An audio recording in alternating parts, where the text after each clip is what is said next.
The first time I heard the footsteps, I was lying in bed reading emails on my phone. A slow, deliberate creak from above, then another, and another. I put the phone down. The sound moved from the far corner of the upstairs floor toward the center of the house. I've lived alone in this old wooden house for 3 years. No one else has a key. The upstairs has been empty since I moved in. I use it for storage, just some old boxes and a broken chair. I don't go up there anymore. The stairs are too steep and the floorboards are rotting in places. But someone was up there now. The footsteps continued their slow path across the ceiling. I could track their movement by the distinct creaking of specific boards. The ones I knew were loose from my own walks up there when I first bought the place. Creak, pause, creak, pause. Like someone taking careful steps, testing each board before putting their full weight down. I sat up in bed, my heart pounding against my ribs. The clock on my nightstand showed 11:42 p.m. The footsteps stopped directly above my bed. A long silence followed. Then I heard it. A slow intake of breath, followed by a gentle exhale. The sound carried clearly through the old wooden beams. That was 3 weeks ago. The footsteps have returned every night since then. I'm writing this down because I need to keep track of what's happening. Maybe someone will find it and understand. Or maybe writing it will help me understand it myself. The facts are simple. Every night between 11:30 p.m. and midnight, someone, or something, walks across my upstairs floor. I hear them breathe. Sometimes they stay for hours. Sometimes they leave after a few minutes, but they always come back. The police have been here twice. The first time, Officer Martinez did a thorough search of the upper floor. She found nothing. No signs of forced entry, no footprints in the dust, no disturbance to the cobwebs in the corners. The second time, they sent 2 officers. They set up a motion detector camera for 3 nights. It never triggered, but I heard the footsteps each night right on schedule. I've checked every possible entry point. The windows are painted shut from decades of repainting. The only door to the upstairs is the interior staircase, and I've blocked it with a heavy bookshelf. I installed new locks on all the doors. I put bars on the downstairs windows. None of it matters. The footsteps still come. Last night things changed. I was lying in bed waiting for them to start. My body has developed a routine. Around 11:15, my muscles tense up. My breathing gets shallow. I start straining to hear the first creak. At 11:37, right on schedule, the familiar sound began in the far corner. Creak, pause, creak, pause. But this time, the pattern was different. Instead of moving toward the center of the house, the footsteps came toward the stairs. I heard them descend one step at a time. The third step from the top always squeaks the loudest. It did this time too. My whole body went rigid. The footsteps reached the bottom of the stairs behind the bookshelf I'd pushed in front of the door. The breathing was louder now. Deep, regular breaths, like someone standing very still, very close. The door handle rattled. Just once, very gently. Then silence. I lay there for hours, not moving, barely breathing. The sun came up. I called in sick to work. I'm sitting in my kitchen now, writing this. It's 6:47 p.m. The sun will set in less than an hour. I don't know what to do. I could leave. I've thought about it every day for the past 3 weeks, but something keeps me here.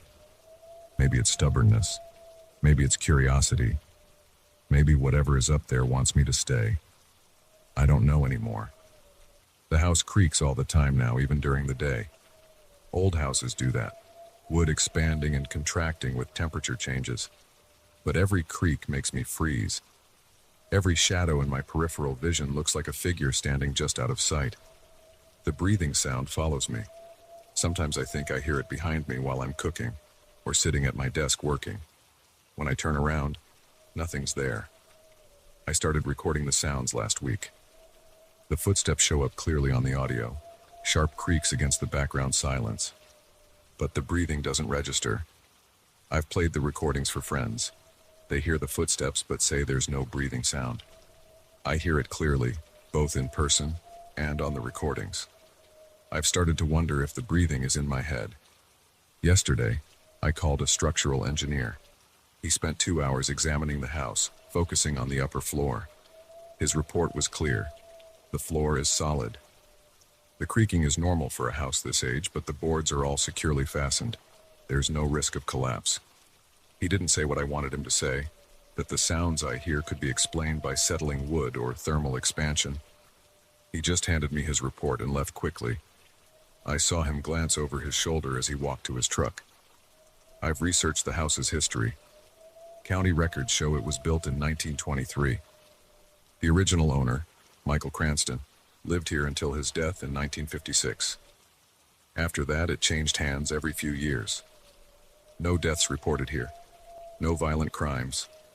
No missing persons. Nothing to explain what's happening. It's getting dark now. The sun has dipped below the trees. I'm sitting at my kitchen table watching the shadows lengthen across the floor. My coffee went cold hours ago. The house feels different at sunset, like it's holding its breath, waiting. The air gets heavier, the shadows get deeper, the silence gets louder. 7:45 p.m. now. I made a decision. Tonight I'm going upstairs when the footsteps start. I've moved the bookshelf away from the door. I have a flashlight, my phone, and a baseball bat. I'm not sure what good they'll do, but holding them makes me feel better. Less helpless. The waiting is the worst part. Every minute feels like an hour. I've checked my phone screen so many times the battery is almost dead. 8:30 p.m. 9:15 p.m. 10 p.m. The house keeps settling around me, random creaks and pops that make me jump. But not the footsteps, not yet. 11:15 p.m. My hands are shaking as I write this. The familiar tension is building in my muscles. The air feels thick, hard to breathe. I'm sitting on my bed facing the bedroom door. It's open, offering a clear view of the hallway and the stairs beyond. The flashlight beam looks weak against the darkness. 11:29 p.m. The temperature just dropped. I can see my breath in the flashlight beam. The house is completely silent. Even the normal creaks and settling sounds have stopped. My heart is pounding so hard I can feel it in my throat. 11:37 p.m. The first creak. Right on schedule. Far corner of the house. I'm standing now. Flashlight pointed at the hallway. Another creak. Closer. The breathing has started, louder than ever before. It's not coming from upstairs this time. It's coming from the hallway. I step into the hall. The flashlight beam shakes with my trembling hand. The stairs loom ahead, a black rectangle in the darkness. Another creak from above. The breathing is all around me now. Cold air rushes past my face. I take the first step up. The stairs protest under my weight. Each step sends a sharp crack through the silence. Third step from the top squeals like a wounded animal. I reach the landing. The flashlight beam cuts through thick dust in the air, creating swirling patterns. The breathing sound stops. The upper floor is one large room, empty except for the boxes against the far wall and the broken chair in the corner. My flashlight beam shows undisturbed dust on the floor. No footprints. The air is freezing up here. I sweep the light across the room slowly, checking every corner. A creak behind me. I spin around. Nothing there. Another creak to my right. The light jumps to follow the sound. Empty space. The creaks are coming faster now, surrounding me. The broken chair scrapes across the floor. I didn't touch it. The breathing starts again, right next to my ear. I run. My feet find the stairs somehow in the darkness. I stumble, catch myself on the railing. The third step screams under my foot. I hit the bottom hard, sprawling onto the hallway floor. The flashlight spins away, beam cutting wild arcs through the darkness. Behind me, footsteps descend the stairs. Slow, deliberate. Creak, pause, creak, pause. I scramble to my feet, grab the flashlight, spin around. The beam illuminates the empty staircase, but the footsteps keep coming down. I can see the individual stairs sink slightly under an invisible weight. The footsteps reach the bottom. The breathing is directly in front of me now. The flashlight beam cuts right through where someone should be standing. I can feel cold air radiating from that spot. My hand reaches out, trembling, touches empty space. But the cold intensifies where my fingers pass through the air. Then it speaks. The voice is barely a whisper, but it fills the hallway, fills my head, fills the whole house. 3 words, spoken with a hint of amusement. You're not alone. I run to my bedroom, slam the door, lock it, press my back against it, slide down to sit on the floor. The footsteps follow, stop outside my door. The breathing is louder than ever. Minutes pass, hours maybe. I lose track of time. The sun is coming up now. The footsteps retreated about an hour ago, back up the stairs. I haven't moved from my spot against the door. My legs cramped hours ago. My back aches, but I'm afraid to move.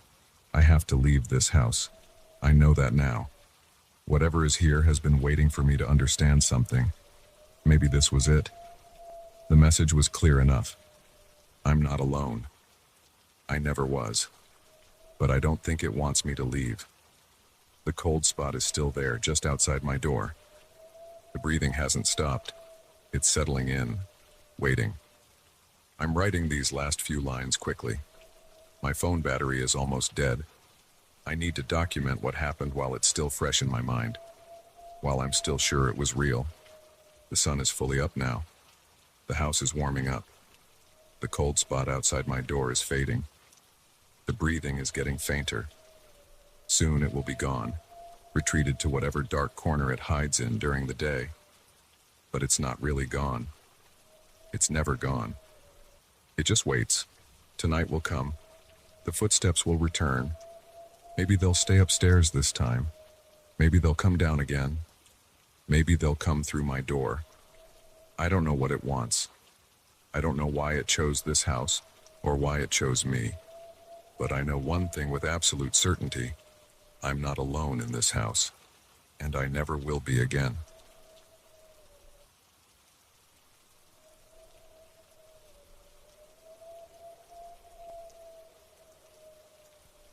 The first time I heard it, I thought it was a branch scraping against my window. 3 soft taps. It was 2:13 a.m. according to my phone's display. I rolled over and tried to go back to sleep.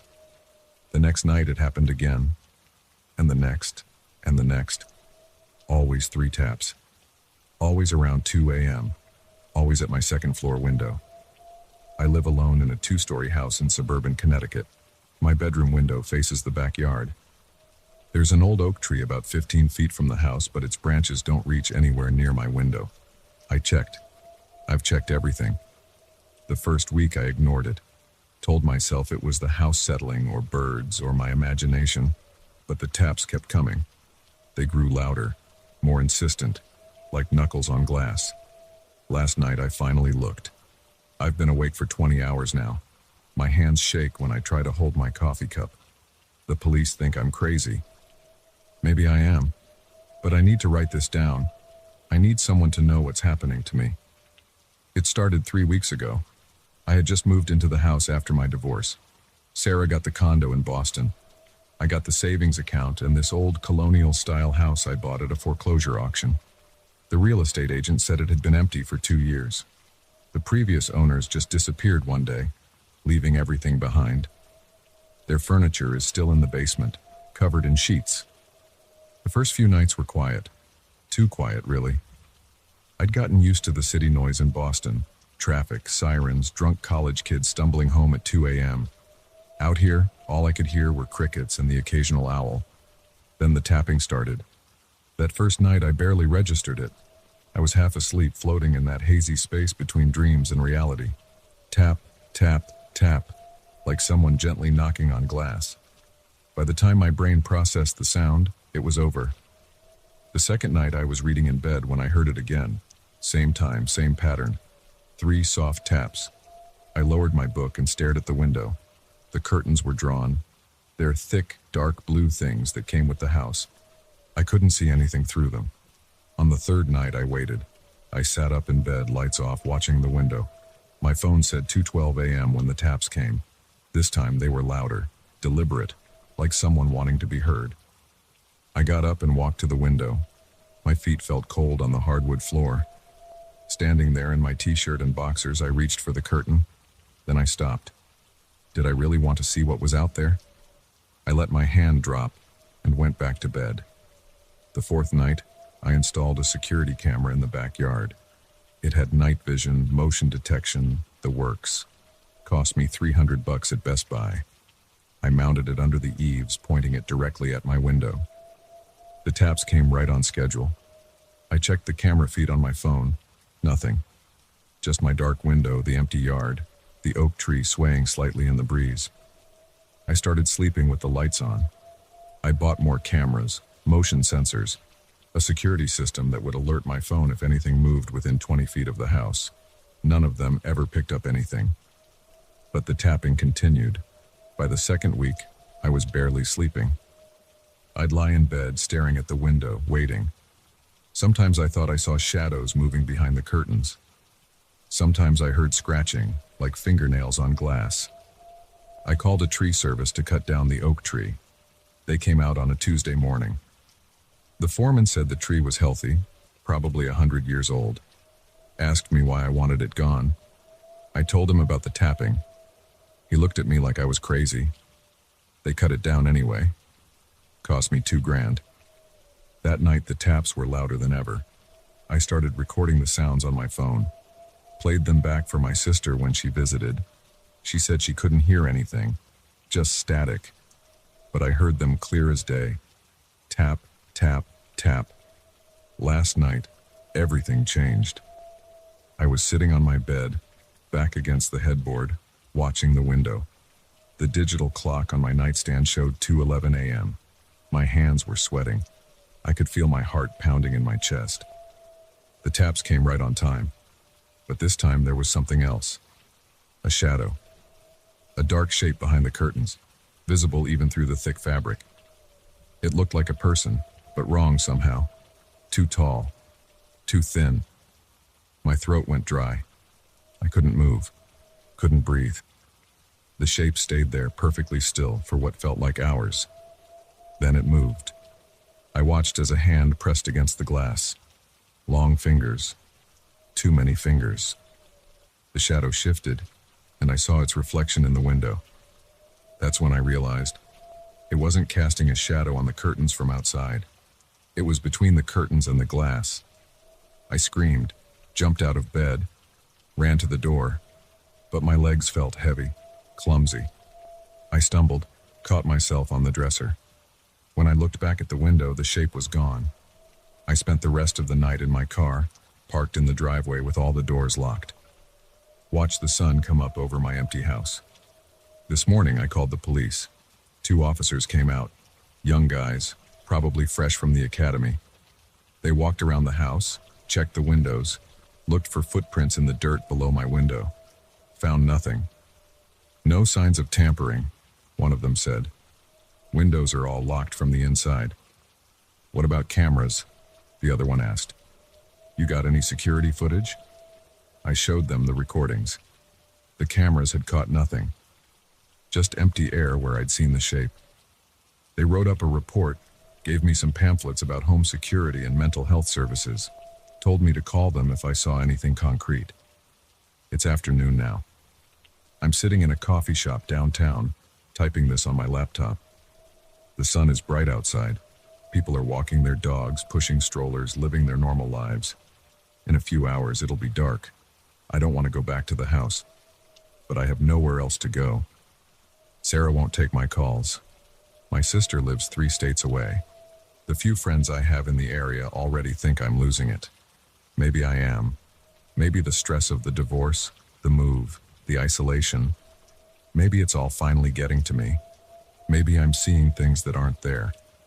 But I know what I saw last night. I know what I've been hearing for the past 3 weeks.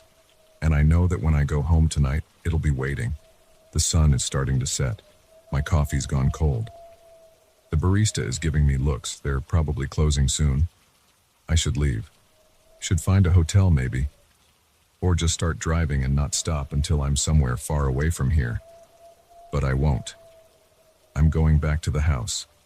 Back to my bedroom with its 2nd floor window and its thick blue curtains. I'm going to wait until 2 a.m. And this time when I hear the taps, I'm going to open the curtains. I need to know what's been trying to get my attention. Need to see it clearly, face to face. Need to understand why it chose my window, my house, me. If anyone reads this and doesn't hear from me again, you'll know what happened. You'll know where to look. Just listen for the tapping. 3 soft taps, around 2 a.m., at a second-floor window. Tap, tap, tap. I'm writing this from my car now. It's 3:47 a.m. My hands won't stop shaking. I can barely type. But I have to finish this. Have to tell you what I saw. I went back to the house like I said I would. Sat on my bed, waiting. The curtains were drawn. My phone was in my hand, recording. The house was completely silent. 2:13 a.m. The taps came, louder than ever before. The shadow appeared behind the curtains, that impossible twisted shape. I stood up, walked to the window, grabbed the curtains, pulled them open. It was there, right there, pressed against the glass. A face. No, not a face. A hole where a face should be.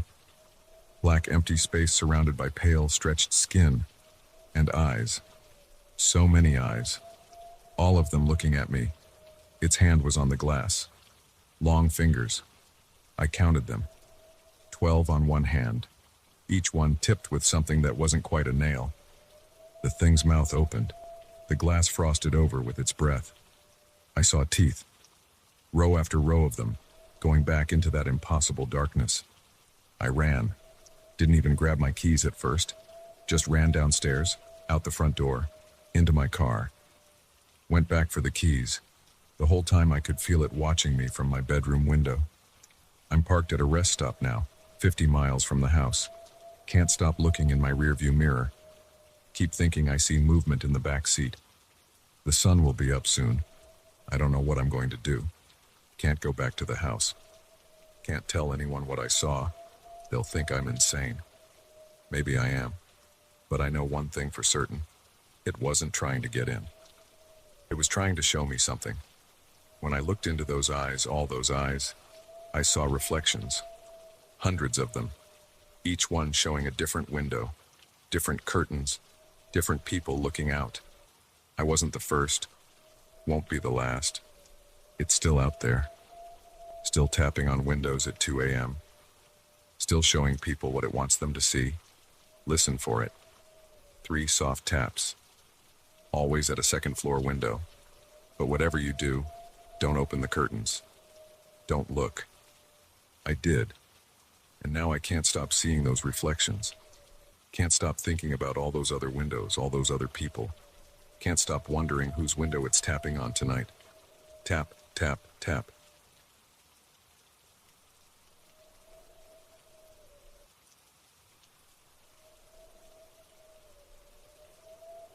The first time I smelled it, I was carrying boxes up to my bedroom. A sweet, heavy floral scent hit my nose. It was 11:47 p.m. I checked my phone's clock because the smell was so sudden and strong, I wanted to note when it happened. Jasmine, maybe. Or gardenias. Something old-fashioned and thick. The kind my grandmother would have worn. I put down the box and checked the walls. The previous owners had left some ancient wallpaper in the hallway. Yellow-brown with faded flowers.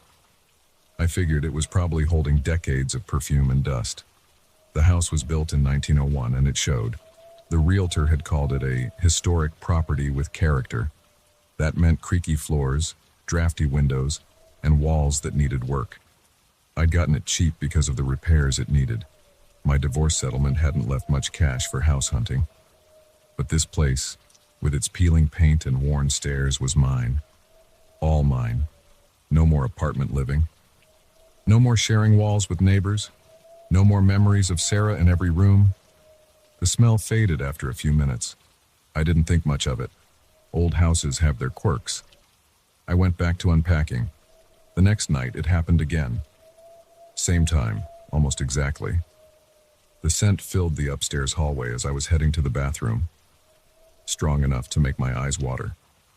I sneezed twice. I checked the walls again. Ran my hands over the wallpaper. It was dry and slightly rough. No dampness. No obvious source for the smell. Weird, I said out loud. My voice sounded too loud in the empty house. I went to the bathroom. When I came out, the smell was gone.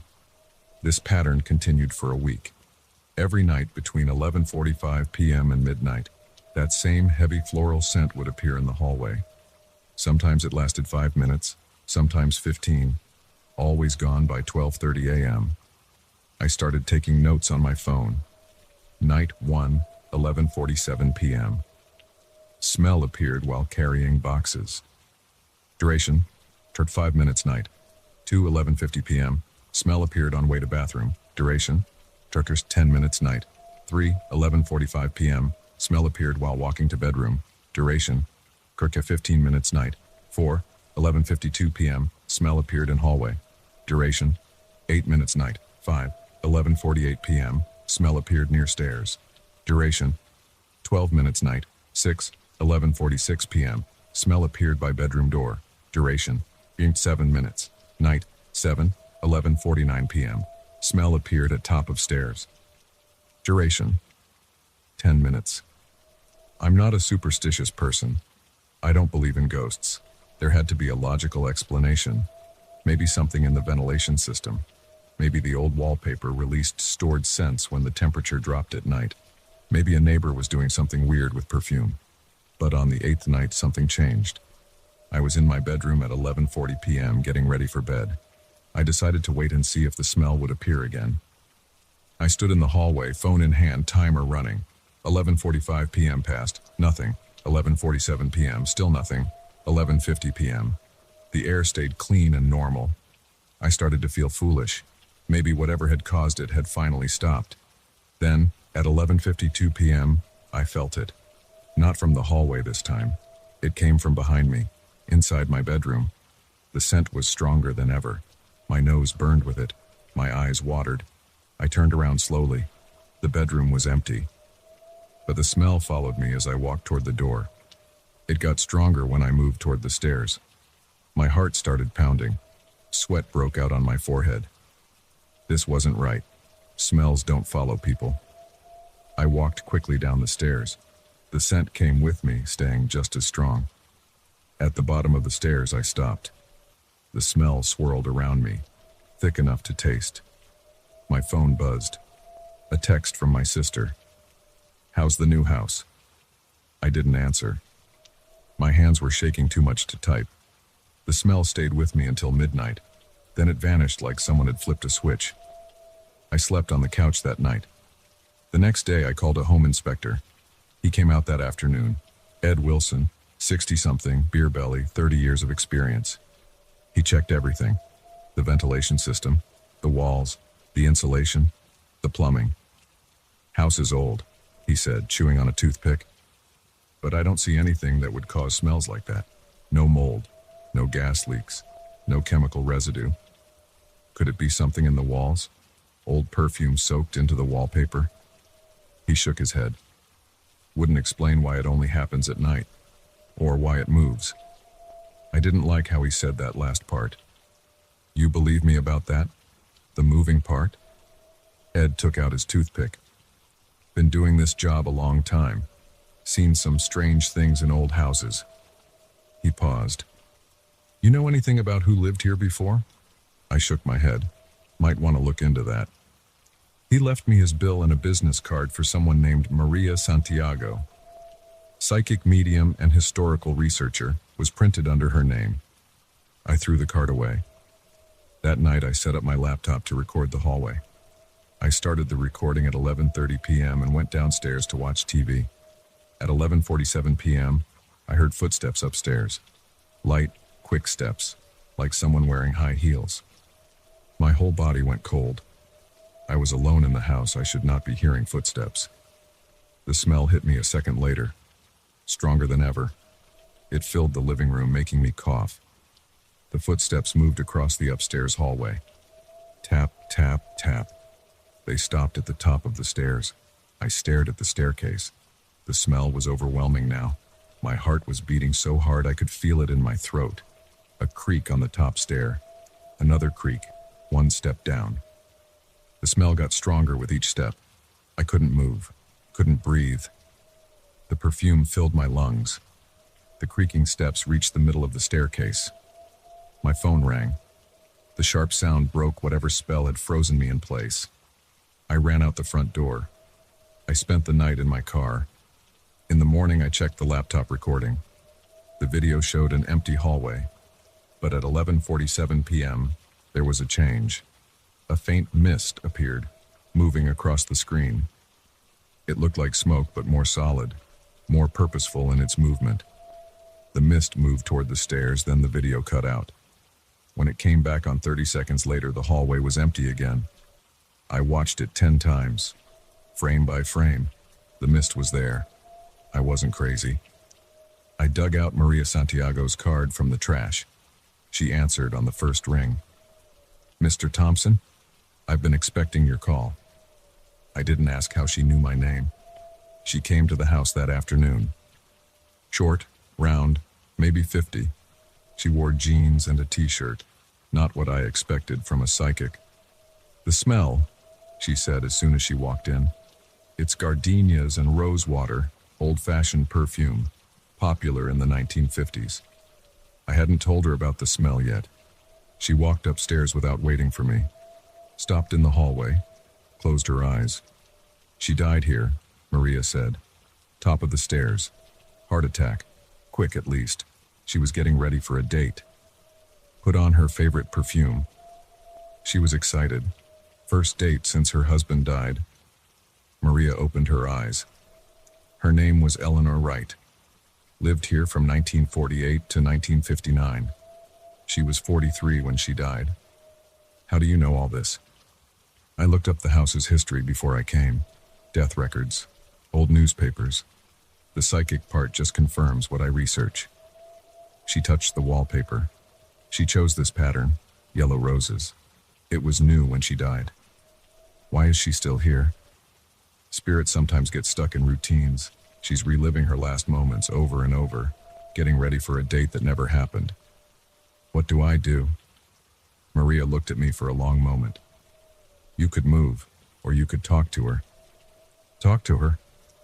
"She's lonely, scared, confused, been trapped in this loop for over 60 years. I thought about my own loneliness after Sarah left. The routines I got stuck in, the loops of memory and regret. What do I say? Truth usually works best. That night at 11:40 p.m. I stood in the hallway, waited. The smell came right on schedule. 11:47 p.m. I felt her behind me. "Hello, Eleanor," I said. The smell got stronger. "I know what happened to you. I'm sorry. It must be scary being stuck here." The footsteps stopped. "I'm stuck too, in a way. Not like you, but I understand about being lonely, about having plans that never work out." The perfume swirled around me. Less overwhelming now. Softer. "Maybe we could help each other. You could stay here.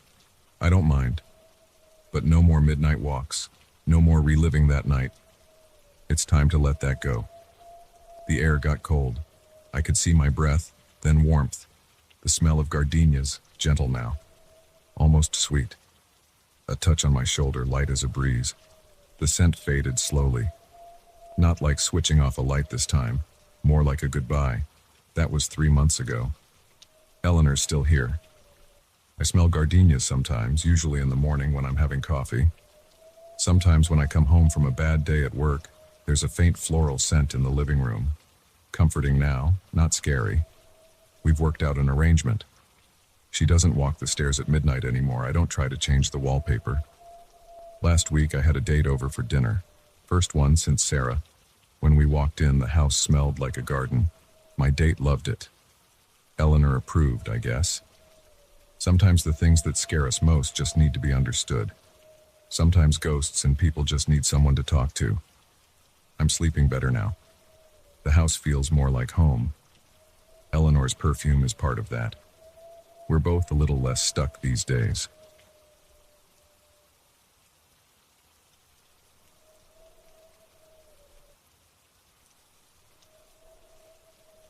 The ticking stopped again at 3:15 a.m. I know because I was awake, staring at the ceiling just like every night for the past 2 weeks. The silence hit me like a punch to the gut.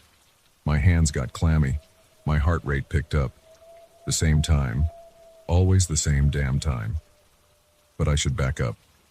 Tell you how this started. How a simple pocket watch from some random antique fair turned my life into a waking nightmare. It was a Sunday in October. Crisp morning. I was killing time before meeting my sister for lunch, wandering through the monthly antique fair downtown. Hands in my pockets, not really looking for anything. Just another divorced guy in his 40s trying to fill empty weekend hours. The watch caught my eye from a cluttered table. Simple brass case, nothing fancy. The vendor, an old guy with thick glasses and liver spots, said it was from the 1920s. He wanted $50. I didn't haggle. Didn't even think about it much. Just handed over the cash and slipped it into my jacket pocket. Nice piece, the old man said. Keeps perfect time. I nodded, already walking away. Didn't notice how his hand shook when he took my money. Didn't see him cross himself after I left. The watch sat on my nightstand for 3 days before I noticed anything weird. I'd wound it up that first night, pleased with how smooth the mechanism felt. The gentle ticking actually helped me sleep. Background noise to fill the silence of my empty apartment. Then came that first 3:15 a.m. stop. I woke up to pee and noticed the silence. Picked up the watch, gave it a shake. Nothing. Wound it up again. Still nothing. The hands were frozen at 3:15. I set it aside, figured the thing was just old. What do you expect for $50? But the next night, after running fine all day, it stopped again. 3:15 a.m. exactly. I changed the worn-out springs, cleaned the mechanism. Took it to a repair shop where they told me everything looked fine. Still, every night 3:15 a.m. Dead stop. That's when the dream started. Always the same dream. I'm in a hospital corridor, long and white and empty. My footsteps echo on linoleum. There's a door at the end with 3:15 painted in black. Behind me, someone's crying. When I turn to look, I wake up. The dreams came every night after the watch stopped. I started staying up, watching the hands tick toward that hour. My body got tense around 3 a.m., heart racing, palms sweating, waiting. One night I tried putting the watch in my desk drawer, locked it up, but I could still hear it ticking through the wood. Still heard it stop at 3:15. I Googled the history of pocket watches, looked up the manufacturer's mark, Waltham Watch Company, 1922. Nothing unusual there. Thousands of these were made. I went back to the antique fair the next month. The old vendor wasn't there. None of the other sellers remembered him. Just a guy with glasses, they said. Comes and goes. The dreams got worse. More details emerged. The hospital corridor had numbered rooms now. 312, 313, 314. Then that room at the end, 315. The crying got louder. Sometimes I'd hear monitors beeping. The smell of disinfectant burned my nose. I stopped sleeping. Spent my days in a fog. My sister noticed at our weekly lunches. Said I looked like hell. You need to see someone, she told me. This isn't healthy. I didn't tell her about the watch. How could I? Hey sis, I bought this antique pocket watch and now I think it's haunted. Right. Straight to the psych ward. But after 3 weeks of this, I was desperate. The lack of sleep was making me crazy. I started seeing things in my peripheral vision. Shadows moving when nothing was there. Hearing whispers just below comprehension. I tried destroying the watch. Took a hammer to it one afternoon. The glass cracked, but the mechanism kept ticking. Threw it in the garbage disposal. The disposal broke. The watch emerged without a scratch. Finally, I drove out to Lake Michigan, walked to the end of Navy Pier, pulled my arm back to throw the damn thing into the water. I wouldn't do that if I were you. The voice behind me made me jump. It was the old vendor from the fair, same thick glasses, same liver spots. He stood there in a heavy wool coat despite the warm afternoon. You've been having the dreams, haven't you? He asked. The hospital, room 315. My mouth went dry. How did you? That watch belonged to my father. he said. He was a doctor at Cook County Hospital. April 17, 1922. He was working the night shift when a fire broke out in the East Wing, room 315, a young mother and her newborn baby. He stared out at the lake. He tried to save them, got trapped in the room. They all died at 3:15 a.m. exactly. The watch stopped at that moment and never ran properly again. Why did you sell it to me? My voice cracked. It has to be passed on. That's the curse. Each owner keeps it until they can't stand it anymore, then passes it to someone new. The dreams don't stop until you do. So I'm supposed to just give this cursed watch to some random person? Let them go through this hell? He shrugged. Or you can keep it. See how long you last. My father's ghost won't rest until someone willingly keeps the watch, accepts the guilt he felt. I looked down at the watch in my hand. The ticking seemed louder now, more accusing. How long did you have it? I asked. 30 years, since my mother died and left it to me. I made it 30 years before I couldn't take it anymore. And now it's my problem. He turned to walk away. Your choice. Keep it or pass it on. But you can't destroy it. Believe me, better men than you have tried. I stood there for a long time after he left, watching the sun set over the lake. The watch ticked in my palm, regular as a heartbeat. That night, I put it back on my nightstand.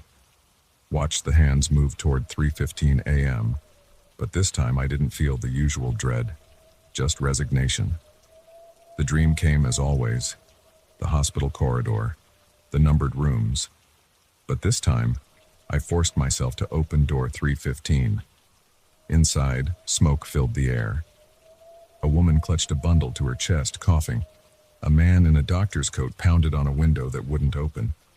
I woke up gasping. The watch had stopped at 3:15 a.m., but now I understood. The next weekend, I went back to the antique fair, found a young couple browsing the stalls. They were looking at old watches, the woman admiring their craftsmanship. Excuse me, I said, pulling out the pocket watch. Would you be interested in this? Family heirloom? I hate to part with it, but I need the money. The woman's eyes lit up. Her husband pulled out his wallet. I walked away quickly, their excited voices fading behind me. My hands shook as I crossed the parking lot. Guilty? Yes, but also relieved. So deeply relieved. That night, for the first time in weeks, I slept through until morning. No dreams. No stopping at 3:15 a.m. Just blessed silence. Sometimes I think about that couple. Wonder if they've started having the dreams yet. If they've figured out the pattern. Part of me feels bad about passing the curse along. But mostly I try not to think about it. Try not to remember the sound of crying in that hospital corridor. The smell of smoke. The way the doctor pounded on that window as the flames got closer. And I definitely try not to think about how sometimes, late at night when everything is quiet, I swear I can still hear it. That steady ticking, moving closer and closer to 3:15 a.m. Keeping perfect time with my guilty conscience. The old vendor was right about one thing. You can't destroy a curse like that. You can only pass it along and hope you're strong enough to live with what you've done. I check the antique fair listings sometimes. Haven't seen that pocket watch show up again, but I know it's out there. Moving from person to person. Stopping every night at 3:15 a.m. Sharing its dark history with each new owner. And sometimes on sleepless nights I find myself missing it. Missing the steady ticking. The predictable stop at 3:15 a.m. The dreams of smoke and flames in that hospital room. At least then, I knew what haunted me. Now I'm haunted by the guilt of passing that curse along. By the knowledge that somewhere out there someone else is lying awake, watching the hands of that brass pocket watch tick toward 3:15 a.m. I tell myself I had no choice. That 30 days was all I could take. That anyone would have done the same thing. But late at night, when the silence gets too heavy, I wonder, what kind of person deliberately passes a curse to innocent strangers? What kind of monster was I becoming, lying awake each night with that ticking in my ears? Maybe that's the real curse. Not the watch itself, but what it reveals about us. how quickly we'll hurt others to save ourselves. I haven't worn a watch since then. Can't stand the ticking. Can't trust myself not to pass along another curse.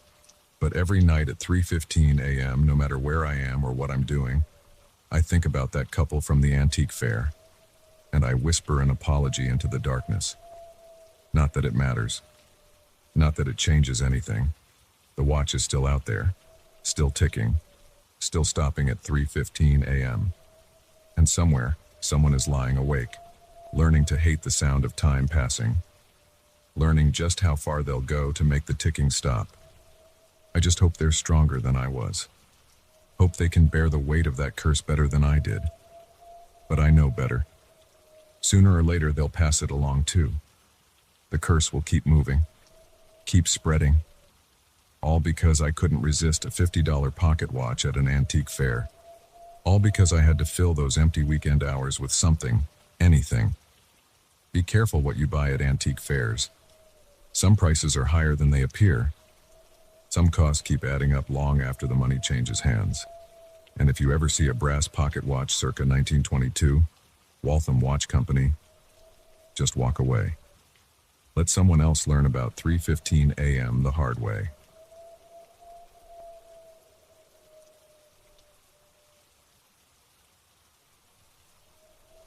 I shouldn't have bought that damn doll. That's what I keep telling myself as I sit here in my car outside the police station, hands shaking on the steering wheel. My apartment is empty now. I left everything behind. 3 days ago, I ran out with just my laptop, wallet, and the clothes on my back. I need to tell someone what happened. They probably won't believe me.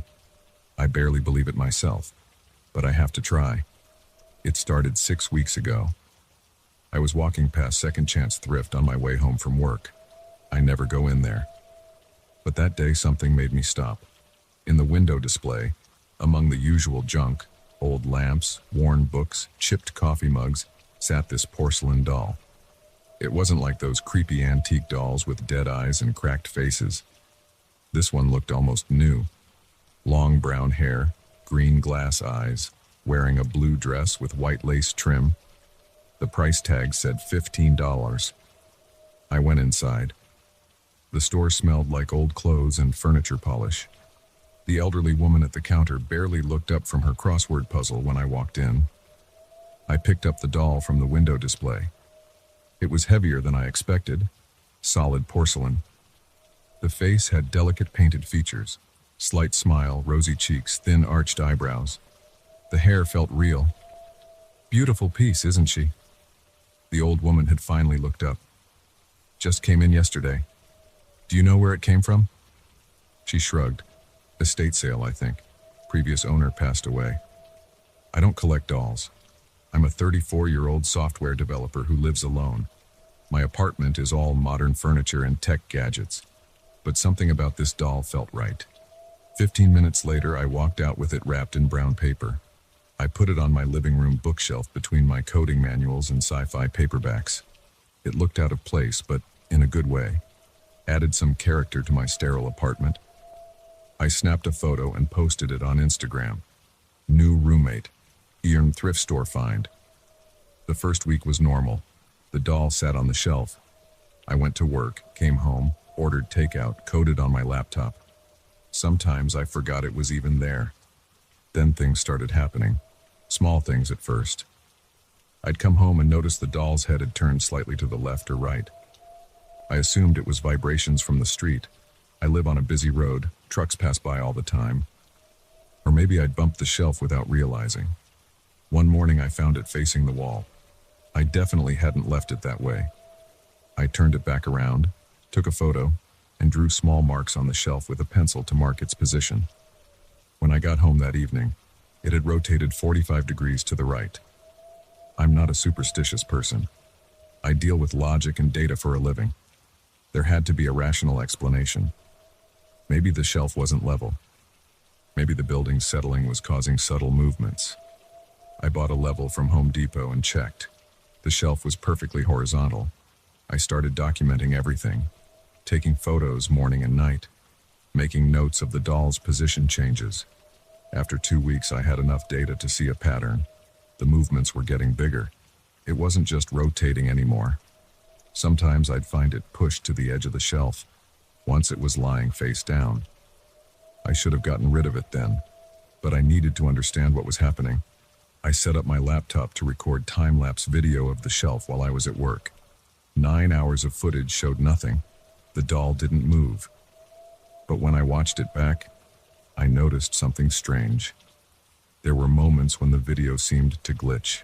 Brief static, screen tearing, always less than a second, always at different times. I tried again the next day with my phone camera. Same result. Static interference at random intervals. When I checked the doll that evening, it had somehow moved to a different shelf entirely. That's when the sound started. Tiny scraping noises in the night, like porcelain dragging across wood. The first time I heard it, I lay frozen in bed, heart pounding.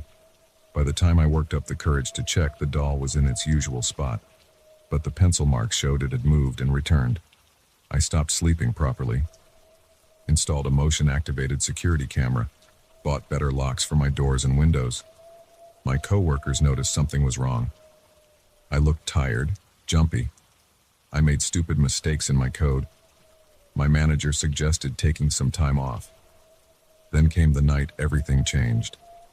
I was sitting on my couch at 3 a.m., unable to sleep, watching old episodes of The Office on Netflix. The sound was low, but I heard it clearly, a soft rustling from my bedroom, like fabric moving against fabric. My whole body went cold. I muted the TV. The rustling continued. Then a sharp, high-pitched sound, like nails on glass. I stood up slowly, phone in hand, recording video. The hallway to my bedroom never seemed so long. I pushed the door open. Moonlight filtered through the blinds, casting striped shadows across my bed. The doll lay face down on the hardwood floor. As I watched, its tiny fingers twitched. I almost dropped my phone. The doll's head turned, not like a doll being moved, but like a person looking over their shoulder.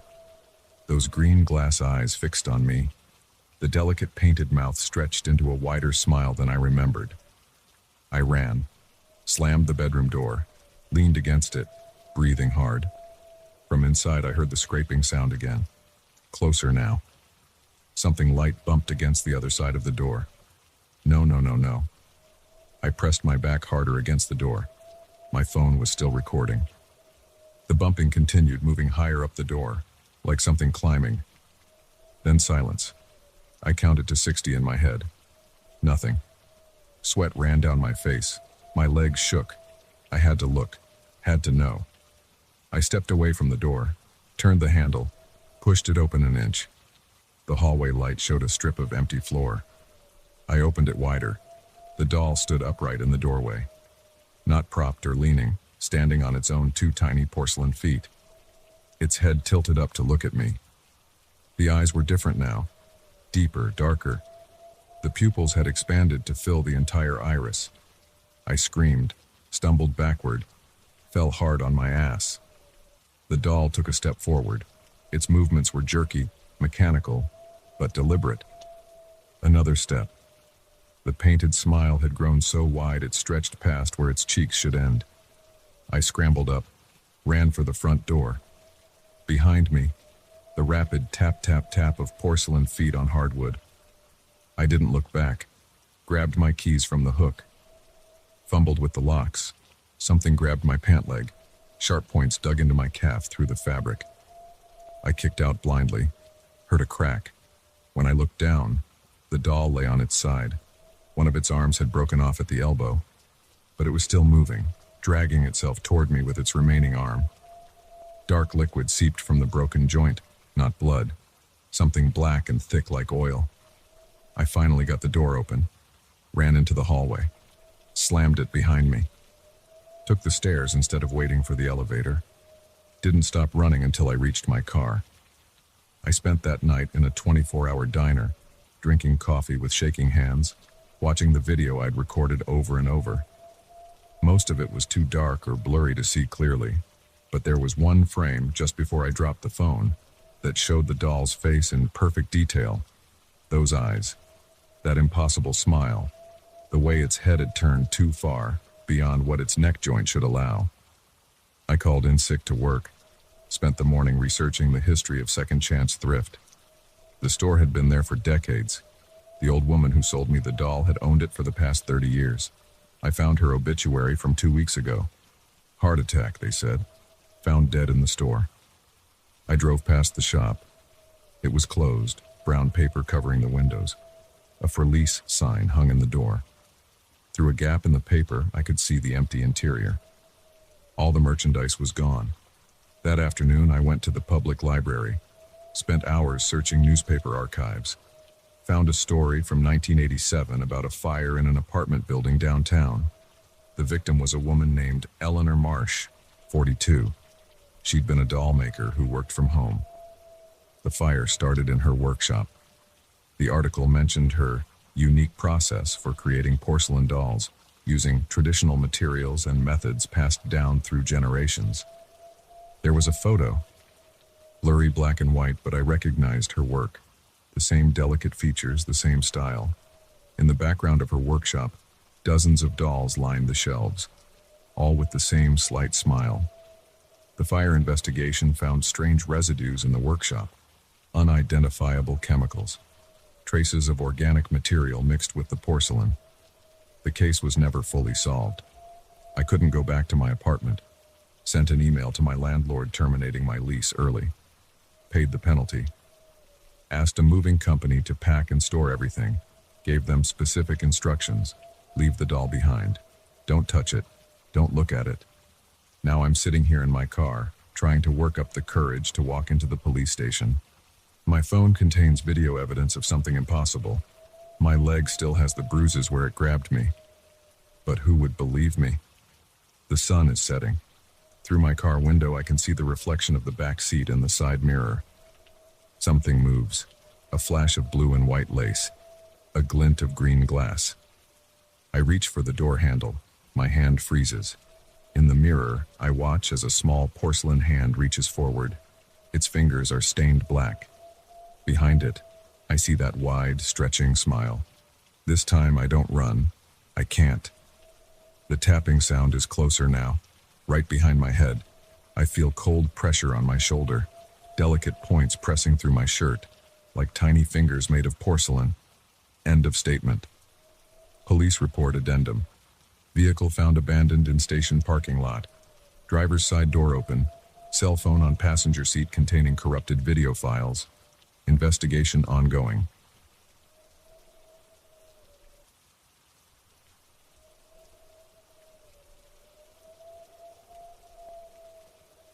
I shouldn't have looked through that window. Sometimes I wake up at night sweating, remembering their faces. But I need to write this down. I need to tell someone what happened that night on Cedar Street, even if no one believes me. It started 3 months ago. I had just moved to Millbrook for a new job at the tech company downtown. The neighborhood was quiet, mostly old houses from the 1920s, perfect for my evening runs. I'm not a morning person, so I always ran after dark. The streets were empty then, just me, my running shoes, and the sound of crickets. That Tuesday night in October was cold, the kind of cold that makes your lungs burn when you breathe. I had been running my usual route, down Main Street, past the elementary school, then up Cedar Street back to my apartment. The streetlights on Cedar were dim. Half of them didn't work at all. I noticed the house at number 42 during my first week. A Victorian-style building, 2 stories tall with peeling gray paint and shutters hanging crooked on the windows. The lawn was overgrown. Dead leaves covered the porch. A typical abandoned house, nothing special about it. But that night was different. I was about halfway up Cedar Street when I saw the light, just a faint glow coming from one of the second-floor windows. I slowed down. My breath made white clouds in the air. The window was dirty, covered in years of grime, but I could see it clearly, a warm yellow light inside. I stopped running. The house had always been dark before, always empty. I stepped closer to the fence, trying to get a better look. That's when I saw them. A man and a woman sat in chairs by the window. They weren't moving, just sitting there, staring straight ahead. The woman wore what looked like an old-fashioned dress with a high collar. The man had on a dark suit. Their faces were pale, almost gray in the dim light. My heart started beating faster, and not from the run. Something wasn't right. They sat too still, like mannequins. But then the woman's head turned, slowly, very slowly, until she was looking directly at me. I ran, sprinted the rest of the way home.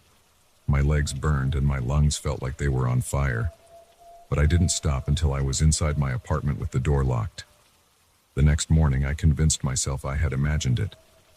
Bad lighting, an overactive imagination, maybe some trick of shadows through the dirty glass. I almost managed to believe it. I stopped at Johnson's corner store on my way to work. The place was small, cramped with shelves of snacks and household supplies. Mr. Johnson, the owner, was always behind the counter. He'd lived in Millbrook his whole life, knew everything about everyone. "Hey, quick question," I said, putting my coffee on the counter. "That old house on Cedar Street, number 42. Does anyone live there?" Mr. Johnson's hand froze halfway to the register.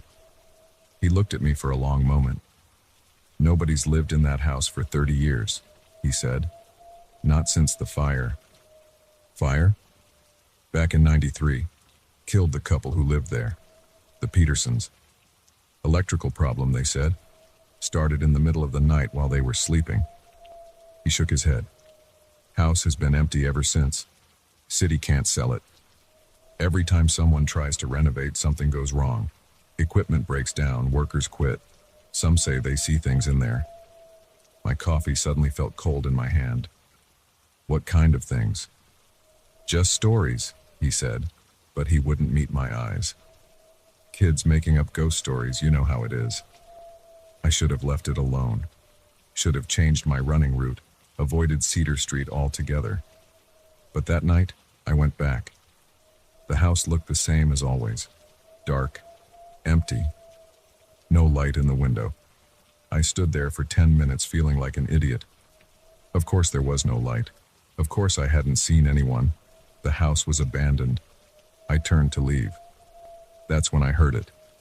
Music. Faint, barely audible, coming from inside the house.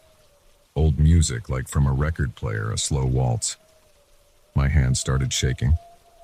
The rational part of my brain said to leave, run home, call the police maybe, report trespassers. But my feet moved forward instead. The front gate creaked when I pushed it open. Dead leaves crunched under my shoes as I walked up to the porch. The music got louder. I could hear it clearly now, scratchy and distorted, but definitely a waltz. The front door was locked, but one of the first floor windows was cracked open slightly.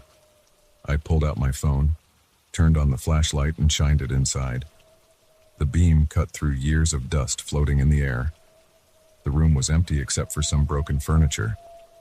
An old couch stuffing spilling out, a table on its side, no record player, but the music was still playing. I moved the light around the room. That's when I saw the stairs. They led up to the second floor, where I'd seen the couple, where the music seemed to be coming from. Every horror movie I'd ever seen screamed at me to run, but I had to know, had to prove to myself that I wasn't crazy. The window stuck for a moment, then slid up with a screech of rusty metal. I climbed through, my shoes leaving prints in the thick dust on the floor. The music stopped. The silence felt heavy, oppressive. My flashlight beam looked weak in the darkness. I could barely see 10 feet ahead. The stairs creaked under my weight. Each step sent shivers down my spine. Halfway up, I heard voices. Whispers, too quiet to make out the words, coming from upstairs. The second floor was a long hallway with doors on both sides, all closed except one. The room where I'd seen them sitting. Yellow light spilled out into the hall. I walked toward it slowly. The whispers got louder. A man and a woman talking in low voices. I couldn't understand what they were saying, but they sounded angry. I reached the doorway. My hand shook as I raised the flashlight. The room was empty. No lights. No people. Just bare walls with peeling wallpaper and a dirty floor. But the whispers continued, all around me now. I spun around, the flashlight beam cutting through darkness. Nothing. The whispers grew louder, more intense. The air felt cold, so cold I could see my breath. Then I smelled smoke. Not old smoke. Fresh smoke, thick and choking. It filled the hallway in seconds. I heard crackling like wood burning. The whispers turned to screams. I ran, stumbled down the stairs in darkness, my flashlight beam bouncing wildly. The smoke followed me, burning my lungs. The screams echoed in my ears. I hit the first floor running and dove through the window, landed hard on my hands and knees in the dead grass. When I looked back, the house was dark. No smoke, no screams, just silence. But in the second floor window, two faces watched me. The man and woman, their skin gray, their eyes empty. They stood perfectly still, staring down at me. Then they smiled. I ran home, packed a bag that night and checked into a hotel, called in sick to work the next day. When I finally went back to my apartment, I changed my running route. I avoid Cedar Street now, haven't been back to that house. But sometimes late at night I hear music, a scratchy, distant waltz floating through my bedroom window. And when I look outside, I see them, standing on the sidewalk, looking up at my apartment. The man in his dark suit, the woman in her high-collared dress, their gray faces smiling. They're waiting for me. I know that now.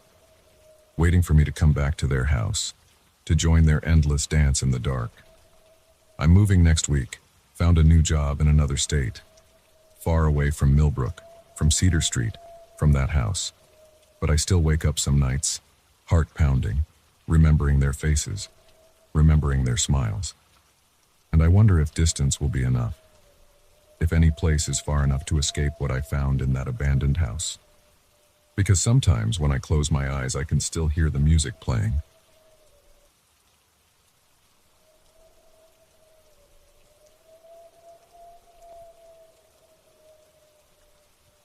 The banging started on my third night in the house. 3 soft knocks from the basement. I was alone. I checked the security cameras. Nothing moved outside. The doors were locked. The windows were sealed. But the knocking continued. Same rhythm, same spot, night after night. I found the old cabinet a week later. It stood in the corner of the basement, solid oak with a heavy brass lock. The previous owner left no key. That's when things got worse.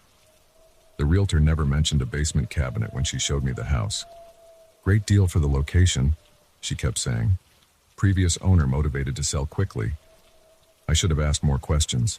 Should have wondered why the price was so low for a 4-bedroom colonial in this neighborhood. But I was desperate to move after the divorce, and when you're starting over, you don't always see the red flags. I remember the exact moment I first noticed the cabinet. I was setting up my home office in the basement.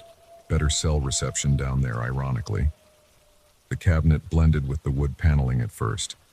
6 feet tall, 3 feet wide, solid construction. No dust, which struck me as odd, given how musty the rest of the basement was. The brass lock looked polished, almost new. I called the realtor about it. No record of a key in the closing documents, she said. Previous owner didn't mention it. Want me to call a locksmith? I said I'd handle it. Figured I'd drill it out over the weekend, but work got busy and I kept putting it off. That's when the knocking started. The first time I was drifting off to sleep around 2 a.m., 3 gentle taps, like knuckles on wood. My eyes snapped open. The sound came from directly below my bedroom, where the cabinet stood. I grabbed my phone, turned on the security app. All external cameras showed empty yard, empty street. Inside cameras in the living room and kitchen, nothing moving. I went down to check. Flashlight beam swept the basement. The cabinet stood silent. No signs of disturbance. I pressed my ear against it. Nothing. Checked every corner of the basement. Empty. I was exhausted, probably imagining things. But it happened again the next night. And the next. Always 3 knocks. Always around 2 a.m. Always when I was almost asleep. I started sleeping with the TV on. Didn't help. The knocking cut through every noise. After a week, I couldn't take it anymore. Drove to Home Depot, bought a heavy-duty drill and bit set. Time to see what was in that cabinet. The first drill bit snapped as soon as it touched the lock. The second one, too. The third barely scratched the brass. I switched tactics, tried removing the hinges. The screwdriver wouldn't catch. The metal seemed to resist every tool. That night, the knocking changed. 5 hits instead of 3. Louder. More urgent. I lay in bed, muscles tense, listening. My phone buzzed. A text from my ex-wife. "You okay? You seem stressed at work lately." I didn't respond. How could I explain this? The next day, I researched the house's history. County records showed nothing unusual. Built in 1954. 4 previous owners. No reported deaths or crimes. The last owner had lived here just 6 months before selling. I tracked down his new address in Florida. The phone rang 5 times before he answered. "The cabinet? Don't open it." His voice shook. "Just don't. I'm sorry, I have to go." He hung up. Wouldn't answer my calls after that. That night, the knocking started earlier. 11 p.m., then midnight, then 1 a.m. A steady rhythm that followed me from room to room. I tried sleeping on the couch upstairs. Didn't matter. The sound carried through the floors, through the walls, straight into my head. I called a locksmith. "Never seen anything like it," he said after an hour of failed attempts. "Lock's not standard construction. Maybe custom made? I can try cutting through the wood around it." "Do it," I said. He brought out a circular saw. The blade touched the cabinet's surface and immediately died. No smoke, no burning smell. Just stopped. The locksmith packed up his tools. "Sorry, man. Beyond my skills. Maybe try an antique specialist?" He practically ran to his truck. That evening, I sat in front of the cabinet with a bottle of whiskey. The wood seemed to pulse in the dim light. Or maybe that was the alcohol. I pressed my palm against the door. The surface felt warm, living. 3 sharp knocks from inside made me jump back. My hand tingled where it had touched the wood. I stumbled upstairs, slept in my car that night. The next morning, I called a carpenter to remove the entire cabinet. He arrived with a team of 3. They tried for hours. Saws, pry bars, sledgehammers. Nothing worked. The cabinet didn't budge, didn't even scratch. "What's it anchored to?" one worker asked, wiping sweat from his face. I checked the basement floor plans. The cabinet sat directly over a spot marked "Original Foundation." But the marking looked odd, like it had been added later. That night, the knocking turned to scratching. Long, slow drags against wood. I sat in my bedroom, recording it on my phone. Playing it back revealed nothing but static. I hadn't slept properly in weeks. My work suffered. Clients complained about missed deadlines. My boss suggested taking some time off. "You don't look well," she said during a video call. "Maybe see a doctor?" Instead, I drove to the County Historical Society. The elderly archivist seemed excited to help until I mentioned my address. Her smile disappeared. "That lot," she said, shuffling through old papers. "There was a house there before. Burned down in 1953. Wait." She pulled out a yellowed newspaper. "Here. Family of 4. Only the father survived." The article described a late-night fire. Mother and 2 children trapped in the basement. Father tried to save them but couldn't reach them. Fire department found no bodies in the ruins. "Strange case," the archivist said. "No remains recovered. Father insisted they were still alive, trapped somewhere in the foundation. Had to be committed eventually. The new house, your house, was built the next year." I felt sick. "Was there anything about a cabinet?" She shook her head. "But," she hesitated. "There's a photo." The black and white image showed the original house's ruins. In the background, barely visible, a tall cabinet being carried from the debris, intact, unmarked by fire. I drove home in a daze. The knocking started as soon as I walked in. But different now. Multiple hits. Different rhythms. like several hands pounding at once.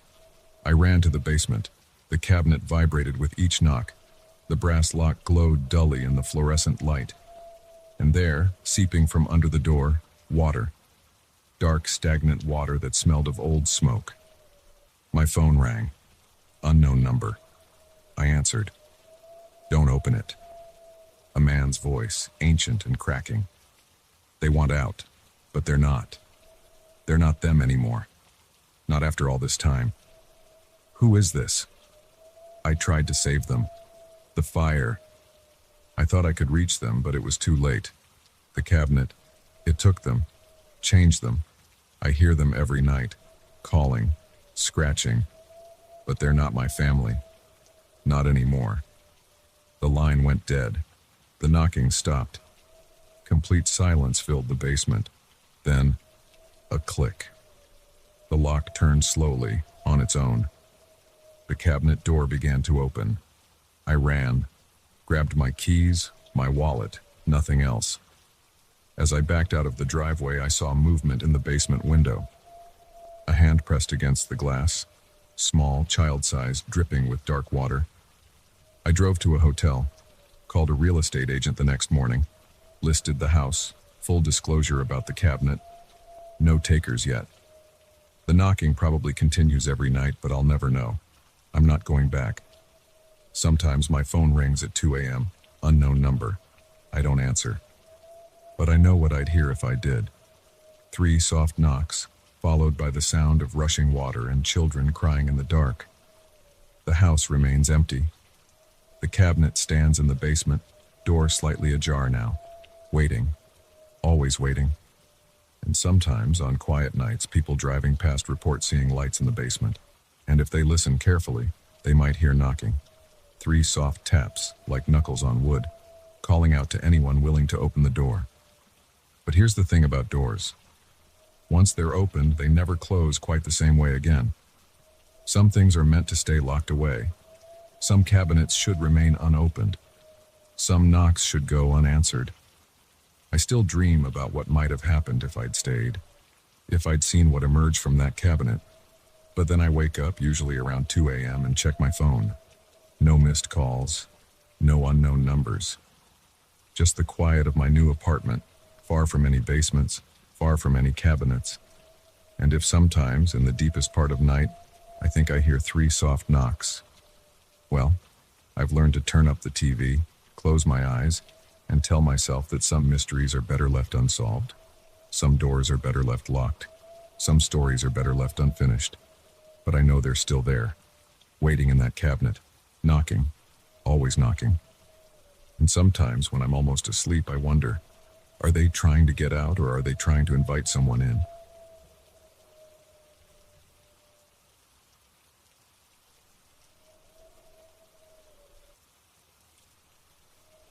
The first knock came at 3:17 a.m. on a Tuesday. 3 hard raps against my front door. I know the exact time because I checked my phone when I jolted awake. I live alone in a 3rd-floor apartment. Nobody visits at that hour. I lay in bed for 2 minutes, listening. The knocks came again. Same pattern, same force. I got up. My apartment is small. 15 steps from my bedroom to the front door. I counted them that night. The hallway was dark. The only light came from my phone screen and the green exit sign at the end of the corridor outside. My hand shook when I reached for the doorknob. I'm not usually jumpy, but something felt wrong. The metal was cold against my palm. I opened the door fast, ready to catch whoever was there. Nobody. The hallway was empty. The exit sign hummed. The elevator dinged from somewhere below. But no footsteps, no movement. Just the smell of old carpet and somebody's leftover dinner. I checked both directions, walked to the stairwell, looked down the stairs. Nothing.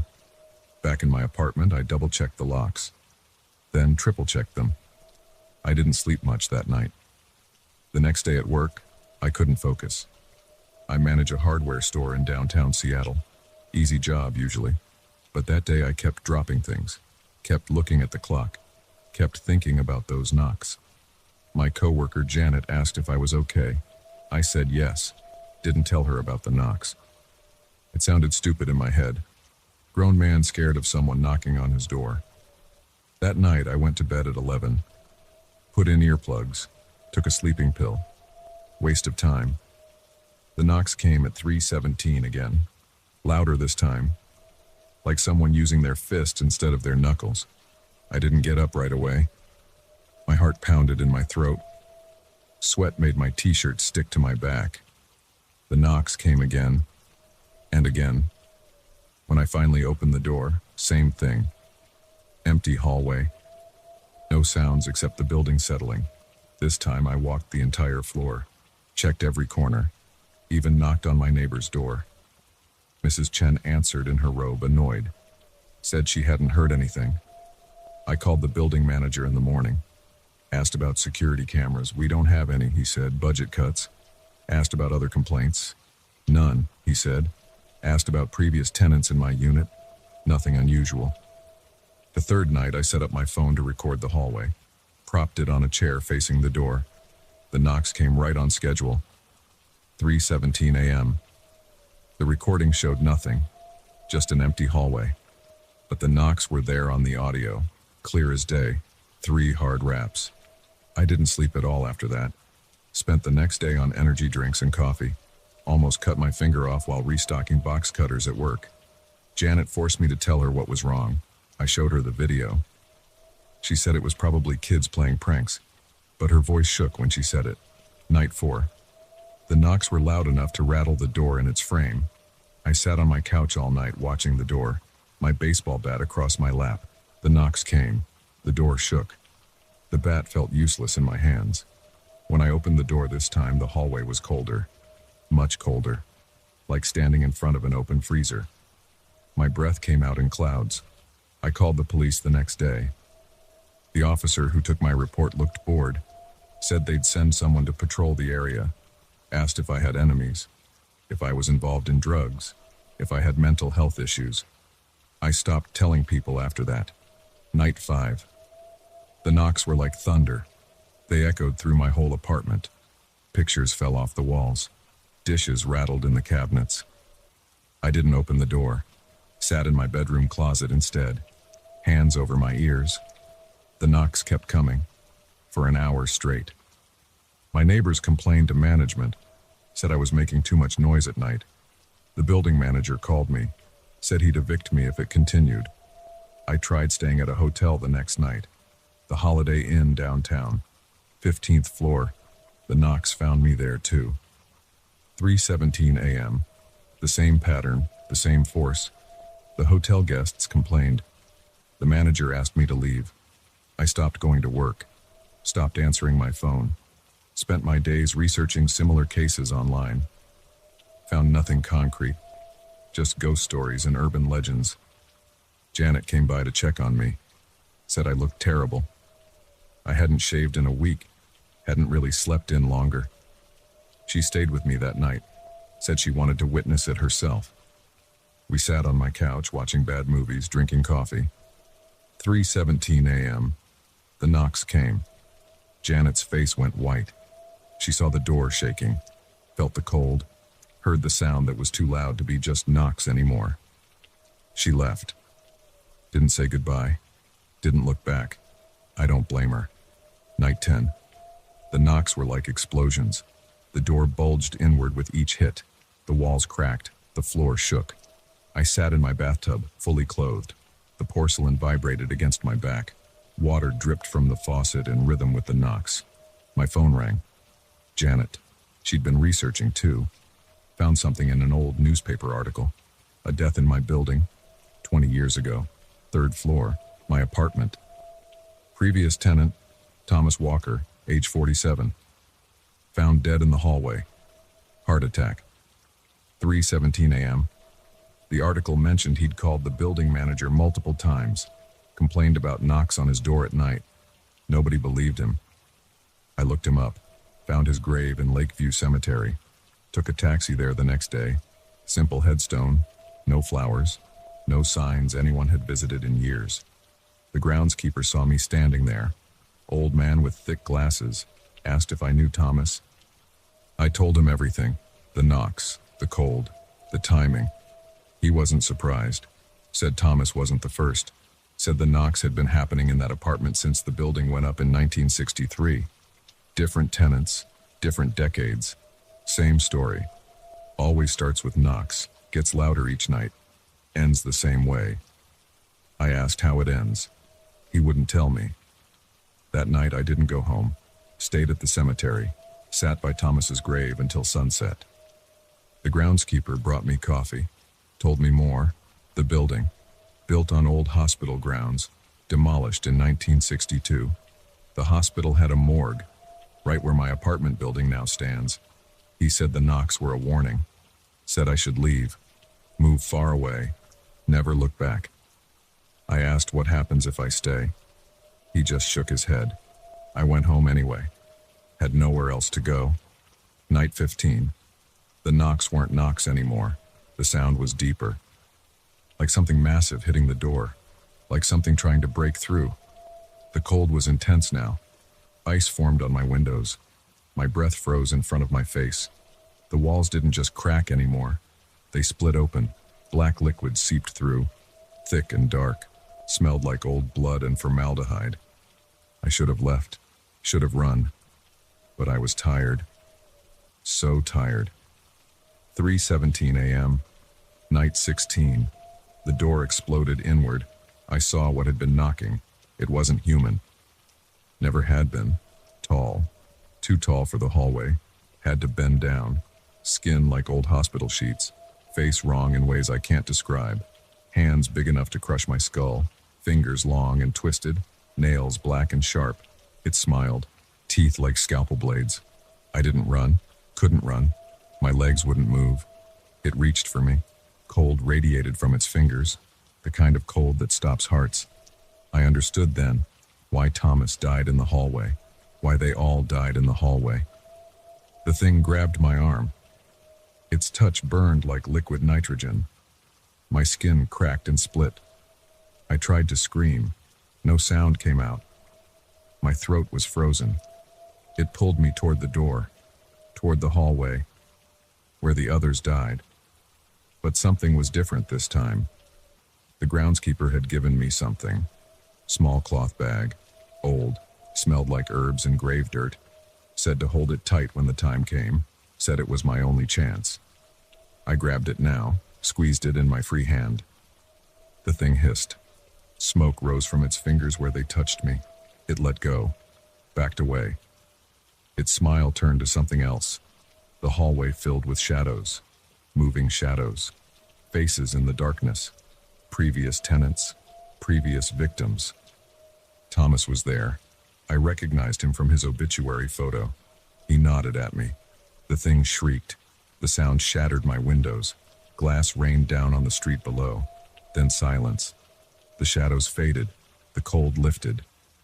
The black liquid disappeared from my walls. I stood in my doorway for a long time, watching the empty hallway. The groundskeeper never told me what was in the bag. Said some things are better not known. I moved out the next day, left most of my stuff behind. Drove south, kept driving until I ran out of gas. Found a small town in Oregon, got a job at another hardware store, rented a house, not an apartment. The knocks haven't followed me, not yet. But every night at 3:17 a.m. I wake up, check my door, check the hallway, and I keep the cloth bag close, just in case. Because somewhere, in another city, someone else is moving into that third-floor apartment. They'll hear the knock soon, and they might not have a groundskeeper to help them.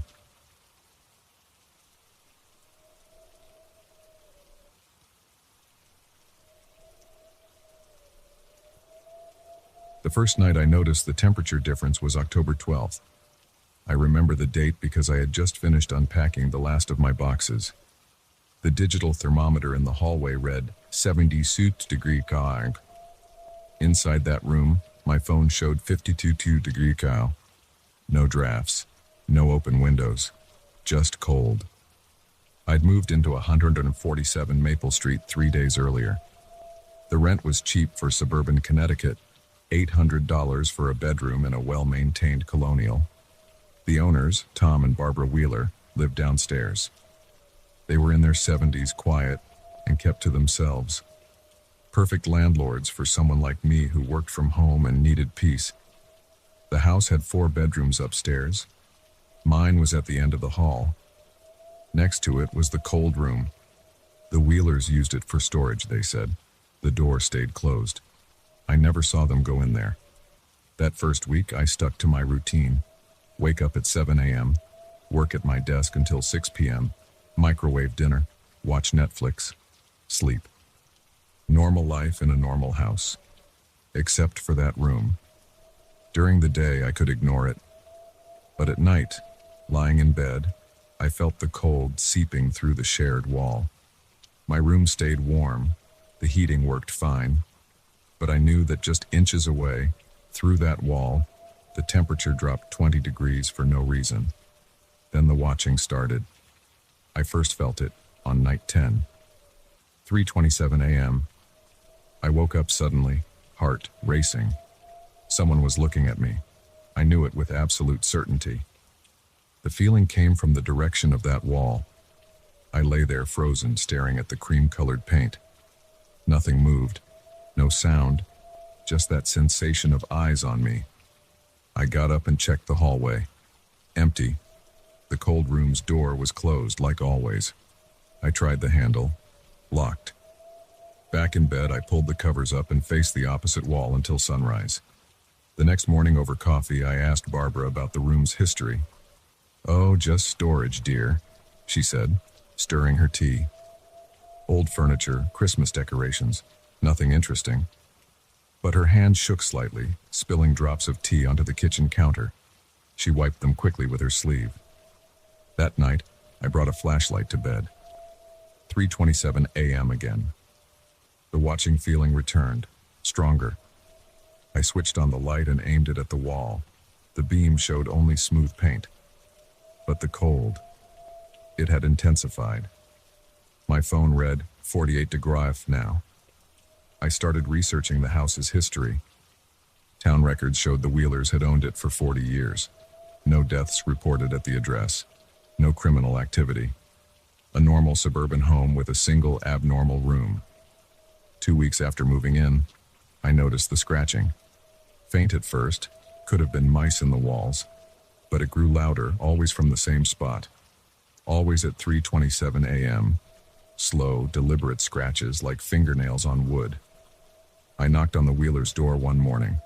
Tom answered, looking tired. "The room next to mine," I said. "I keep hearing noises at night." His face tightened. "Old houses make sounds. Nothing to worry about." "Could I take a look inside, just to ease my mind?" "It's locked," he said quickly. "Lost the key years ago." He shut the door before I could respond.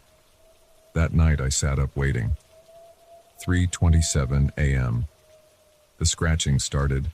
I pressed my ear against the wall. The sound came through clearly now, rhythmic scraping, moving from high to low, then a thump, then silence. I didn't sleep.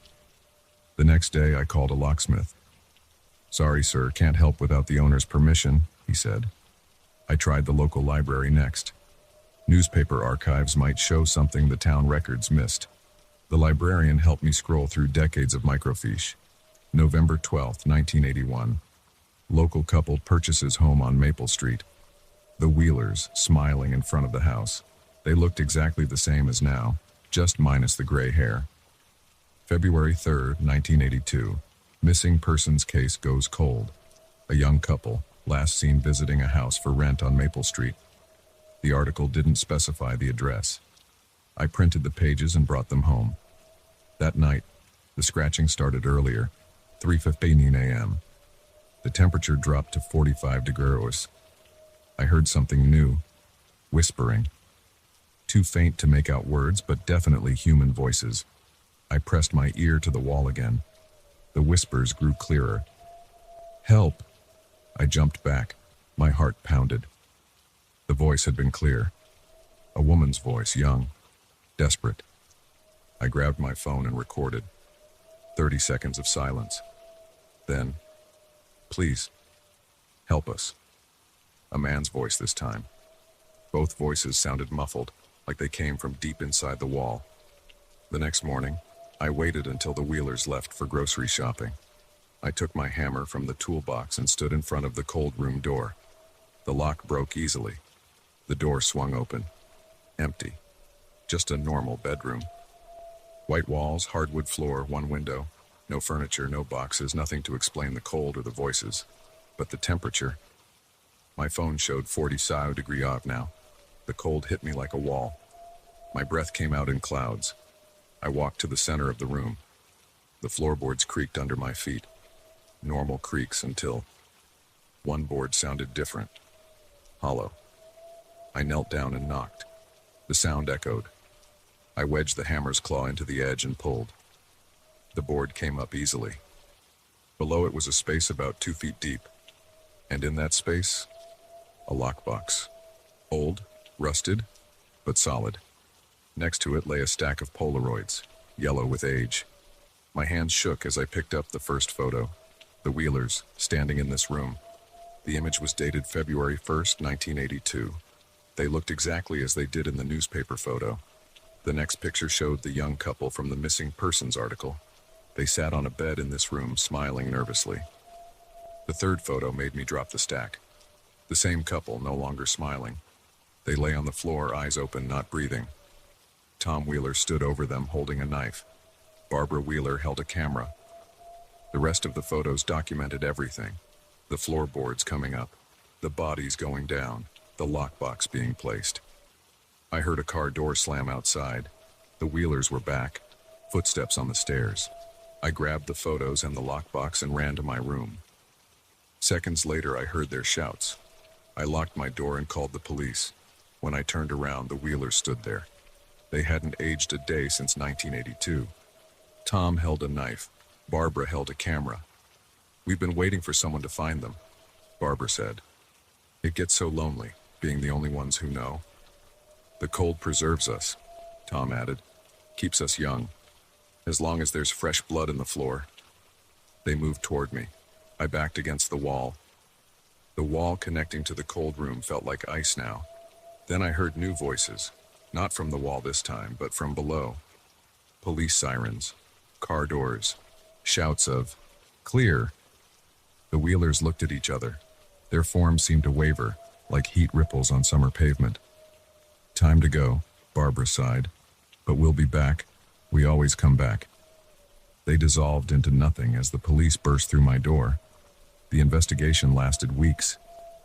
They found the bodies under the floorboards, preserved by the supernatural cold. The lockbox contained jewelry, wallets, IDs, evidence from decades of victims. The Wheelers' bodies turned up too in their own basement. They'd died in 1983. Suicide, the coroner said. But somehow they'd stayed in the house, kept young by whatever dark force lived in that room. I moved out the next day, found an apartment across town. But sometimes at exactly 3:27 a.m. my bedroom gets cold, and I feel eyes watching me through the walls. The new tenants at 147 Maple Street report the same thing. The room stays cold, and at night they see an elderly couple walking the halls, looking exactly like they did in 1982, always carrying a knife and a camera. They're still hunting, still feeding the cold, still keeping their dark bargain with whatever lives in that room. I check the local news every morning, dreading the day I'll see another missing persons report. Because I know where those people will end up. Under those floorboards in the cold room, adding their blood to the dark preservation that keeps Tom and Barbara Wheeler forever young. The police closed the case. They filed it away with all the other unexplained mysteries. But I know the truth. And every night at 3:27 a.m. when my room gets cold, I remember. Some doors should stay locked.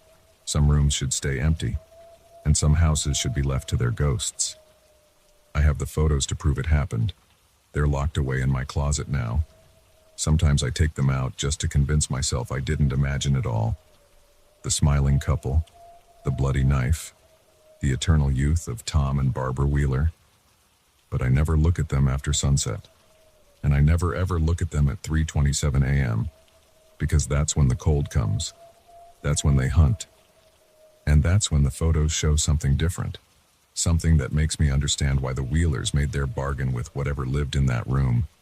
Something that makes me wonder if one day, when I'm old and afraid of death, I might make the same choice they did. But for now, I keep my doors locked. I keep my walls warm. And I try to forget the cold room at 147 Maple Street, where two people chose eternal youth over their humanity, and where the price of immortality is measured in blood and freezing air.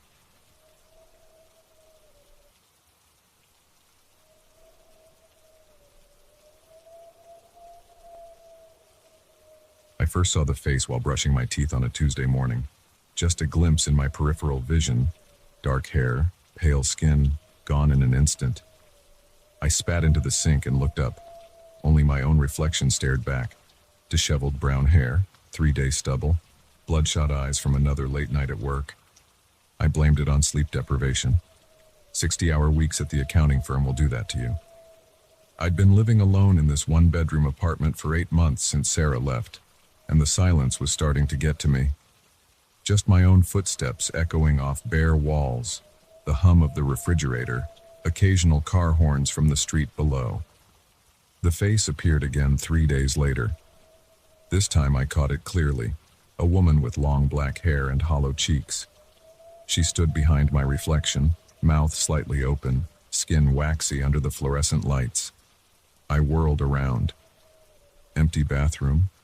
White tiles, shower curtain drawn back, towel hanging crooked on the rack. My heart pounded against my ribs. Sweat beaded on my forehead. I gripped the edge of the sink and forced myself to look in the mirror again. Nothing but my own pale face staring back. "Get it together," I muttered. The words bounced off the bathroom walls. I splashed cold water on my face and went to work. That weekend, Mike came over to watch the game. We ordered pizza, cracked open some beers. During halftime, he got up to use the bathroom. He came back looking uneasy. "Hey man, weird question. Has anything strange ever happened in your bathroom?" My stomach clenched. "What do you mean?" Mike shifted on the couch, picked at the label on his beer bottle. "I don't know, just felt like someone was watching me in there. Kept seeing movement in the mirror." He forced a laugh. Probably just had one too many. I told him about the faces then. The words spilled out. The woman with black hair. The uneasy feeling of being watched, how I'd started avoiding looking in the mirror while washing my hands. Mike's face went slack. Holy shit, I thought I was going crazy. Last time I was here, I swore I saw an old man standing behind me in the mirror. Bald head, wire-rimmed glasses.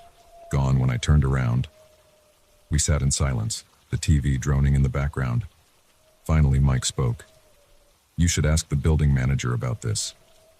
Monday morning, I caught Jerry, the maintenance guy, in the lobby. "Hey, quick question about Unit 4B. Has anyone ever reported anything unusual about the bathroom?"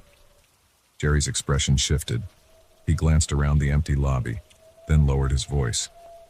"The mirror stuff?" My mouth went dry. "Yeah." He sighed. "Previous tenant mentioned something similar. Young woman lived there about a year before you. Said she kept seeing faces in the bathroom mirror. Asked me to replace it, thought it might be warped or something. I did, but..." He shrugged. "She moved out 2 weeks later." "What about before her?" "Elderly couple. Stayed about 6 months. They never said anything directly, but the wife used to cross herself every time she walked past that bathroom. Noticed it while doing repairs in there once." I went back upstairs, legs heavy. Inside my apartment, I walked straight to the bathroom. The mirror looked ordinary enough. Rectangular, silver-framed, slightly spotted with age. My reflection stared back, tension evident in the set of my jaw. Then a face emerged behind my shoulder.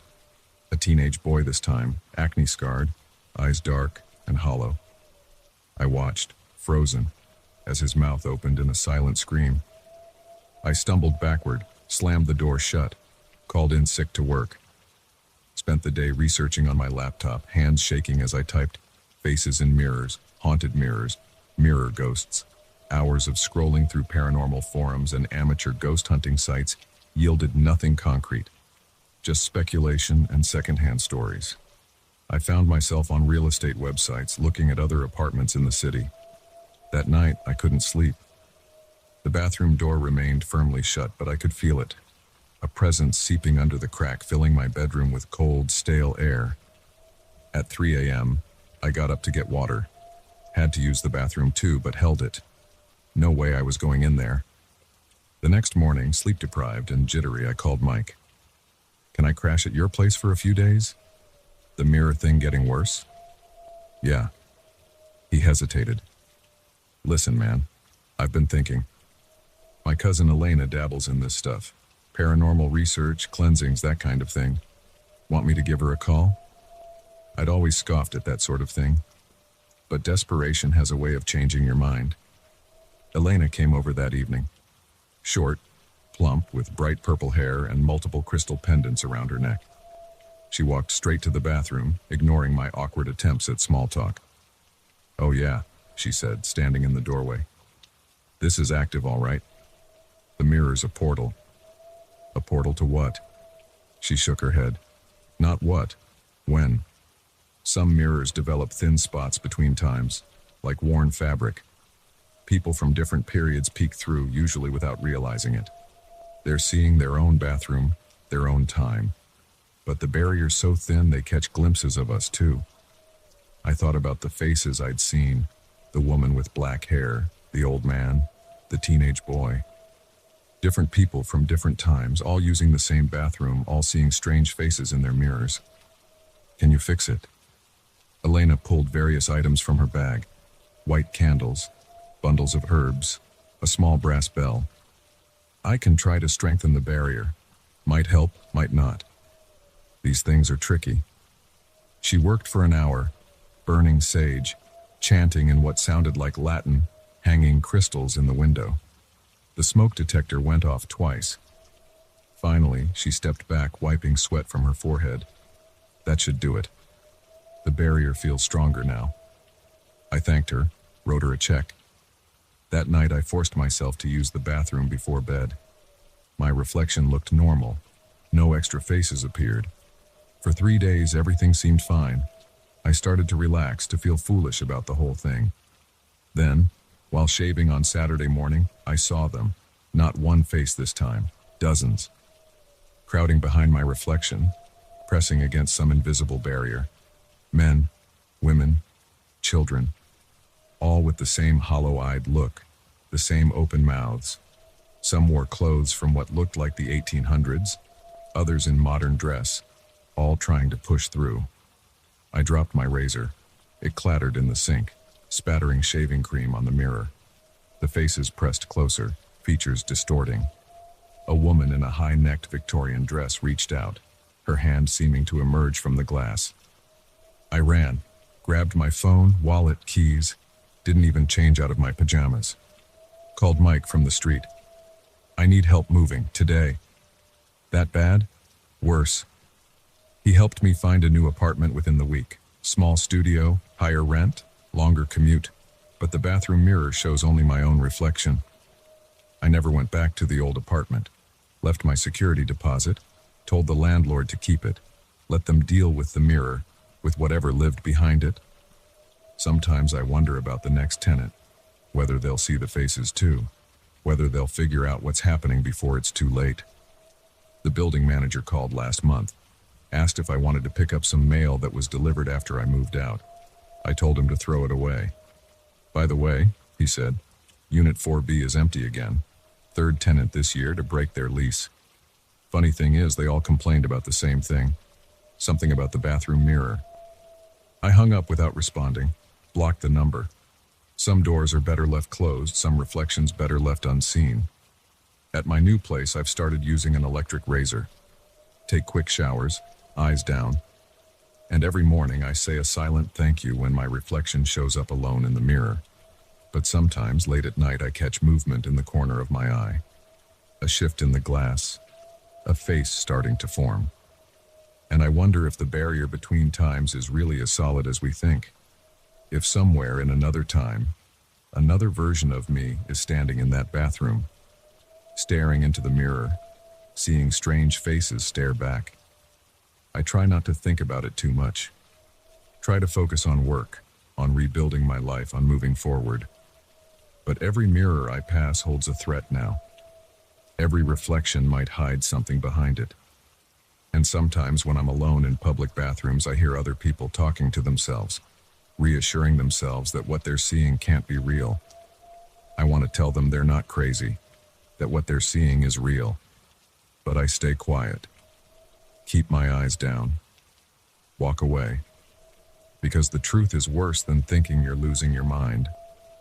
The truth is that reality is thinner than we think. That time isn't as linear as we pretend. That sometimes when we look in mirrors, other times look back.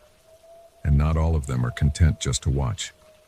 Last week I saw a for rent sign in my old building's window. Unit 4B. Available immediately. Reduced rate. I walked faster, pulled my collar up against the cold. Let someone else discover what lives in that mirror. Let someone else learn why some reflections are better left unseen. I have a new life now. New apartment, new routine, new ways to avoid mirrors. But sometimes washing my hands or brushing my teeth, I'll catch a glimpse of movement in my peripheral vision. Just for a second. Just enough to make me wonder. And I remember what Elena said about thin spots between times, about worn fabric, about how some barriers once weakened never fully heal. I try not to think about what that means, about whether those faces from the mirror followed me, whether they're watching, waiting, looking for another chance to break through. I keep the bathroom light off now when I can. Use my phone's flashlight pointed at the floor. It's inconvenient, but it's better than the alternative. Better than seeing those faces again. Better than wondering if next time they might do more than just watch. Better than discovering that some reflections don't disappear when you turn away. That some barriers once broken can never be repaired. I live with it, adapt, move forward. But I never look in mirrors anymore without wondering what might be looking back. And sometimes in my dreams I see that bathroom, that mirror, those faces, pressing against the glass, waiting, always waiting. I wake up sweating, heart racing. Check my phone.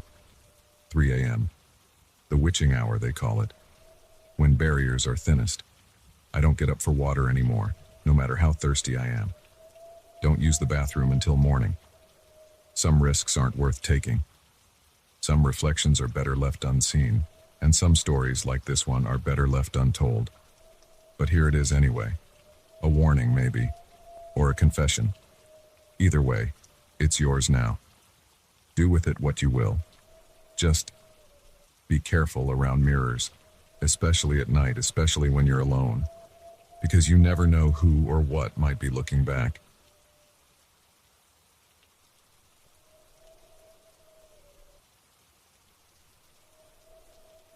I first heard the footsteps 3 days after moving into apartment 4B.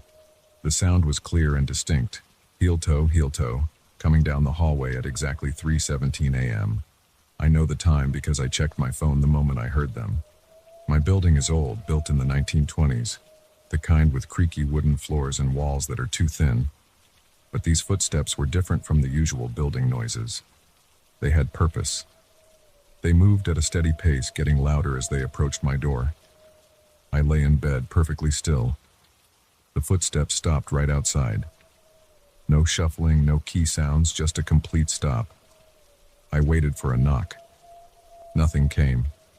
After 30 seconds of silence, I jumped out of bed and yanked my door open. The hallway was empty. The emergency exit light at the end cast a dim red glow on the worn carpet. No movement, no sound. I checked both directions, then walked to the stairwell. Empty. Looked down the stairs. Nobody. The elevator hadn't moved. The display still showed it parked on the first floor. I went back to bed, blaming it on new apartment jitters. But it happened again the next night, and the next, always at 3:17 a.m., always the same steady pace, always stopping at my door, always gone when I checked. I started staying up to catch whoever was doing it, sat in the dark with my door cracked open, watching through the gap. The footsteps came right on schedule, but I saw no feet pass by, no shadows, just the sound, clear as day, stopping at my threshold. I installed a security camera. The footage showed nothing. The audio picked up the footsteps perfectly, but the video feed showed an empty hallway. After 2 weeks, I started talking to my neighbors. Mrs. Chen in 4A said she never heard anything. The college kids in 4C told me to lay off the late-night horror movies. The building manager, Mr. Sullivan, just shrugged and said old buildings make noise. But it wasn't just noise. The footsteps had weight to them. They made the floorboards creak. Sometimes I could feel the vibration through my feet when I stood by the door. I researched the building's history, found nothing unusual in the public records. No tragic deaths, no unsolved mysteries. Just a standard apartment building that had housed thousands of people over the decades. One night, I decided to time the footsteps. From the moment they became audible at the far end of the hall until they stopped at my door, 47 seconds. I did this for several nights, always 47 seconds. I measured the hallway the next day. At an average walking pace, it took me 47 seconds to walk from the stairwell to my door. The footsteps never came on rainy nights. I documented this over several weeks. Clear weather, footsteps, rain, silence. I couldn't find any logic to this pattern. After a month, I started leaving my phone recording by the door every night. The footsteps always registered. Clear, steady steps. No other sounds. No breathing. No clothes rustling. Just footsteps. I began to notice other patterns. The sound was slightly heavier on Mondays, lighter on weekends, as if whoever or whatever was making them carried a different weight on different days. The property management company had no records of any similar complaints. I checked with former tenants I could track down through social media. None of them had experienced anything unusual. One night, I tried something different. I placed a thin layer of flour on the floor outside my door. The footsteps came as usual. When I checked in the morning, the flour was undisturbed. I started sleeping with earplugs. The footsteps still woke me up. I could feel them through my mattress, through the floor, through the walls. 2 months in, I noticed something new. The footsteps had a slight drag now, like someone favoring their left leg. The pace remained the same, but there was a new rhythm to it. Step drag, step drag. I began recording the changes. Some nights the drag was more pronounced, others barely noticeable. But it was always there, a slight hesitation between steps. The sound started affecting my sleep. Even on nights when I managed to stay in bed, I'd wake up at 3:16 a.m., 1 minute before they started. My body had adapted to their schedule. I tried sleeping elsewhere. Friends' couches, hotels, even my car once. But I always came back. The rent was too good, the location perfect for work. Besides, the footsteps weren't threatening, just persistent. 3 months after moving in, I met Ms. Rivera from the 5th floor. She was in her 80s, had lived in the building since the 1960s. When I mentioned the footsteps, her face changed. "Apartment 4B?" she asked. That was Mr. Wells' place. She told me about Thomas Wells, a tenant from the 1950s. A mailman who worked the night shift. Every morning at 3:17, he'd come home from his route. Always on time, always taking the same path to his door. He lived there for 30 years, Ms. Rivera said. Never missed a day of work, even after the stroke that left him with a limp. My mouth went dry. What happened to him? Died in his sleep, right there in 4B. They found him when he didn't show up for his route. First time he'd ever missed work. I asked what day he died. She couldn't remember the exact date, but she knew it was during a rainstorm. That night I sat by my door at 3:17 a.m. The footsteps came as usual. Step drag, step drag. When they stopped, I spoke into the darkness. "Long route tonight, Mr. Wells?" The silence that followed felt different, heavier, more aware. I continued. "I keep your schedule now. Up every night at 3:17. Never thought I'd be so punctual." Something changed in the air, a shift in pressure like the moment before a storm. "The mailroom downtown still has your picture," I lied, watching the door. "They told me you never missed a delivery." The floor creaked, not from footsteps, but like someone shifting their weight. "Must have been hard doing the route after the stroke, but you kept going. Never missed a day." Another creak, closer to the door. Except that last one, the rainy night. The temperature in the hallway dropped. I could see my breath. "You can rest now, Mr. Wells. Your route is covered. Someone else makes the deliveries." The cold intensified for a moment, then slowly faded. The pressure in the air returned to normal. That was 4 months ago. The footsteps still come every clear night at 3:17 a.m. But now they pass my door, continuing down the hall until they fade away. Sometimes on very quiet nights I hear the distant sound of mail being sorted, letters shuffling, bags being moved. The sounds of someone still doing their job long after their route has ended. I've stayed in 4B. The rent is still good, and I've gotten used to the schedule. Every morning at 3:17 I wake up briefly, listen to the footsteps pass by, then go back to sleep. Last week I found an old letter in my mailbox. The envelope was weathered, the address faded. It was postmarked 1973, the year Mr. Wells died. Inside was a single blank sheet of paper, but the envelope was properly delivered. Even in death, he finishes his route. I've thought about moving, but where would I go? Every building has its sounds, its rhythms, its echoes of those who came before. At least here I know the source of mine. Besides, there are worse things than sharing space with someone who takes their job seriously, even if that job ended 50 years ago. The footsteps will come again tonight. Step drag down the hall past my door, fading into the darkness. Another delivery completed, another route finished, in an endless cycle of duty that not even death could interrupt. And tomorrow night it will happen again. Because some routines are stronger than death. Some paths get worn so deep into reality that they can't be erased. So I stay, keeping my own routine. Every night at 3:17, I listen for his footsteps. And every morning I check my mail, wondering if another letter from 1973 will find its way to my box, delivered by a mailman who refuses to let a little thing like death keep him from finishing his route. Perhaps that's all ghosts are, routines that got stuck, playing out over and over, too deep to fade, too strong to die. If that's true, then Mr. Wells isn't haunting the building. He's just finishing his route the same way he did every night for 30 years. And maybe that's why he passed my door that night I spoke to him. Maybe he just needed someone to acknowledge that his route was covered, that his duty was done, that he could walk on. But he still comes, every clear night at 3:17 a.m. Step drag, down the hall, past my door, into the darkness. The sound of eternal duty, of unfinished business, of a route that never truly ends. I've made my peace with it. Some people have noisy neighbors above them. Some have traffic outside their windows. I have a ghostly mailman who passes my door every night at 3:17 a.m. Could be worse. At least he's punctual. The footsteps are coming now. I hear them at the end of the hall, steady and familiar. Step drag, right on schedule. Another night, another delivery, another routine played out in the endless loop of time. And tomorrow, we'll do it all again.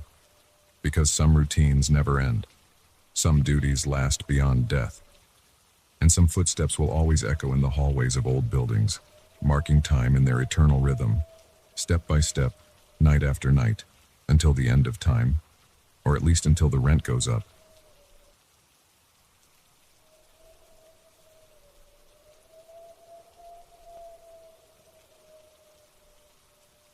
The first call came on a Tuesday night at 10:47 p.m. I remember the exact time because I was staring at the clock on my microwave, waiting for my TV dinner to finish heating up. The phone's ring made me jump. Nobody calls my landline anymore except telemarketers, and they don't call that late. I let it ring 3 times before picking up. Hello? Silence. Just the faint hiss of an open line. Hello? Who is this? More silence, then a click, and the dial tone. I stood there holding the receiver for a few seconds, then hung up, probably a wrong number.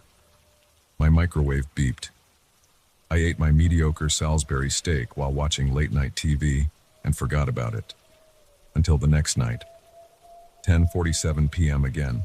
Same ring, same silence when I answered. But this time, just before the line went dead, I heard something. A whisper, so quiet I almost missed it. David. My name. Someone had whispered my name. I spent the next hour checking my caller ID, unknown number, then Googling the few people who still had my landline number. Most of them were dead or had moved away years ago. I'd kept the landline out of habit, and because it came bundled with my internet package. The third night I was ready. I sat in my armchair next to the phone at 10:46 p.m., notepad in hand. When it rang, I snatched it up immediately. Who is this? I can hear you breathing. The silence felt different this time. Heavier, like someone trying very hard not to make a sound. David. The whisper was a little clearer. Female, I thought. Young. Listen, this isn't funny. Tell me who you are or I'm calling the police. Click. I didn't call the police. What would I say? Someone's calling me and whispering my name. They'd laughed me out of the station. Instead, I called the phone company the next morning. I'm sorry, sir, but we can't trace blocked numbers without a court order, the customer service rep told me. Have you received any threats? No, not exactly. They just whisper my name and hang up. Well, we can change your number if you'd like. I thought about it, but something stopped me. Curiosity, maybe, or stubbornness. No, that's fine. Thanks anyway. That night, I tried recording the call on my phone. The ring came right on schedule, but when I played back the recording, there was nothing but static where the whisper should have been. By the end of the first week, I had a routine. I'd sit by the phone at 10:45, wait for the ring at 10:47, answer it, hear my name whispered, then spend the rest of the night unable to sleep. Dark circles formed under my eyes. My coworkers started asking if I was okay. Just having trouble sleeping, I'd tell them. How could I explain the truth? On day 10, I tried not answering. The phone rang 7 times before going to voicemail. When I checked the message later, there was a full minute of silence. Then my name, whispered 3 times. David. David. David. I deleted the message. The next night, I unplugged the phone completely. Big mistake. At 10:47 p.m., it rang anyway. I stood in my living room staring at the unplugged phone as it rang and rang. My hands started shaking. Sweat rolled down my back. This wasn't possible. When I finally picked up the receiver, the whisper was louder than before. David, I'm getting closer. I dropped the phone and ran out of the house. Spent the night in my car in a Walmart parking lot, watching the sun rise over shopping carts and empty spaces. The next day, I called a friend who works in IT security. Could someone hack my phone line? I asked him. Make it ring when it's unplugged? Your landline? That's not how phone lines work, man. If it's unplugged, it's unplugged. Period. I didn't tell him what had happened. Instead, I bought a voice-activated recorder and set it up next to the phone. I also installed security cameras covering every entrance to my house. If someone was playing games with me, I'd catch them. The cameras showed nothing. No one approached my house at night, but the calls kept coming. 2 weeks in, the whispers started getting longer. David, I miss you. David, why did you leave me? David, it hurt so much. The voice was definitely female and somehow familiar, but I couldn't place it. I'd dated a few women over the years, but none of them had died, as far as I knew. I checked social media, just to be sure. They were all still alive, posting pictures of their kids and dogs and vacation spots. I started sleeping with all the lights on. Lost weight. Called in sick to work more often than not. The voice was changing me, wearing me down one whisper at a time. 3 weeks in, I cracked. After the usual whisper, David, I'm almost there, I screamed into the phone. What do you want from me? Who are you? Just tell me. The silence lasted so long I thought the line had gone dead. Then, David, don't you remember me? The voice was clearer than ever. And in that moment, I did remember. My hands went numb. The receiver slipped from my fingers. Sarah, my sister. Sarah, who'd died 20 years ago in a car accident. Sarah, who'd called me that night. begging for a ride home from a party because she was too drunk to drive. Sarah, who I'd told to take a cab because I was too busy playing video games with my friends. They found her car wrapped around a tree at 10:47 p.m. I picked up the phone with trembling hands. Sarah? Hello, big brother. Her voice was full now, no longer a whisper, just like I remembered it. I'm sorry, I choked out. God, Sarah, I'm so sorry. I know. A pause. I'm here now. The light in my living room flickered. In the corner of my eye, I saw movement, a shadow taking shape. Sarah, please. I've been trying to reach you for so long. Do you know how hard it is to dial a phone from here? How much energy it takes? The shadow was darker now, more solid. I could make out the outline of a girl in a torn prom dress, her hair matted with blood. Every night I got a little stronger, a little closer, and now, she stood in front of me, as real as the phone in my hand. Her skin was pale, her eyes dark holes, but her smile was just how I remembered it. Now I can finally hug my big brother again. Her arms were cold when they wrapped around me, cold and strong and getting stronger. I missed you so much, David. Let me show you where I've been. The phone fell to the floor, still connected to a line that shouldn't work. On the other end, there was nothing but silence. And in my living room, the lights went out one by one as my sister's embrace tightened, tightened, tightened. They found my body the next morning, after I failed to show up for work again. Heart attack, they said. The stress and lack of sleep must have finally caught up with me. They didn't mention the smile frozen on my face, or the phone lying next to me, its cord still unplugged, but the line somehow still open and humming with static. These days, I'm the one who makes the calls. Sarah showed me how. It takes practice, but I'm getting better at it. Stronger. Every night at 10:47 we reach out together.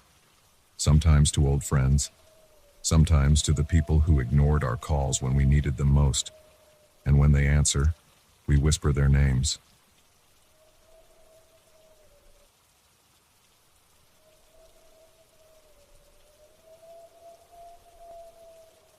The first time I saw her, I almost crashed my car.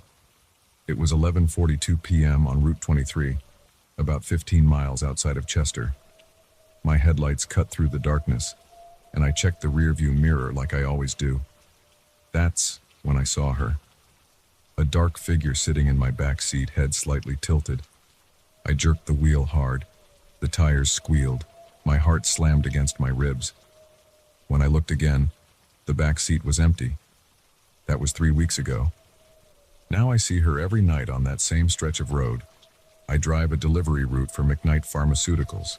Night shift, 10 p.m. to 6 a.m. The pay is good, 30% more than day shift. My wife Sarah thinks I'm crazy for taking it, but we need the money. Our second kid is due in 4 months. The route takes me from the warehouse in Millbrook down to the Chester Medical Center. Empty road most of the time. Just me, my thoughts, and the hum of tires on asphalt. Until she started showing up. Last night I decided to record everything that happened. Maybe writing it down will help me figure this out. Maybe it'll prove I'm not losing my mind. 10:15 p.m. I pulled out of the warehouse parking lot. Standard procedure. Check mirrors, adjust seat, buckle up. The back seat was empty. Just some paperwork and my lunchbox. The first couple hours went normal. Made my stops at the smaller clinics, dropped off their supplies, signed my paperwork. Checked the back seat after every stop. Still empty. 11:30 p.m. I hit Route 23. My hands got sweaty on the wheel. They always do now. The road stretched ahead, pitch black except for my headlights. Trees pressed in on both sides. No streetlights out here, no houses, just wilderness. 11:38 p.m. I turned up the radio. Some classic rock station. Don't Fear the Reaper. I changed it, found some talk radio instead. Anything to fill the silence. 11:41 p.m. My eyes kept darting to the rearview mirror. The back seat stayed empty. Maybe tonight would be different. Maybe she wouldn't show up. 11:42 p.m. There she was, just like always, a dark shape, like a person made of shadow. Female, I think, from the way she's built. Long hair hanging down, head tilted slightly to the right. No features visible, just blackness where a face should be. My heart started racing. Sweat ran down my back. The radio turned to static. I gripped the wheel tighter, kept my eyes on the road. Don't look at her, don't acknowledge her, that's what I've learned these past weeks. She didn't move, just sat there. I could feel her watching me. 11:43 p.m. The static on the radio got louder, the temperature dropped. My breath came out in white puffs. The heater was still running full blast. I tried to focus on driving, yellow lines ticking past, trees blurring at the edges of my headlights.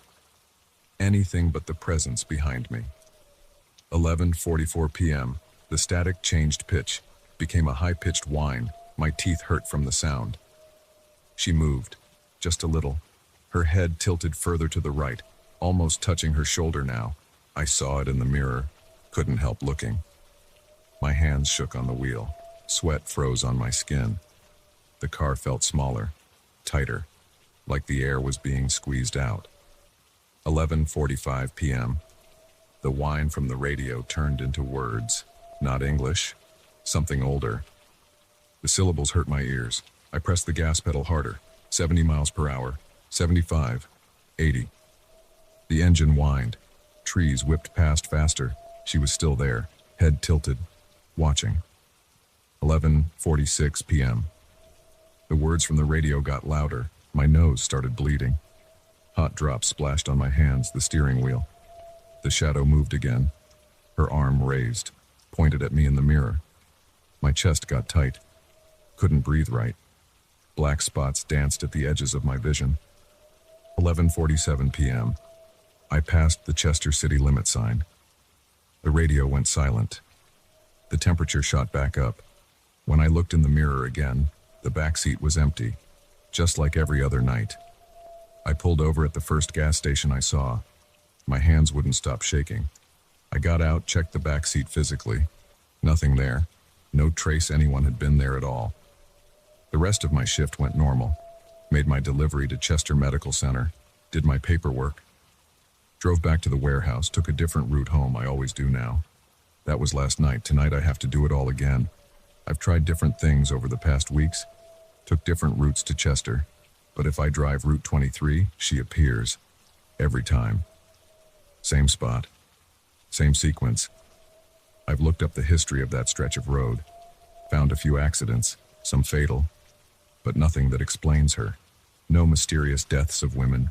No unsolved disappearances that fit. I asked other drivers if they've seen anything strange. They laugh it off. Tell me I'm working too hard, need more sleep. Maybe they're right. But I know what I see, what I feel. Every night at 11:42 p.m. I thought about quitting, finding a day job. But we need the money, the baby's coming. Medical bills are piling up.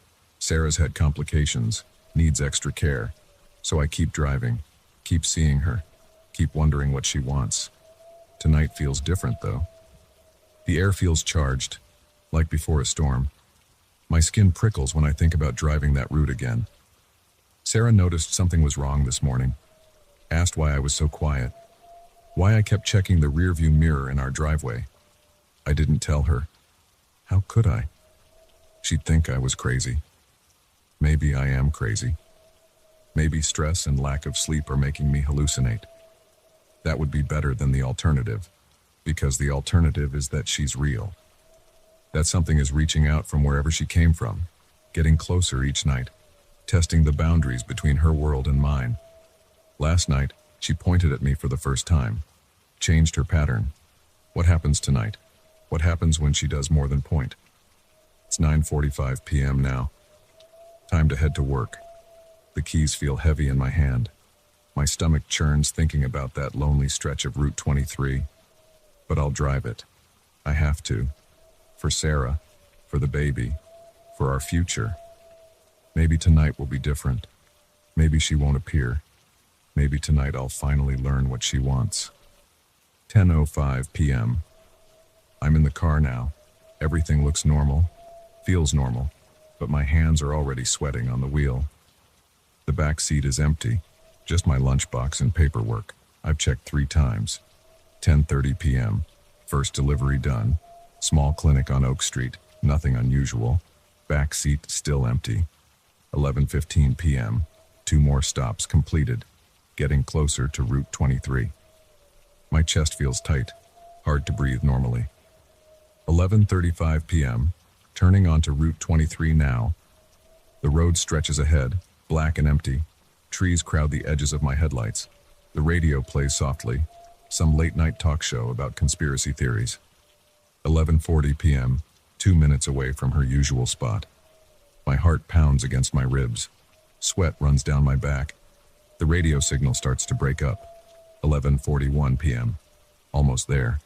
The static gets louder, temperature dropping. My breath fogs in front of my face. 11:42 p.m. She's here. Different this time. Closer to me.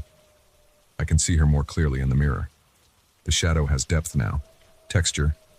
Like black velvet or smoke given form. Her head turns toward me. No face. Just darkness. But I feel her gaze. Feel her attention. The static on the radio changes. Becomes that high-pitched whine. Then the words start. That ancient language that hurts my ears. My nose bleeds. Harder than before. The drops look black in the dashboard lights. She moves. Both arms raised this time. Reaching toward me. The car feels tiny now. Crushed by the weight of her presence. The air is thick. Hard to breathe. Hard to think. The words from the radio get louder. My ears ring. More blood runs from my nose. She's closer now. I can feel her right behind my seat. Cold radiates from her. Freezes the sweat on my skin. Her arms stretch further. Black fingers extend toward my shoulders. The speedometer reads 90 miles per hour. The engine screams. Trees blur past in the darkness. Something touches my shoulder. Ice cold. Like being stabbed with frozen needles. The radio explodes in a burst of sparks. The dashboard lights flicker. Her fingers dig in. Pain shoots through my shoulder. Spreads across my chest. Black spots fill my vision. The car swerves. The last thing I see in the mirror is her face next to mine. Still no features. Just endless darkness. Then everything goes black. I wake up in the hospital. Sarah sits next to my bed holding my hand. Her eyes are red from crying. The doctors say I'm lucky. The car rolled 3 times. Should have killed me. They can't explain why I'm barely scratched. They also can't explain the black handprints burned into my shoulders, or why my blood work shows impossible readings, or why the car's electrical system is completely fried. I tell them I swerved to avoid a deer. They believe me. It's easier than the truth. Sarah takes me home, I rest, recover, take some time off work. But I know I have to go back. We need the money more than ever now. Tonight's my first night back on shift. The keys sit heavy in my hand. I check the back seat before getting in. Empty. But I know she'll be there. Waiting on Route 23. At 11:42 p.m. And this time I don't think she'll let me go so easily. Maybe I'll find out what she wants. Maybe I'll join her in whatever darkness she came from. Or maybe I'll just keep driving that road. Night after night, watching her get closer. Waiting to see what happens when she finally reaches me. The clock reads 10 p.m. Time to go to work.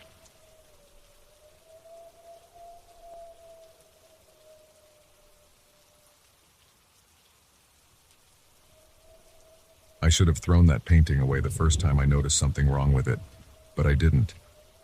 Now I'm sitting in my car outside my house, watching the windows of my living room, trying to work up the courage to go inside. My hands are shaking on the steering wheel. The engine's been off for 20 minutes, but I can't make myself get out. It started 3 months ago. I had just moved into my new house in Riverside, Connecticut. The divorce papers were finally signed, and I needed something to make the place feel less empty. The bare walls were driving me crazy.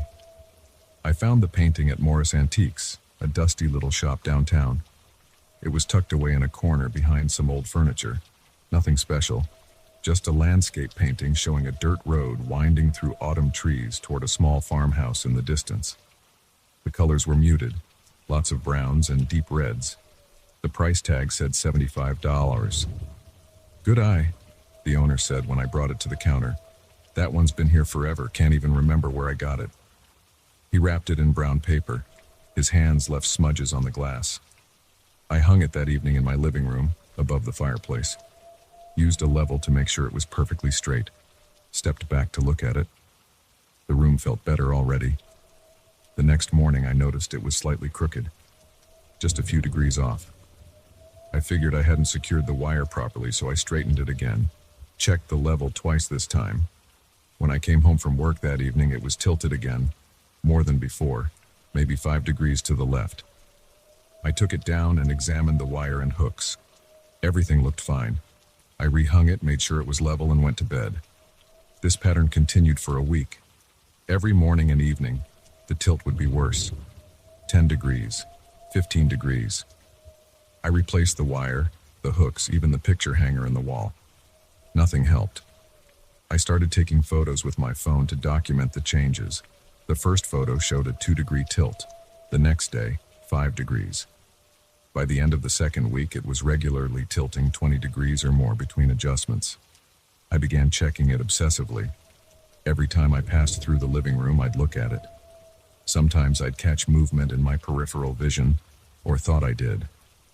But when I turned to look directly at it, the painting would be perfectly still, just tilted. The tilt started happening faster. I'd straighten it, walk to the kitchen to get a cup of coffee, and come back to find it askew again. I installed a security camera facing the painting. The footage showed nothing. The painting would simply be straight in one frame and tilted in the next. I started losing sleep. Every creak in the house made me jump. I'd lie in bed at night, straining to hear any sound from downstairs. Sometimes I thought I heard scratching noises coming from the living room wall. One night, after tossing and turning for hours, I went downstairs at 3 a.m. for a glass of water. The painting was hanging upside down. My hands shook so badly I dropped the glass. It shattered on the hardwood floor. I stood there in my bare feet, surrounded by broken glass, staring at the inverted landscape. The farmhouse looked wrong. The windows were different, darker. I left the glass on the floor and went back upstairs, locked my bedroom door, pushed a chair against it, sat on my bed until sunrise, listening to the sounds of the house settling.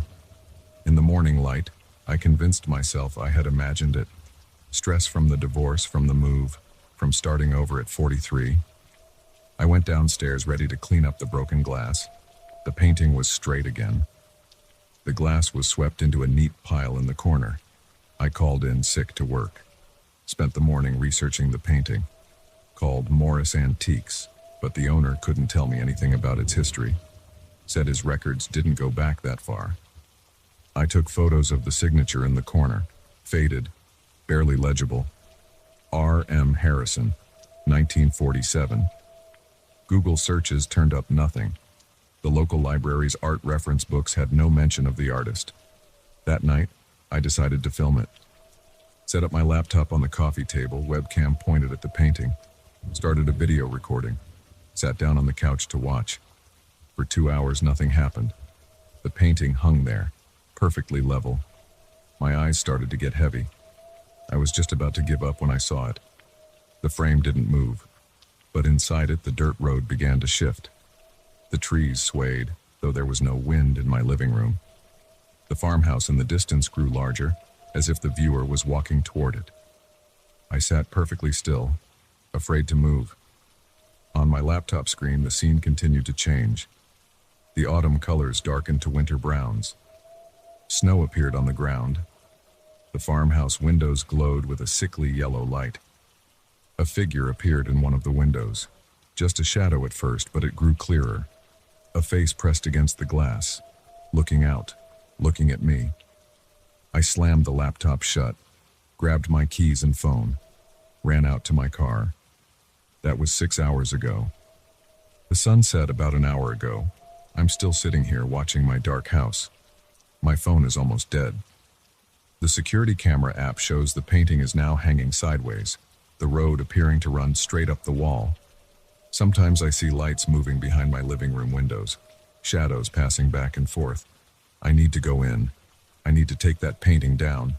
Burn it, maybe. But my body won't move. My hands won't release the steering wheel. A text message buzzes my phone. Unknown number. The door is open. Come inside. See how the road ends. I delete the message. Start the car. Pull away from the curb. The painting can keep the house. I'll call a realtor tomorrow. Let them deal with it. But as I drive away, I check my rearview mirror. There's something new in the back seat. A small frame leaning against the leather. Inside it, a dirt road winds through autumn trees. I press the accelerator harder. The engine roars. But in the mirror, I can see the road beginning to tilt. End of part 1. Part 2. The motel room is small and smells like old cigarettes. I've been here for 2 days. Haven't slept. The painting is propped against the far wall, covered with a sheet I took from the bed. I tried destroying it the first night. Took it out to the parking lot and smashed it against the pavement. The glass shattered. The frame splintered. But when I got back to my room, it was hanging on the wall completely intact. Tried burning it next. The flames wouldn't catch. The matches went out as soon as they touched the canvas. Called my ex-wife yesterday. Told her everything. She hung up after 5 minutes. Probably thinks I'm having some kind of breakdown. Maybe I am. The sheet keeps sliding off the painting. No matter how many times I adjust it, it falls. Like something underneath is pushing it away. I haven't looked at the actual painting since I left my house. Too afraid of what I might see. The farmhouse might be closer now. Or the road might lead somewhere else entirely. My phone keeps getting texts from unknown numbers. I delete them without reading them. Turn the phone off. Turn it back on an hour later because the silence is worse. The door is locked. Deadbolt engaged. Chain fastened. But I keep hearing footsteps in the hallway that stop right outside my door. The manager came by earlier to ask about extending my stay. Said I looked like I could use some rest. His eyes kept drifting to the covered painting. He seemed nervous. Left quickly. I need to figure out what this thing is. Where it came from. Someone must know something about R.M. Harrison. The local library's website shows newspaper archives going back to the 1940s. I start searching. 3 hours later, I find something. A small article from 1947. Local artist Robert Harrison missing, presumed dead. Last seen working on a landscape painting at his farmhouse on Old Mill Road. The article includes a photo of the farmhouse. I pull the sheet off the painting with shaking hands. Compare the farmhouse in the distance to the newspaper photo. They match. But the farmhouse in the painting is different now. Darker, decaying. The windows are broken, the door hangs open. And the road no longer leads to the house. It curves away into darkness. Something moves in that darkness. A shape emerges onto the dirt road. A figure, walking toward the foreground, toward me. I cover the painting again. My hands are numb, chest tight. Can't breathe properly. The sheet slides off. The figure is closer now. I can see details. Old-fashioned clothes. A painter's smock, stained with dark patches. R.M. Harrison, walking out of his own painting. I run for the door. Fumble with the locks. Behind me, I hear canvas stretching, tearing. The door won't open. The handle turns, but the door is stuck. Like something is holding it from the other side. I turn around slowly. The painting has changed completely now. The road fills the entire canvas, stretching out of the frame. The figure is at the very front. Harrison's face is gray. His eyes are wrong. Too dark, too wide. He holds a paintbrush in one hand. It drips something that isn't paint. Every painting needs a subject, he says. His voice sounds like dried leaves scraping against canvas. I close my eyes, feel cold fingers on my shoulder, smell oil paint and decay. When the manager finally checks the room 2 days later, he finds it empty. just a landscape painting hanging on the wall. A dirt road winds through autumn trees toward a farmhouse. In the foreground, a small figure stands with his back to the viewer. He is trying to run. Part 3. I'm aware now. Conscious. But everything is wrong. I can see out through the canvas. The motel room is distorted, like looking through warped glass. People come and go. Maids, the manager, police officers taking notes. They take the painting down, pack it carefully. Evidence, they say. Looking for clues about my disappearance. But they're looking from the wrong side. I try to move, but I can only shift within the confines of the scene. The road under my feet feels real enough. The trees around me rustle with a wind I can't quite feel. Harrison is always behind me. I never see him clearly, just feel his presence. Hear him humming as he works on new paintings within this painting. Time moves strangely here. Sometimes the light changes normally, day to night and back. Sometimes it freezes for what feels like weeks. The police station's evidence room is dark. Other paintings hang nearby. I can sense them, hear whispers from their canvases. More subjects. More victims. All of us trapped in Harrison's endless gallery. Sometimes I see faces pressed against the other paintings, watching. Their eyes are hollow. They've been here longer than me. Harrison keeps painting. The scene around me changes gradually. The road gets longer. The trees grow twisted. New figures appear in the background. I learn to communicate with the others, not with words, but with subtle changes in our paintings. A shifted shadow here, a changed color there. They tell me their stories. A woman from 1952 taken while admiring a seascape. A man from 1968 trapped in a city scene. Dozens more. All bought Harrison's paintings. All noticed them moving. All ended up here. We try to warn people. Make the paintings tilt dramatically. Fall off walls. Anything to make them destroy us before Harrison can pull them in. Sometimes it works. Sometimes the paintings are burned or torn up before he can take anyone else. But he always paints more. I've been here 3 months now, I think. Time is fluid in this place. Yesterday, something new happened. A young woman bought my painting at a police auction, hung it in her apartment. I can see her now, through the canvas. She's noticed the tilting already, keeps adjusting the frame. Harrison is excited. I feel his anticipation like static in the air. He's preparing his brushes.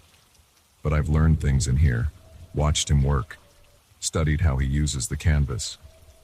Maybe if I concentrate hard enough, I can change the painting myself. Not much, just enough to write a warning. The road could crack. The cracks could form letters. Run. The woman is looking at the painting now, frowning. She sees the changed road. Harrison moves behind me, raises his brush. I focus harder. The paint beneath my feet begins to bubble. Burn it.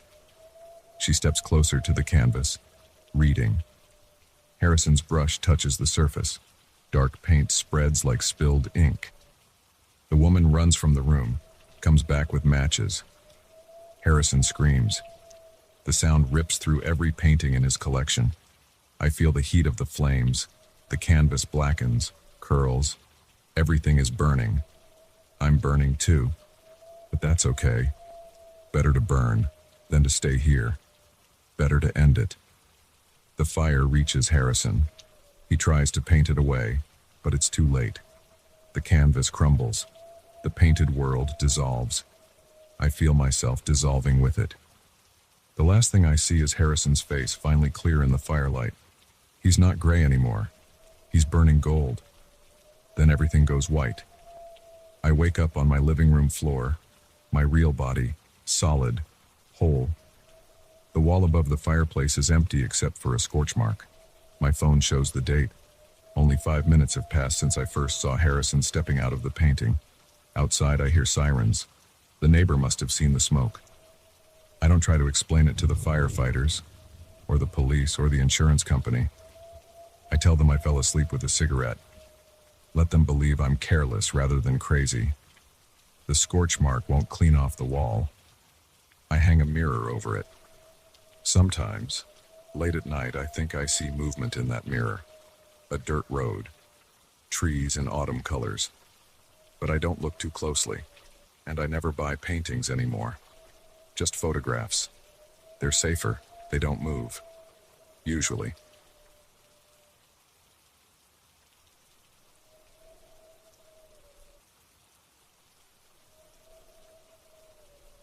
The light appeared on July 12th at 11:42 p.m. I know the exact time because I checked my phone when I first saw it through my kitchen window. A pale blue glow, weak but steady, hovering about 5 feet off the ground near the old oak tree at the back of my yard. No electrical outlets back there, no solar lights.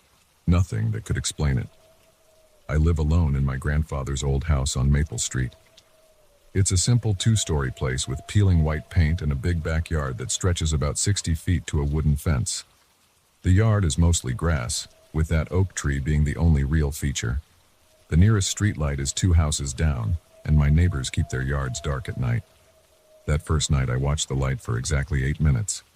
It didn't move or change brightness, just hung there like a done-out flashlight beam. I grabbed my own flashlight from the kitchen drawer and headed to the back door. My hand shook when I turned the knob. The night air hit my face, warm and sticky with July humidity. Crickets chirped from somewhere in the grass. I stepped onto the back porch. The wooden boards creaked under my feet. The light remained steady. Another step. Still there. I moved down the 3 porch steps, my sneakers crunching on the gravel path.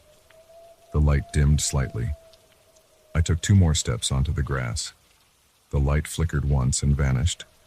I ran to the spot where I'd seen it, flashlight beam bouncing wildly across the yard. Nothing there. No warmth in the air. No strange smells.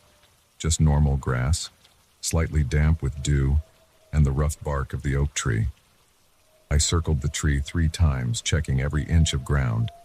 Found nothing unusual. Back inside, I locked the door and pulled the kitchen curtains shut. My hands were trembling so bad I had to set my coffee mug down to avoid spilling it. I told myself it was just some weird reflection. Maybe headlights from the street behind my house. Maybe the neighbor kids playing with lasers. I went to bed at 1 a.m. and left all the lights on. The next night I sat in my kitchen from 10 p.m. onwards waiting. At 11:42 exactly, the light appeared in the same spot. This time I noticed more details. The glow had a vague human shape to it. Taller than it was wide, with what could have been shoulders and a head. But the edges were fuzzy, like looking through frosted glass. No clear features, just that pale blue light in a roughly human form. I didn't go outside that night. Just watched it through the window for 45 minutes until it faded away on its own. My coffee went cold on the counter. I couldn't make myself drink it. The pattern continued for a week. Every night at 11:42 the light would appear. Sometimes it seemed more clearly human-shaped, sometimes less. It never moved from its spot by the oak tree. I started taking photos with my phone, but they all came out blurry or completely dark. The light barely showed up on camera at all. On July 19th, I decided to set up a camera on a tripod in the yard before nightfall. I positioned it about 20 feet from where the light usually appeared and ran the power cable through my kitchen window. The camera was nothing special, just a basic digital video camera I'd bought years ago for vacation footage. I started recording at 11:30 p.m. and watched through the kitchen window. The light appeared right on schedule. Through the camera's LCD screen, I could barely see it, just a faint smudge of brightness. I let the camera run for an hour, then brought it inside to check the footage. The video showed nothing, just darkness and the occasional movement of branches in the wind. Where the light should have been, there was only empty space. I watched the footage 3 times to be sure. Nothing. That night I barely slept. Every time I closed my eyes, I saw that human-shaped glow hovering in the darkness behind my eyelids. The rational part of my brain kept trying to explain it away. Sleep deprivation, trick of the light, early signs of a mental breakdown. But I knew what I was seeing was real. On July 20th, I called in sick to work. Spent the day researching similar phenomena online, found lots of ghost stories and UFO sightings, but nothing that matched exactly what I was seeing. No other reports of lights appearing at the exact same time every night. No other cases of human-shaped glows that vanished when approached. I printed out a detailed map of my property and marked the exact spot where the light appeared. Then I went out to examine the area in daylight. The grass looked normal. The oak tree showed no unusual marks or holes. I dug down 6 inches into the soil, but found only dirt and roots. The previous owner of the house had been my grandfather. He'd lived here for 40 years before passing away in 2018. I'd never noticed anything strange during my childhood visits. Never heard him mention any unusual lights or phenomena. The house's history before him was unremarkable. Just a standard suburban development built in the 1960s. That night, I decided to try something different. At 11:30 p.m., I set up a circle of salt around the spot where the light appeared. I'd read somewhere that salt was supposed to protect against supernatural entities. I felt ridiculous doing it, but I was running out of rational explanations. The light appeared at its usual time, directly inside the salt circle. It looked brighter than usual. The human shape was more defined. I could clearly make out what looked like arms hanging at its sides. The salt had no effect at all. I watched it for 20 minutes, then did something stupid. I walked out into the yard with my phone recording video. The light dimmed as I approached, just like always. But this time I didn't stop. I kept walking, straight toward it. At 10 feet away, I could see what looked like the suggestion of facial features in the glow, dark spots where eyes might be. At 5 feet, the air turned ice cold. My breath came out in visible puffs despite the summer heat. The light was very faint now, but I could see more details in the shape. It was definitely human-sized, maybe 6 feet tall. The head appeared to be tilted slightly to one side. 4 feet away. 3 feet. The cold was intense now, making my teeth chatter. The light was barely visible, just a faint blue outline. But I could see something else. A darker shape within the glow. Something solid. 2 feet away. My phone's screen went black. The battery had died despite being fully charged. The dark shape inside the light seemed to shift slightly, like someone adjusting their stance. 1 foot away. I could hear something now. A low humming sound, just at the edge of hearing. The kind of sound you feel more than hear. The cold was painful against my skin. Then I reached out my hand. The light vanished instantly. The cold vanished with it. The humming stopped. I stood alone in my dark backyard, arm extended toward nothing. My phone wouldn't turn back on. When I got inside, I had to plug it in to restart it. The video I'd been recording was corrupted, just static and digital artifacts. But I knew what I'd seen, what I'd felt. The next day, I installed motion-activated security cameras around my yard, 4 of them positioned to cover every angle. Each camera was connected to a backup power supply and set to record continuously. I also bought an EMF meter, a digital thermometer, and an infrared camera. That night, all 4 security cameras went dark at exactly 11:42 p.m. They came back online at 12:27 a.m. when the light typically faded away. The EMF meter showed massive spikes during that time period. The thermometer recorded a 40-degree temperature drop in the area around the light. The infrared camera showed nothing but static. I started keeping detailed notes. Every night I recorded the exact time the light appeared and disappeared. Any variations in its shape or brightness, temperature readings, EMF levels, weather conditions, looking for patterns, looking for anything that might explain what I was seeing. The light never deviated from its schedule. Never appeared anywhere else in the yard. Never reacted to anything I did. Lights, sounds, salt circles, religious symbols, nothing seemed to affect it, except for my physical presence. It always dimmed and vanished when I got too close. On August 1st, I noticed something new. The human shape seemed more distinct than ever. I could make out what looked like clothing, something long and dark, like a coat or robe. The head was definitely tilted to the side, and sometimes when I stared long enough, I thought I could see movement. Small gestures, a slight swaying, like someone standing still but not completely motionless. I started sitting on my back porch each night, getting used to its presence, gradually moving my chair closer. The light would dim but not completely vanish if I stayed still enough. By mid-August, I could sit within 15 feet of it, close enough to feel the cold radiating from its position, close enough to hear that strange humming. Sometimes I talked to it, asked questions into the darkness. Who are you? What do you want? Why are you here? The light never responded, never changed its behavior, just stood there glowing softly until its time was up. I searched county records for any deaths or accidents on my property. Nothing. Checked news archives for missing persons in the area. Nothing that fit. The light remained a mystery. August turned to September. The nights grew cooler. Leaves started falling from the oak tree. The light continued its nightly appearances, unchanged by the shifting seasons. On September 15th, I made a breakthrough. I'd been reviewing my grandfather's old papers, looking for any mention of unusual occurrences. In a box of photographs from the 1970s, I found something interesting. A blurry snapshot of the backyard at night. In the background, barely visible, was a pale smudge of light near the oak tree. I dug deeper into the box, found more photos, more evidence. My grandfather had been seeing it too, had been documenting it, just like me. His notes were scattered through old notebooks, times, dates, descriptions, all matching what I was seeing now. But he'd gone further than me.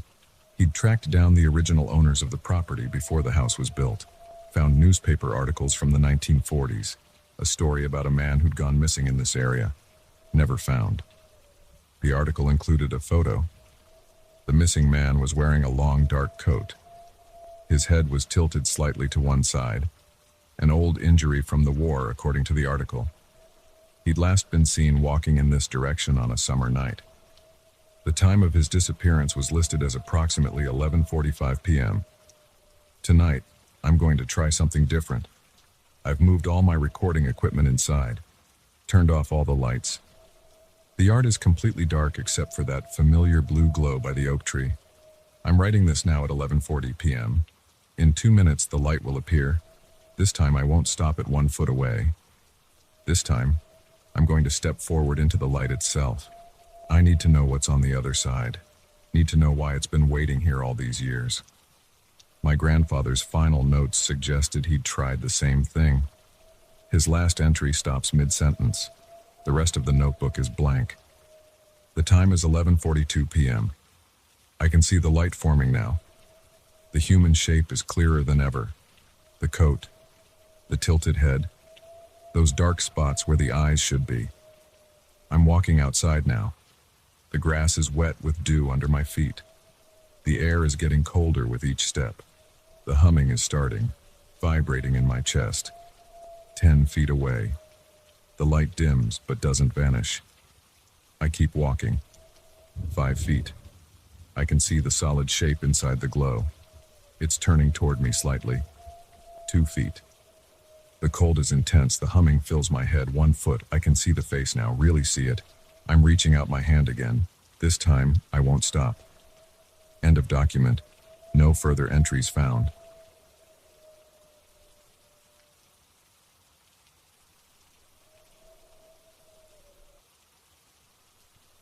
First, I thought I was having a heart attack.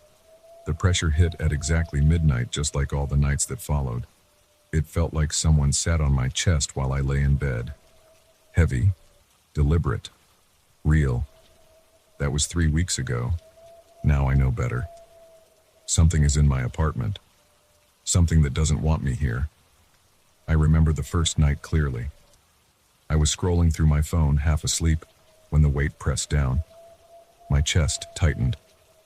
I couldn't breathe right. The air felt thick, like trying to inhale underwater. My heart raced. Sweat broke out across my forehead. I sat up fast, gasping, one hand clutching my t-shirt. Nothing was there. Just my dark bedroom, lit by the blue glow of my phone screen. The pressure lifted as soon as I moved. I checked my pulse, fast but steady. No pain in my left arm, no numbness, not a heart attack.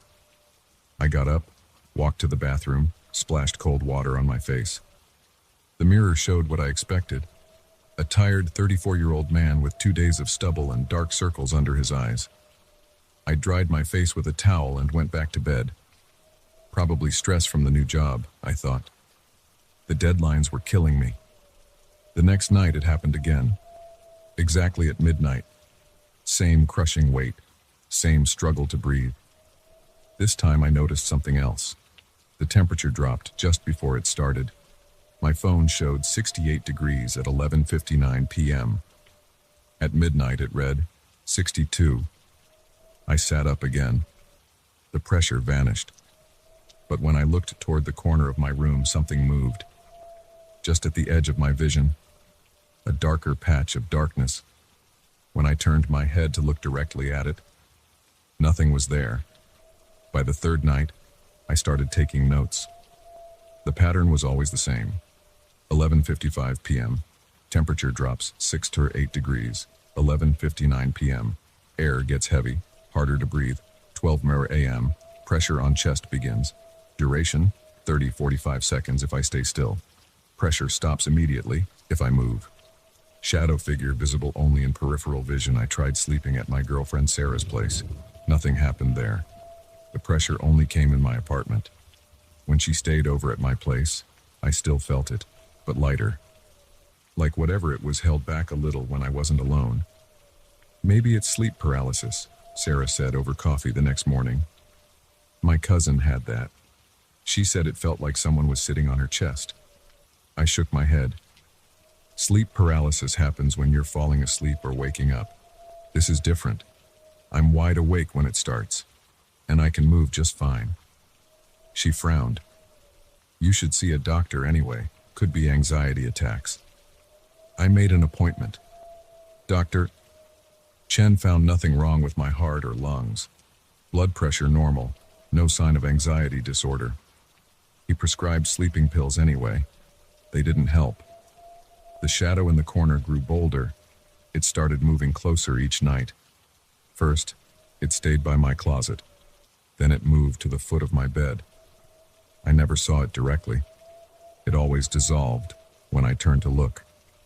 But I felt it watching. I installed cameras, 4 of them, covering every angle of my bedroom. The footage showed nothing.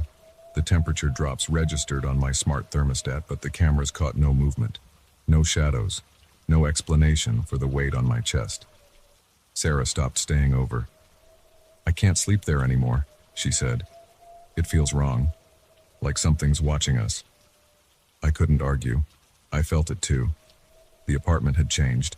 The air felt thicker, heavier, even during the day. The corners seemed darker. Sometimes I caught movements in mirrors or reflective surfaces, a tall, thin shape that vanished when I tried to focus on it. I started researching the building's history. The property manager wasn't helpful. Building's been here since 1986, she said. Nothing special about it. But the local library had old newspapers on microfilm. I found what I was looking for in an article from 1987.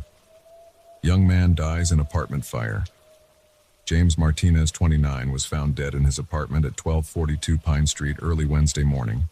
Fire investigators determined the blaze started in the bedroom of Unit 3B. I live in 3B now. The article included a photo of Martinez. Tall, thin, found sitting upright in bed, they said. Cause of death, smoke inhalation. Time of death estimated around midnight. I dug deeper, found his sister still living in town. Patricia Martinez was 62 now, hair gray, but she remembered everything. Jimmy had night terrors, she told me over coffee at her kitchen table. Said he felt someone sitting on his chest while he slept. We thought he was imagining things. The doctor said it was stress. She paused, stirring her coffee. The night he died, he called me. Said it was getting worse. Said he could see someone in his room, watching him. I told him to come stay with me for a while. He said he would the next day. But there wasn't a next day. I showed her my notes. Her hands shook as she read them. The same time, she whispered. Always at midnight. Just like Jimmy. Did they ever figure out what started the fire? She shook her head. Electrical problem, they said. But Jimmy's clothes and bedding were soaked in gasoline. They found an empty gas can in his closet. Everyone thought he did it himself. But Jimmy would never. I didn't sleep in the apartment that night, or the next. Stayed at a hotel, then crashed on my brother's couch. No pressure on my chest, no shadow figure. But I couldn't avoid the place forever. My lease ran another 8 months. I couldn't afford to break it. So I went back. But this time I was ready. I set up more than cameras. I bought every kind of sensor I could find. Temperature, pressure, electromagnetic field, infrared. Connected them all to my laptop. If something was happening in my apartment, I would document it. The first night back, everything started on schedule. 11:55 p.m., temperature drop. 11:59 p.m., air pressure change. Midnight, weight on my chest. But this time, I didn't move. I forced myself to lie still as the pressure increased. My heart pounded. Sweat soaked my shirt. The shadow moved closer. The sensors went crazy. Temperature plummeting. EMF spikes off the charts. The infrared camera showed a cold spot shaped like a person, standing right beside my bed. I felt breath on my face. Cold, smelling of smoke. The shadow leaned closer. For the first time, I saw it directly. A man's face, gaunt and gray, eyes dark holes, mouth open in a silent scream. James Martinez. I heard his voice then, inside my head. Not words exactly, but images, feelings, fire, pain, trapped, help. The pressure on my chest became crushing. I couldn't breathe. Black spots danced in my vision, but I still didn't move. More images flooded my mind. A different figure in the corner of the room. A real person, not a ghost, watching Jimmy sleep. Night after night. The stalker Jimmy had told his sister about, but no one believed him. The person who had poured gasoline around his bed while he slept, struck the match, trapped him in burning room. The pressure lifted slightly. I gasped for air. "You were murdered," I wheezed. The cold intensified. Frost formed on my windows. They thought, "You did it. Yourself." The shadow of Jimmy Martinez stood over me. His face looked more solid now. I could see the pain in his hollow eyes. "I'll help," I said. "I'll tell them what really happened." The pressure vanished. The temperature began to rise. The shadow faded, but before it disappeared completely, I saw Jimmy's face change. The scream became a sad smile. I spent the next week gathering evidence. Old police reports, witness statements, news articles. I found patterns no one had noticed before. Other fires in the area around the same time. Other victims who reported being watched, feeling pressure on their chests before they died. The killer had never been caught, but he had left traces, witnesses who glimpsed someone hanging around the building, a partial fingerprint on Jimmy's gas can that hadn't matched anyone at the time. I took everything to Patricia. She took it to the police. Cold Case Unit reopened the investigation. The fingerprint matched this time. A man arrested for arson in 1992, now serving life in California for 3 other murders. The pressure never came back after that night. The shadow disappeared. The apartment felt normal again. Sometimes the temperature still drops at midnight, just a degree or two. A reminder maybe, or a thank you. Sarah moved back in last week. She says the place feels different now. Peaceful. She's right. But I still keep the sensors running. Still check the corner of my room before I go to sleep, and sometimes when I'm just drifting off, I whisper a quiet goodnight to Jimmy Martinez. I think he finally found the peace he was looking for. I hope so anyway. Everyone deserves to rest easy at midnight.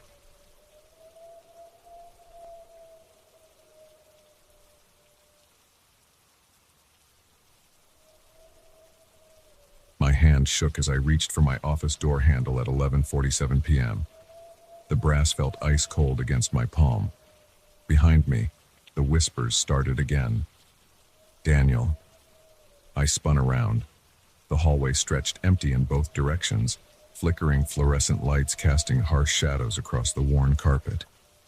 My heart pounded against my ribs. I knew what I'd see before I looked. Nobody there, just like the last 6 times I'd checked. The Madison building had stood on the corner of 7th and Pine since 1934. I'd worked late plenty of nights in my 3 years here, but nothing like this had ever happened before. The modern tech startup offices on the first 4 floors were empty.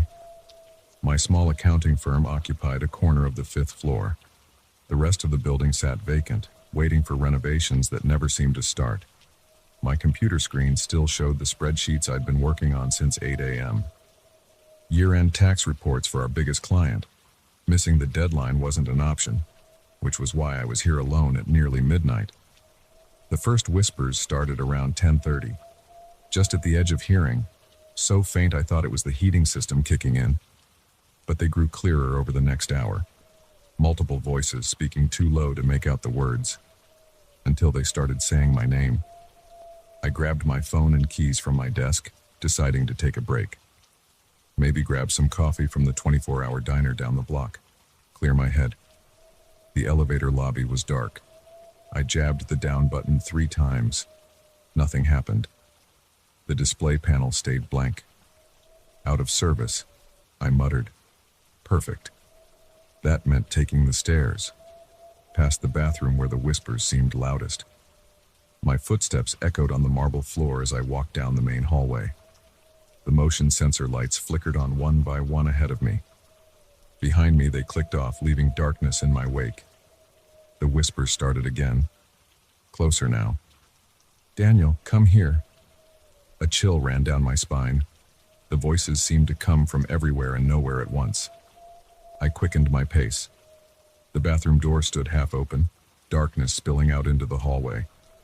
As I approached, the whispers grew louder. Multiple voices now, definitely saying my name.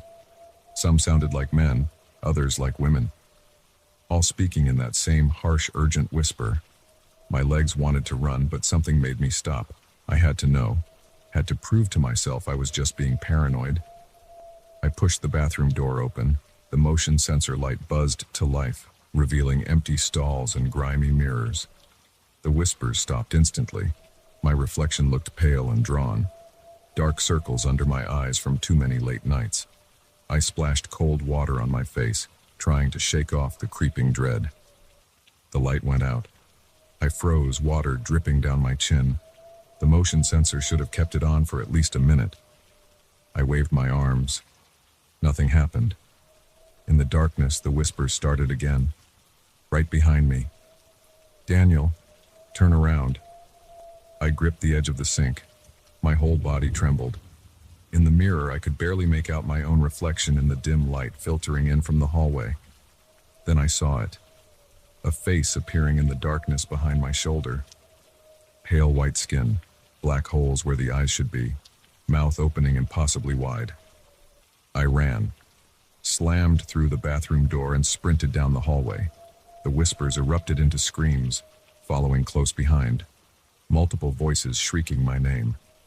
The stairwell door wouldn't budge. I yanked the handle harder, panic rising in my throat. Behind me, the hallway lights started going out one by one. Darkness rushing toward me like a wave. My keycard. I needed my fucking keycard to open the stairwell after hours. I fumbled in my pocket, hands shaking so bad I could barely grip it. The card reader beeped. The lock clicked.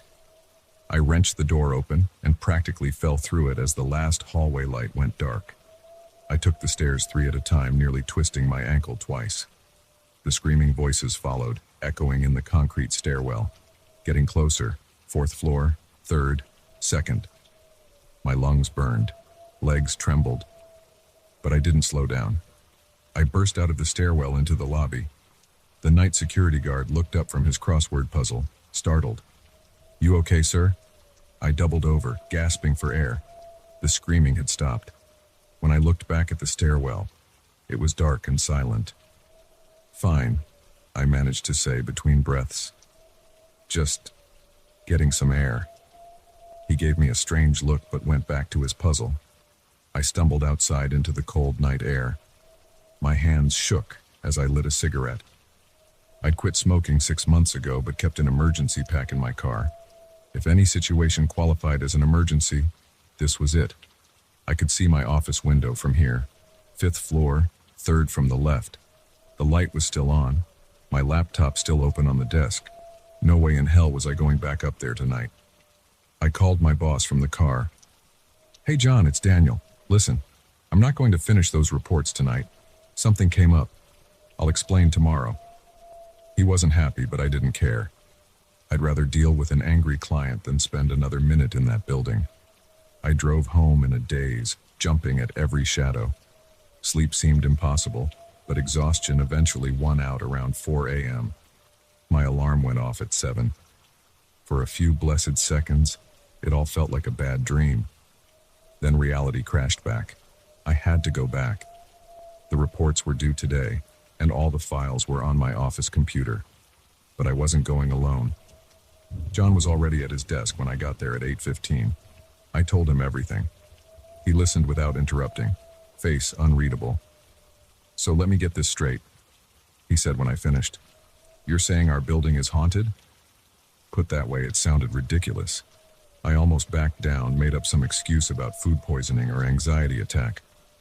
"I know how it sounds, but I'm telling you what happened."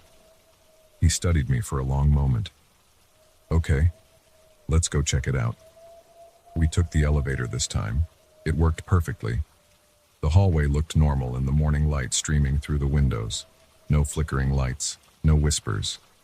The bathroom door was closed. John pushed it open without hesitation. Bright fluorescent lights. Clean mirrors. Empty stalls. "See? Nothing to worry about." He clapped me on the shoulder. "Probably just stress and too much caffeine. Get those reports done by noon, okay?" I nodded, feeling foolish. He was right. Lack of sleep and deadline pressure had made me imagine things. I worked straight through the morning, ignoring my growling stomach. Just wanted to finish and get out of there. The reports were done and sent by 11:45. Walking to the elevator, I heard it, just on the edge of hearing. "Daniel." I froze. No, not again. "Daniel, come back." John was in a client meeting. The rest of the office was empty. Everyone else at lunch. The whispers grew louder. Coming from the bathroom again. My whole body screamed to run, but I was tired of being afraid, tired of not knowing. I walked toward the bathroom. Each step took immense effort, like wading through mud. The whispers built to a crescendo. I pushed open the door. The light stayed on this time. A woman stood at the sinks, elderly, wearing a gray dress that looked decades out of style. She turned to face me. Where her eyes should have been, there were only empty black sockets. "Daniel," she whispered. Her mouth didn't move. "We've been waiting so long." More figures emerged from the stalls. A man in an old-fashioned suit, a young woman in a secretary's outfit from the 1950s, a janitor in coveralls, all with those same black void eyes. They surrounded me, dozens of them now appearing from nowhere, all whispering my name. I caught fragments of other words. "Trapped here. Help us. Set us free." My back hit the wall. Their cold hands reached for me. The bathroom door burst open. John stood there, face pale. "I heard the whispers," he said. "Came to check." He saw them. I watched the blood drain from his face. We ran together. Down the stairs this time. No waiting for elevators. Out through the lobby past the startled security guard. Didn't stop until we reached the parking lot. "What the fuck?" John gasped. "What the actual fuck was that?" I shook my head. No words seemed adequate. We stood in silence for a long moment, catching our breath. Finally, John spoke. "I'm calling a realtor today. We're moving offices." "What about our lease?" "I don't care. We'll break it. Pay whatever penalty." He ran a shaking hand through his hair. "I'll tell them we found black mold or something." I nodded. "What about our stuff up there?" "We'll hire movers during daylight hours with lots of people." He checked his watch. "Come on, I'll buy you a drink." "I think we both need one." We found a bar a few blocks away. Over whiskeys, I finally asked the question burning in my mind. What do you think they wanted? John took a long drink. I don't know, and I don't want to find out. I thought about those empty black eyes, those reaching hands, the whispers begging for help. Part of me wanted to go back, to understand, to help them somehow. But the rest of me knew better. Some doors are better left closed. Some whispers better left unanswered. We moved offices the following week. A bright, modern building in the business district. No history, no whispers. But sometimes, driving past the Madison building late at night, I see lights on the 5th floor. And I wonder about them. The trapped souls reaching out in whispers. I wonder if someone else will hear them. Someone else will come. I hope not. But in the darkest hours of the night, when sleep won't come, I hear them still, calling my name. Waiting. Always waiting. I've told myself 100 times it wasn't real. Mass hallucination, stress, bad wiring, and old pipes making strange noises. But I know what I saw in those black void eyes, what I heard in those whispers. They're still there, still waiting. And sometimes in my dreams, I'm back in that bathroom, surrounded by those reaching hands, those whispering voices. Only in the dreams I don't run. I stay. I listen. And what they tell me, no. Better not to think about that. Better to stay in the light. Stay with the living and pray the whispers never find me again. But they know my name now. And in the darkness, they're always whispering, always calling, always waiting for me to come back. I never will. But sometimes in the deepest part of night I wonder, did we really escape? Or did we just run from the truth? I'll never know. And that's probably for the best. But the whispers remain.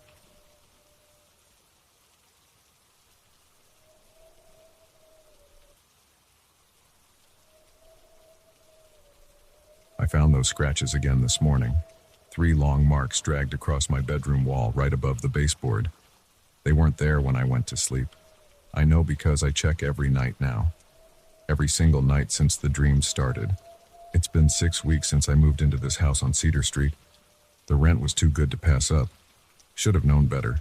Should have asked more questions when I saw how desperate the landlord was to get someone in here. The first nightmare came on night 3. I woke up at 3:17 a.m. drenched in sweat. In the dream, I was lying in my bed exactly like I was in reality. The room was dark except for a sliver of streetlight coming through the gap in the curtains. That's when I saw it, a patch of darkness deeper than the rest.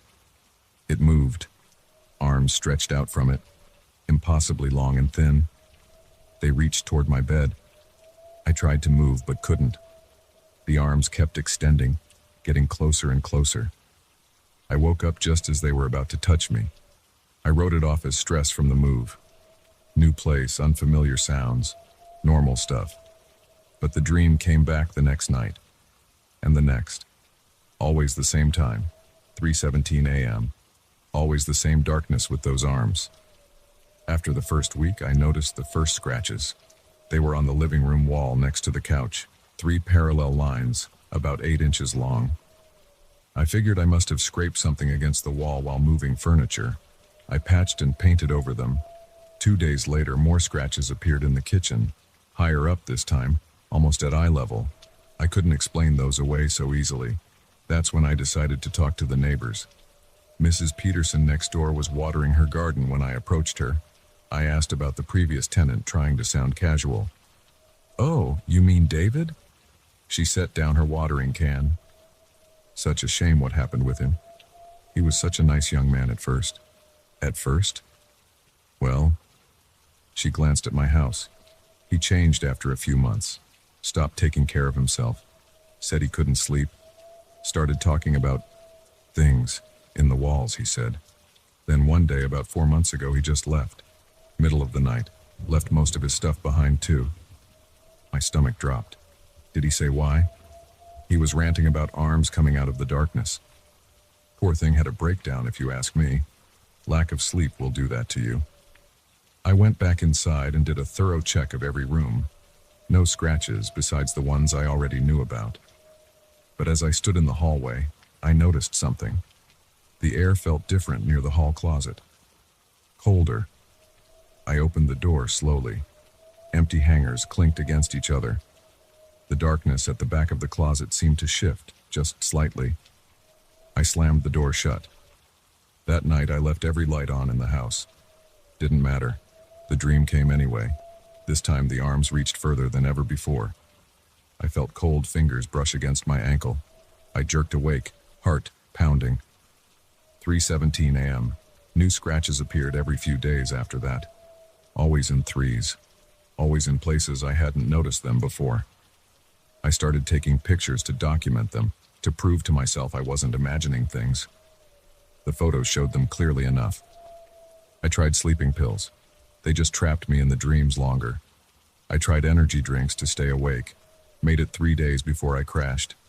The dream that followed was the worst yet. The arms wrapped around my legs. I felt the cold seeping into my bones. Last week I found a box of David's things in the attic. Most of it was junk. Old clothes, books, random papers. But there was a journal. The last entry was dated 4 months ago. They're getting stronger. The scratches are deeper now. I see them even when I'm awake. The arms reach further every night. They want something. They're hungry. I can feel it. Can't stay here. Can't let them get me. If you're reading this, get out. Get out before they notice you too. I should have listened. Should have packed up and left right then, but I couldn't afford to break the lease. Couldn't afford to lose my security deposit. Stupid reasons to stay looking back. 2 nights ago, something changed. The dream started the same way. The darkness gathered in the corner. The arms stretched out. But this time I saw something else in the darkness. Eyes. Dozens of them. Opening all at once. They fixed on me. Hungry. The arms reached for me faster than ever before. I woke up on the floor of my bedroom. The scratches were everywhere. Walls, ceiling, floor, all fresh, all still wet. Not with paint or plaster dust, with something dark. Something that smelled like copper. I ran, grabbed my keys and my phone and just ran. Spent the night in my car in a Walmart parking lot. Came back in the morning, telling myself I was being ridiculous. The scratches were still there, still wet. Called the landlord yesterday. Told him I was breaking the lease. He didn't even argue. Just asked when I'd be out. I'm leaving tonight. Already packed everything I can fit in my car. But it's getting dark now. The sun is setting. Shadows are growing longer in every room. And I swear the darkness in the corners looks deeper than it should. More solid. Like it's waiting for something. I keep checking the time. 6:43 p.m. The moving truck isn't coming until tomorrow morning. I thought I could handle one more night here. Now I'm not so sure. There's a sound coming from the hall closet, like fingernails dragging slowly across wood. The door is shaking slightly. The temperature in the house is dropping. I can see my breath. 6:47 p.m. The scratching is getting louder. The door is rattling harder. I should run. Should get in my car and drive until I run out of gas, but I can't move. My legs won't work. The door is opening. Slowly. I didn't touch it. It's just opening on its own. The darkness inside is moving, shifting, growing. I see the arms, longer than ever before, reaching, stretching, coming for me. Behind them, in the darkness, the eyes are opening. So many eyes. All fixed on me, all hungry. This isn't a dream. This is real. This is... The rest of the document consists of 3 long scratches torn through the paper, wet with what appears to be blood.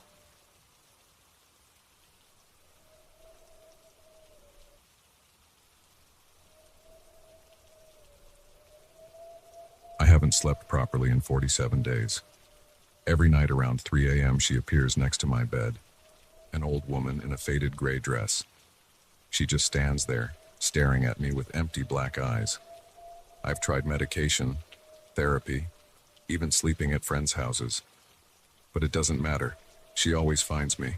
And every morning, without fail, the door of my bedroom closet is open a crack, even though I lock it every night.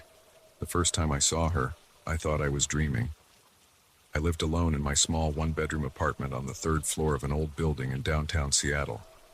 That night, a car alarm had woken me up. As I turned over to check my phone, I saw movement in my peripheral vision. There she was, standing perfectly still about 3 feet from my bed. My body went rigid. Cold sweat broke out across my back. Her face was pale, almost gray, with deep wrinkles around her mouth and eyes. Her white hair hung loose past her shoulders. The dress she wore looked old-fashioned, like something from the 1950s. But what struck me most were her eyes, completely black, without any whites showing. Just two dark holes staring down at me. I squeezed my eyes shut, counting to 10. When I opened them, she was gone. My heart was racing so fast I could hear the blood rushing in my ears. I sat up, turned on my bedside lamp, and checked every corner of my small bedroom. Nothing. No sign anyone had been there. Then I noticed the closet door was open about 2 inches. I distinctly remembered closing and locking it before bed. I always did, a habit from childhood. I got up, checked inside the closet, and found everything exactly as I'd left it. I closed the door, turned the lock, and tested the handle. Secured. I didn't sleep the rest of that night. I told myself it was just a vivid dream, a hallucination from being half asleep. But the next night, she appeared again. Same time, same spot, same empty stare. And in the morning, the closet door was open again. This pattern continued night after night. I started taking photos and videos, setting up motion detectors, even installing a new heavy-duty lock on the closet door. The cameras never caught anything. The motion sensors never triggered, but she kept appearing, and the door kept opening. I went to my doctor after the first week. He ran tests, prescribed sleeping pills, and suggested I see a psychiatrist. The sleeping pills didn't help. They just made it harder to wake up when she appeared. The psychiatrist listened to my story and diagnosed me with sleep paralysis combined with hypnagogic hallucinations. She prescribed anti-anxiety medication. It didn't make any difference. By the second week, I started sleeping at friends' apartments. The first night I stayed with my buddy Mike, I thought I was safe. His place was on the other side of the city, in a modern building with security cameras and key card access. But at 3 a.m., I woke up on his couch, and there she was, standing in the exact same position as always. When I checked in the morning, the door to Mike's hallway closet was open 2 inches. I tried hotels next. Same result. She followed me everywhere, always appearing at 3 a.m., always standing in the same position, always leaving the nearest closet door open by morning. I started losing weight, missing days at work, jumping at shadows. The lack of sleep was destroying me. In the 4th week, I hired a private investigator. I gave him all the details I could remember about her appearance and the dress she wore. He researched the history of my apartment building and the surrounding area. 3 days later, he called with what he'd found. In 1957, a woman named Margaret Wheeler had lived in my apartment. She was 67 years old, lived alone, and worked as a seamstress. One night in December, someone broke into her apartment through the bedroom window. The police report said she was found dead in her closet, apparently having tried to hide from the intruder. She was wearing a gray dress she had made herself. I asked the investigator to send me any photos he could find. When he emailed them over, my hand started shaking. The woman in the black and white photograph was her, the same face that had been watching me every night. The dress in the photo matched exactly. That night, I waited for her. I sat up in bed, lights on, determined to try speaking to her. At exactly 3 a.m. she appeared. My voice trembled as I said, "Margaret? Margaret Wheeler?" No response. She just stood there, staring with those black eyes. "What do you want?" I asked. "Why are you here?" Silence. Not even a flicker of recognition crossed her face. "Is there something in the closet?" Something you need me to find? Still nothing. After about 5 minutes, she vanished, just like always. In the morning, the closet door was open. I spent the next day researching everything I could find about Margaret Wheeler. The newspaper articles about her death were sparse on details. No suspect was ever caught. Her belongings were sold or given to distant relatives. The case went cold. That evening, I decided to empty the closet completely. I took everything out. All my clothes, shoes, boxes, everything. I searched every inch of the walls and floor, looking for anything that might have been left behind from 1957. I found nothing unusual. As I was putting everything back, I noticed something about the back wall. The paint color was slightly different in one square section, about 2 feet by 2 feet. I knocked on it. Hollow. I went to the hardware store and bought a hammer and pry bar. When I got back, I started carefully removing the drywall section. Behind it was a small space between the walls, and there, wrapped in decaying paper, was a package. My hands were shaking as I opened it. Inside was a leather-bound diary and a stack of letters, all written in faded ink.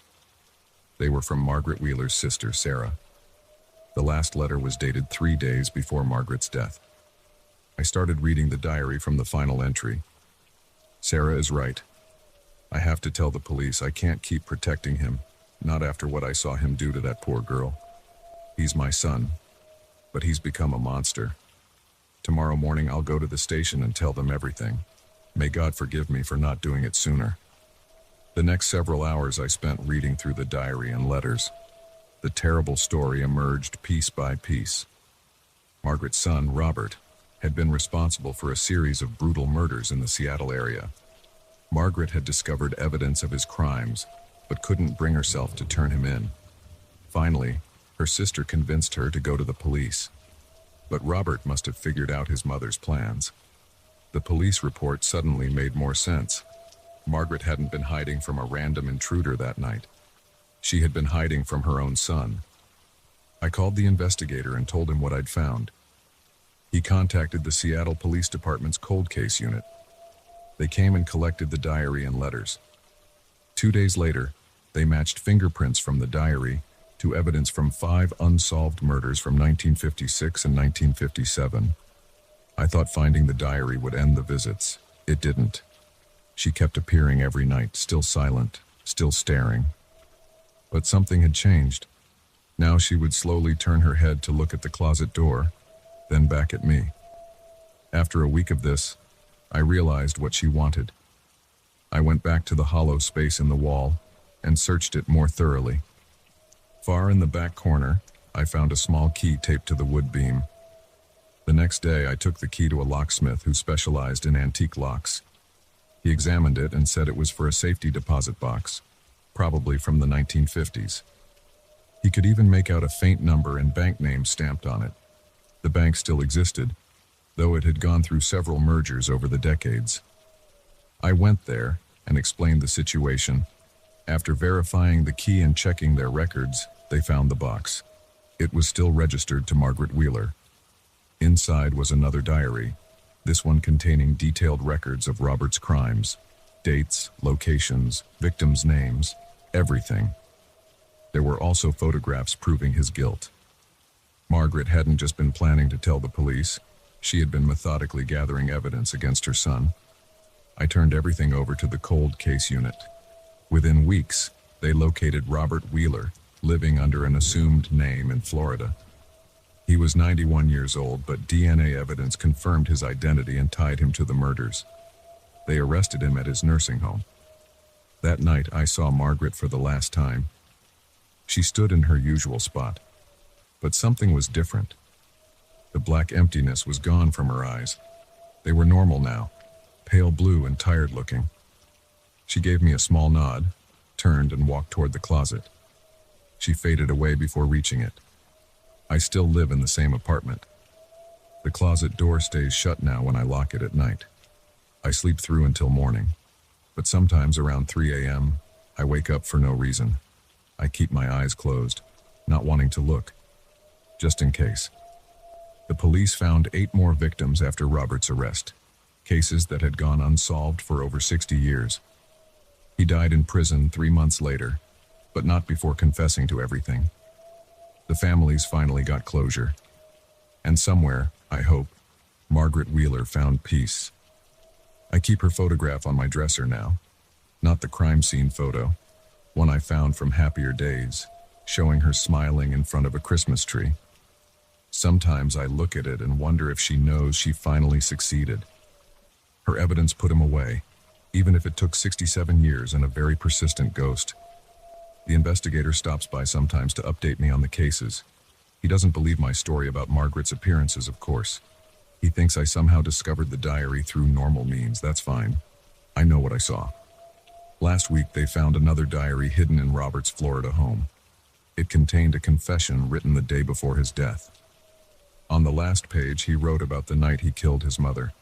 She wasn't hiding in the closet like they thought. She was trying to get something from behind the wall. I caught her before she could reach it.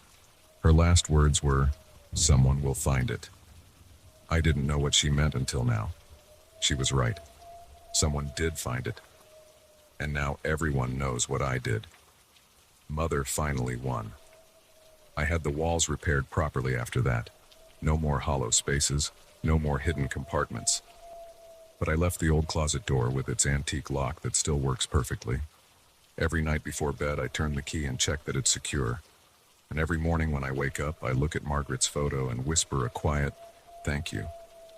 The truth doesn't always stay buried. Sometimes it just needs a little help getting out.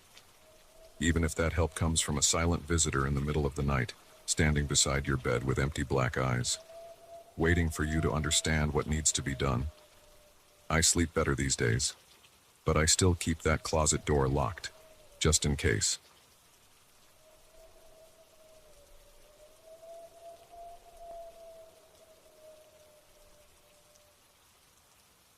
I first saw them 3 days after moving in, 4 fingers pressed against the bathroom mirror, faint like someone had touched the glass with wet hands and the water had mostly dried. I wiped them away with a paper towel and didn't think much about it. Maybe the previous tenant had left them. Maybe the property manager had checked something during the final inspection. But they were back the next morning. Same spot. Same 4 fingers. No thumbprint. I'd found this house on Craigslist after my divorce. The rent was surprisingly low for a 3-bedroom in this part of town. Built in 1932, hardwood floors throughout, original fixtures. The property manager, Mrs. Chen, had seemed eager to rent it out. Previous tenant left suddenly, she'd said. "We need someone reliable." I signed a 1-year lease on the spot. The first 2 nights were normal, just me getting used to the creaks and settling sounds of an old house. But that 3rd morning, seeing those marks on the mirror, something felt wrong. I cleaned them thoroughly with Windex this time, watched the blue liquid run down the glass, made sure every trace was gone. They were back on day 4, and 5, and 6, always in the same spot, always 4 fingers, never a thumb, always looking like someone had pressed a damp hand against the glass hours ago. I started taking photos. The marks were identical each time, same placement, same size, same faded quality. I tried setting up my phone to record overnight, but the battery would always be dead by morning. 3 different phones, 3 dead batteries. After 2 weeks, I called Mrs. Chen. "Has anyone else ever reported anything strange about the bathroom mirror?" I asked. "Strange how?" Her voice was careful, measured. "Like marks appearing on it? Handprints?" A long pause. "Mr. Roberts left no complaints about mirrors." "Mr. Roberts, the previous tenant?" "Yes, he left quickly. Family emergency." She cleared her throat. "Is there a problem with plumbing? I can send maintenance." "No, the plumbing's fine. Never mind about the mirror." I hung up and Googled Mr. Roberts plus the street address. Nothing came up. I tried variations. Robert, Bob, Rob, still nothing. That night, I decided to stay up and watch the mirror. I set up a chair in the hallway where I could see it through the open bathroom door, made coffee, turned on all the lights. 9 p.m., 10 p.m., 11 p.m. The house creaked and settled. Water dripped somewhere in the walls. My eyes kept trying to close. I jerked awake at 3:17 a.m. The hallway was freezing. My breath came out in visible puffs even though it was August in Texas. The bathroom light was flickering slightly, creating moving shadows on the walls. The mirror looked normal. No marks. I stood up, joints stiff from the chair, walked to the bathroom doorway. Still no marks. I stepped inside. The temperature dropped another 10 degrees. The light flickered again, went out for a second, came back on, and there they were. 4 finger marks appearing slowly on the glass like condensation spreading across a cold window. I backed out of the bathroom. My heart was hammering so hard I could feel it in my throat. The marks hadn't just appeared. They had formed one by one like something invisible was pressing against the glass. I slept in my car that night. The next morning I went back inside. The marks were there, same as always. I took more photos, started a log. Time, temperature, weather conditions, position of marks. I'm an accountant. Recording data helps me think. After a month, I had a spreadsheet full of information, but no answers. The marks appeared every single night between 3 a.m. and 6 a.m. The bathroom temperature always dropped at least 15 degrees when they formed. Electronic devices died if left in the bathroom overnight. The marks were always the same size. 4 fingers, 7, 2 inches from top to bottom. I thought about breaking my lease, but I'd sunk most of my savings into the deposit and first last month's rent. The divorce had left me broke, and part of me needed to know what was happening. I started researching the house's history. County records showed it had been built by a James Morrison in 1932. He'd lived there with his wife Eleanor and their daughter Ruth until 1947, when they'd moved to California.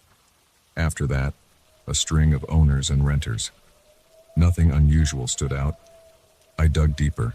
Newspaper archives at the library, city records, old maps.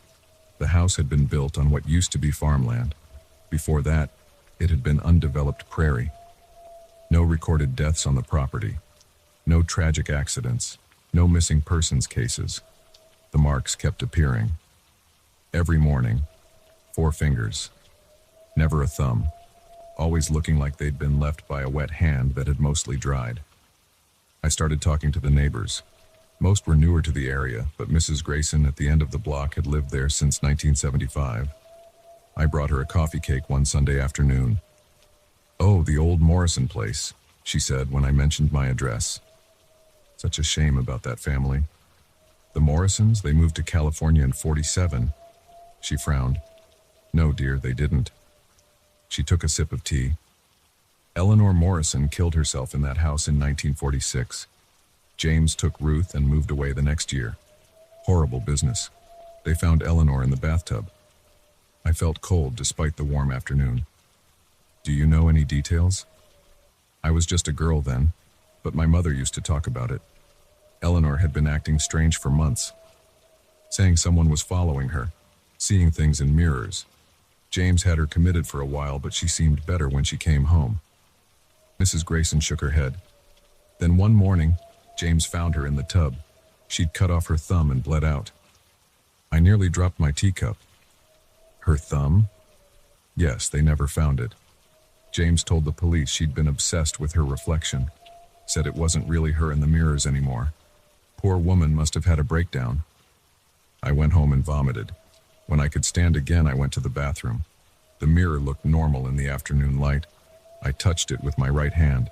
5 fingers, a complete handprint. I spent the next week sleeping at a motel, but I couldn't afford to keep that up. Eventually, I had to go back to the house. The marks were still appearing every night. 4 fingers, no thumb, like someone was pressed against the other side of the glass trying to reach through. I covered the mirror with a sheet. The next morning, the sheet was on the floor and the marks were there. I tried taking the mirror down. It was bolted to the wall in a way I couldn't figure out how to remove. I thought about breaking it, but 7 years of bad luck seemed like tempting fate. 2 months after moving in, I woke up at 3 a.m. to the sound of water running. The bathroom faucet was on full blast, steam rising from the hot water. The mirror was completely fogged over except for one clear spot in the shape of a hand. 4 fingers. no thumb. As I watched, words began appearing in the fog like someone was writing from the other side. Help me. The letters faded as the fog dissipated. I grabbed my phone to take a picture, but it was dead. Of course it was dead. I started sleeping with a baby monitor in the bathroom. The video feed worked fine during the day, but at night it would just show static. Sometimes I thought I could hear something through the static. A woman humming, maybe, or crying. 3 months in, I cracked. I posted my story on Reddit, looking for advice. Most people said I was making it up. Some suggested carbon monoxide poisoning. A few recommended local paranormal investigators. I hired one. Dave showed up with an EMF meter and a digital voice recorder. He spent a night in the bathroom while I tried to sleep. In the morning, he played back the recording. Hours of silence, then at 3:17 a.m., a woman's voice. Wrong reflection, wrong hand, help me. The EMF readings had spiked at the same time. Dave looked shaken. There's definitely something here, he said, but I'm not sure you want to know what it is. I had to know. I kept digging, found more newspaper articles about Eleanor Morrison. She'd first started acting strange after having her palm read at a carnival. The fortune teller had apparently become upset, refused to continue the reading. After that, Eleanor became convinced her reflection wasn't really her. She tried to prove it by pressing her hands against mirrors, said the reflection's hands didn't match, said there was something wrong with the thumb. The doctors called it a psychotic break, prescribed electroshock therapy. The official report said she'd cut off her own thumb before bleeding out in the tub. But the autopsy noted defensive wounds on her arms, and one detail that hadn't made the papers. Her other injuries showed signs of a struggle, with someone who only had 4 fingers. I started watching the mirror every night, not from the hallway this time. I sat right in front of it, coffee in hand, waiting. The marks kept appearing. Sometimes words would fog onto the glass. Help, wrong, not me. One night at 3:17 a.m., I saw something move behind my reflection. A shape, darker than the darkness. It had hands, 4 fingers, no thumbs. My reflection didn't match its movements. I understood then what Eleanor had discovered, what she'd tried to warn everyone about. The thing in the mirrors. It wasn't a ghost. It was something that had been there all along, wearing our reflections like masks. Something that couldn't quite get the details right. I'm writing this from a motel. I've given notice on the house. Mrs. Chen didn't seem surprised. Just asked me to sign a non-disclosure agreement, slid it across her desk with her left hand. She was wearing gloves. I didn't sign it. Instead, I'm posting this warning. Check your reflection. Really check it. Make sure it matches. Make sure the hands are right, all 5 fingers. Because sometimes the thing in the mirror gets tired of just watching. Sometimes it wants to trade places. And when it does, it leaves marks. 4 fingers, no thumb. I don't look in mirrors anymore. But sometimes late at night I catch movement in darkened windows or chrome fixtures. A shape almost like me, but not quite. Reaching out with the wrong number of fingers. I keep my hands in my pockets now. All 10 fingers where I can feel them, where I can make sure they're still mine. But late at night when I can't sleep, I wonder about Eleanor Morrison. About what really happened in that bathtub.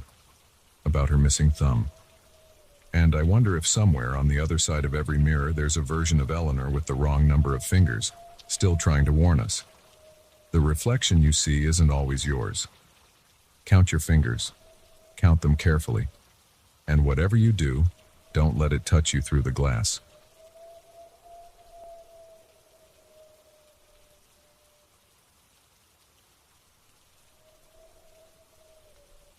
The clay statue sits on my desk right now. It's small, maybe 6 inches tall, a crude human figure with long arms and a misshapen head. My great-aunt Martha's last gift to me. I should have thrown it away 3 months ago when the package arrived, but I didn't. Now I'm typing this with 3 broken fingers on my left hand, no job, and bill collectors calling every day. I need to tell this story. Maybe someone else can avoid my mistake. It started on February 12th. The FedEx guy dropped off a small cardboard box wrapped in brown paper. The return address showed some lawyer's office in Vermont. I didn't know any lawyers in Vermont. Inside was a letter and the statue, wrapped in old newspaper from 1987. The letter explained that my great-aunt Martha had died 6 months ago. She'd left me this family heirloom in her will. I barely remembered her, just a stern old woman who lived alone in a huge Victorian house. I'd visited once when I was 10. She'd served dry cookies and lectured me about posture. The statue looked handmade, amateur work. The clay had a rough, uneven texture. The arms hung down past where knees would be, if it had legs instead of just a solid base. The head tilted at an odd angle. 2 deep gouges marked where eyes should be. I set it on my desk, next to my computer monitor. Weird gift, but free decoration is free decoration. I had a Zoom meeting in 5 minutes anyway. No time to think about it. The first thing happened that afternoon. My coffee mug slipped out of my hand for no reason. Hot coffee splashed all over my keyboard. I grabbed paper towels, but too late. The keyboard was dead. $50 down the drain. Just clumsy, I told myself. I ordered a new keyboard on Amazon. That night I couldn't sleep. The temperature in my apartment felt wrong. Too hot with the blanket, too cold without it. My phone kept making weird notification sounds, but when I checked, there were no new messages. At 3 a.m. I got up to get water. In the dark kitchen I glimpsed the statue on my desk. The moonlight hit it wrong. The gouged eyes looked like they were watching me. I flipped on the lights and walked over. Just a crude clay figure, nothing more. The next morning my car wouldn't start. The battery was completely dead, even though it was only 6 months old. I called an Uber to get to work. The driver took a wrong turn and got stuck in traffic. I arrived 45 minutes late to an important client meeting. My boss, Sarah, pulled me aside afterward. "This isn't like you, David." The clients were not happy. The battery died. Complete fluke. Won't happen again. She nodded, but I saw the doubt in her expression. That was just the beginning. Small things at first. My phone started dropping calls. The hot water in my shower cut out randomly. Food spoiled in my fridge despite being well within the expiration date. I blamed bad luck, coincidence. I've always been practical, rational. I don't believe in curses or supernatural nonsense. Then came the car accident. I was driving home from the grocery store. The light turned green. I accelerated through the intersection. Out of nowhere, a pickup truck ran the red light, coming right at my driver's side door. I jerked the wheel hard right.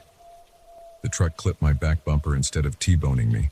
My car spun, jumped the curb, and slammed into a light pole. The airbag deployed. Pain shot through my left hand as it caught in the steering wheel.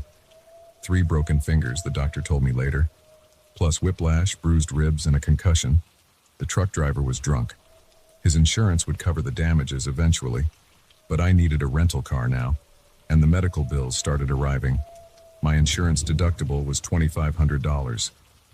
I took 2 weeks off work to recover. The first day back, Sarah called me into her office. "David, we need to discuss your performance lately." My stomach dropped. The accident wasn't my fault. I have the police report. "This isn't about the accident. Your last 3 client presentations had major errors. You missed 2 team meetings. The Anderson account pulled their business last week because you didn't deliver their specs on time." "I can explain. We're restructuring the department. Your position has been eliminated, effective immediately." Security escorted me out, just like that. 10 years at the company gone. I sat in my car in the parking lot for an hour, staring at nothing. That night I couldn't sleep again. Every sound in my apartment seemed amplified. The hum of the refrigerator, the tick of the clock, the creak of floorboards. I got up at 2 a.m. and walked to my desk. The statue stood there, a dark silhouette in the moonlight. Those empty eye gouges watched me. I grabbed my laptop and started searching. Great Aunt Martha, Vermont obituary. Nothing useful. Clay statue curse. Thousands of irrelevant results. Then I tried. Henderson family, Vermont curse. My great-aunt's surname. The third result was a local newspaper article from 1923. Henderson Manor, a history of tragedy. I clicked. The article described my great-aunt's house. It was built in 1850 by my great-great-grandfather, William Henderson. He was an amateur sculptor who worked primarily in clay. According to family legend, William became obsessed with creating the perfect human figure. He worked day and night in his basement studio. Then one day he disappeared, left a note saying he'd discovered the true art. They never found him. His wife Jane claimed his spirit lived on in his last sculpture, a small clay figure with long arms and hollow eyes. She refused to let anyone remove it from the house. Over the next 70 years, 3 different Henderson families tried living in the manor. Each time, anyone who moved the statue suffered a string of accidents and misfortunes. 2 people died in mysterious falls. 1 went bankrupt and committed suicide. Eventually, the family declared the house uninhabitable. Only my great-aunt Martha stayed, living alone there for 40 years. The article mentioned her reputation as an eccentric recluse who warned visitors never to touch the clay figure in her study. I stared at my computer screen. This was crazy. Curses weren't real. But I looked at the statue again. In the dim light, I could have sworn the head had turned slightly, the hollow eyes now pointing directly at me. My hand throbbed where the broken fingers were healing. The final notice from my landlord sat unopened on the counter, 3 months behind on rent. My bank account showed less than $200. What did I have to lose? I got in my rental car and drove to Vermont, 14 hours straight, stopping only for gas and coffee. The Henderson Manor loomed on a hill outside a small town, exactly as I remembered it. Paint peeling, windows dark, dead vines crawling up the walls. The front door was locked, but I found a broken basement window. I squeezed through, dropping into musty darkness. My phone flashlight revealed sheets draped over furniture, thick dust everywhere. I explored until I found what had to be William Henderson's studio. Clay-stained work tables, shelves of malformed sculptures, an old potter's wheel in the corner. There was an altar-like stone pedestal against one wall. A shallow depression in the top matched the base of my statue perfectly. I pulled the statue from my backpack. This was insane. I was breaking into an abandoned house to return a piece of clay because of a supposed curse. But I placed it in the depression. It fit like a key in a lock. A soft scraping sound made me spin around. Nothing there, just shadows and dust. I backed away from the pedestal. The statue stood motionless, but in the beam of my flashlight, I could have sworn I saw the clay ripple, like something shifting underneath the surface. I ran. Up the basement stairs, through the dark house, out into the night. I drove straight home without stopping. That was a week ago. The broken fingers are healing clean now. This morning I got a call about a job interview. The insurance check from the accident finally arrived. But sometimes at night I still feel those hollow clay eyes watching me. I dream about William Henderson in his basement studio, molding and shaping, searching for the true art. I wonder what he found. I wonder if the statue is still standing on that stone pedestal waiting, or if it's changed position, turned to watch the door, ready for the next person who tries to remove it from its home. I'm posting this story as a warning. If you ever inherit a clay statue from the Henderson family, leave it where it belongs. Some heirlooms aren't meant to be passed down. They're meant to stay buried in the dark, forgotten, where they can't hurt anyone else.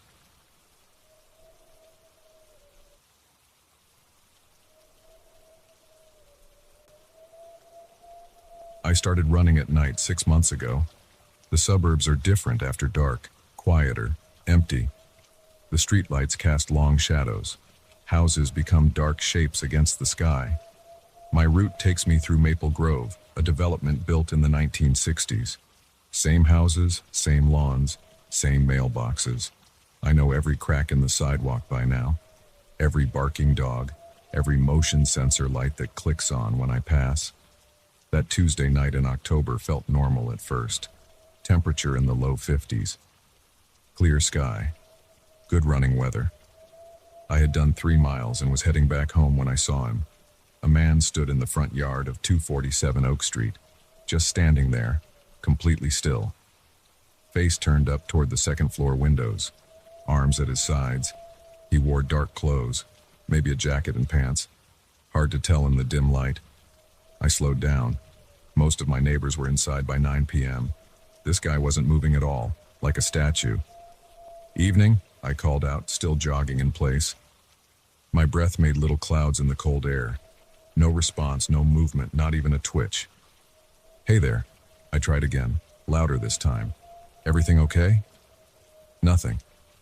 The man kept staring up at the house. The windows were dark. No lights inside. My heart started beating faster, and not from running. Something felt wrong. The stillness, the silence, the way he just stood there, frozen. I took a few steps closer, staying on the sidewalk. "Sir, do you need help?" The streetlight behind him made it hard to see his face, just a dark shape against the house. But I had this feeling, this certainty, that he wasn't really looking at the windows, that his eyes were closed, or empty, or something worse. My skin went cold. The night suddenly felt darker, heavier. The houses around us were silent boxes full of shadows. I backed away slowly, then turned and ran. Didn't look back until I was 2 blocks away. The man was still there, still staring, still motionless. I sprinted the rest of the way home, locked the door, took a hot shower, tried to convince myself I was being stupid, just some guy looking at a house, probably a real estate agent checking out a property, or a former owner feeling nostalgic. Normal explanation. Had to be. But I couldn't shake the wrongness of it. The unnatural stillness. The complete lack of response. The way the darkness seemed to gather around him. The next morning I drove past 247 Oak Street on my way to work. The yard was empty. No sign anyone had been there. The grass was overgrown, paint peeling off the shutters, mailbox stuffed with yellowed papers. I pulled over, walked up to the front door, noticed the thick layer of dust on the handle, the cobwebs in the corners, the dead leaves piled against the foundation. My neighbor, Mrs. Chen, was walking her dog. I waved her over. "Hey, Mrs. Chen." "Quick question. Do you know who lives here?" She frowned. "Nobody lives there. House has been empty since the Petersons moved out in 2019. Bank foreclosure, I think. They couldn't keep up the payments after Mr. Peterson lost his job." My mouth went dry. Nobody's bought it since then? No buyers. Real estate agent said it needs too much work. Probably tear it down eventually. She tugged on her dog's leash. "Why do you ask?" "Thought I saw someone in the yard last night." Her frown deepened. "Impossible. Place is locked up tight. I keep an eye on it. Call the police if I see any teenagers trying to break in. Nobody's been near that house in years." I thanked her and went back to my car. Sat there for a long time, staring at those dark windows, the empty yard where the man had stood. That night I almost skipped my run. But that felt like letting fear win. I'm not superstitious. Don't believe in ghosts or monsters. There had to be a logical explanation. I took my usual route, approached Oak Street from the opposite direction, slowed down as I got closer to number 247. The yard was empty, just dead grass and fallen leaves in the dim light. I let out a breath I didn't realize I'd been holding. Then I saw movement in an upstairs window, a shadow passing by. Gone so fast I couldn't be sure it was real.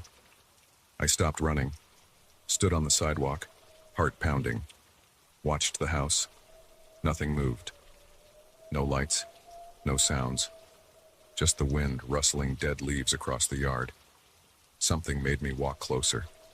Up the cracked driveway, past the overgrown bushes, to the spot where the man had stood. The grass was undisturbed. No footprints.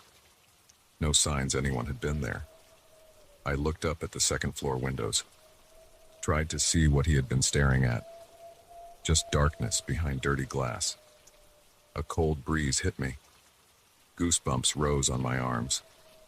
The shadows between the houses seemed to deepen. I turned to leave, stopped. There was something carved into the trunk of the oak tree beside me. Letters, crude and jagged like someone had used a knife. "Come inside." The cuts looked fresh, pale wood showing through dark bark. I ran, faster than I'd ever run before. Didn't slow down until I reached my street. Lungs burning, legs shaking. That night, I lay awake in bed, thinking about the man, the carving, the shadow in the window. None of it made sense. I called the police the next morning, reported a possible break-in at 247 Oak Street, mentioned the man I'd seen. The officer took notes, said they'd check it out. They called back that afternoon. No signs of forced entry, all doors and windows secure. No footprints or evidence anyone had been on the property. Case closed. I went online, searched local news archives for anything about the house or the Peterson family. Found a few articles about the foreclosure. Nothing unusual. Just another victim of the 2008 recession, finally losing their home years later. But one detail caught my eye. The bank had trouble selling the house because of its history.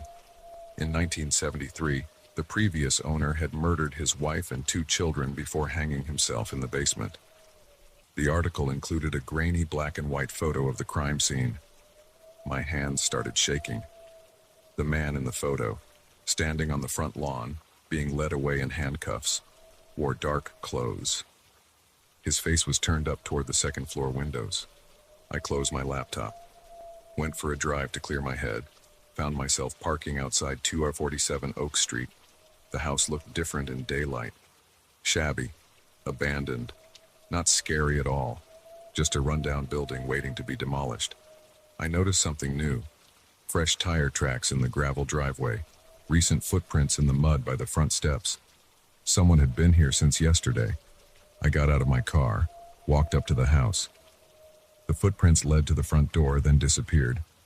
The door was slightly open. I should have left. Called the police. Done anything except what I did next. I pushed the door open. It swung inward with a long creak. The entryway was dark. Dust motes floated in the beam of sunlight from the doorway. The air smelled stale, moldy. "Hello?" My voice echoed slightly. "Anyone here?" No answer. Just the settling sounds of an old house. I took out my phone, turned on the flashlight, swept the beam across peeling wallpaper, empty rooms, bare floors covered in dust and dead leaves. Footprints led up the stairs. I followed them. Each step groaned under my weight. The second floor was darker, colder.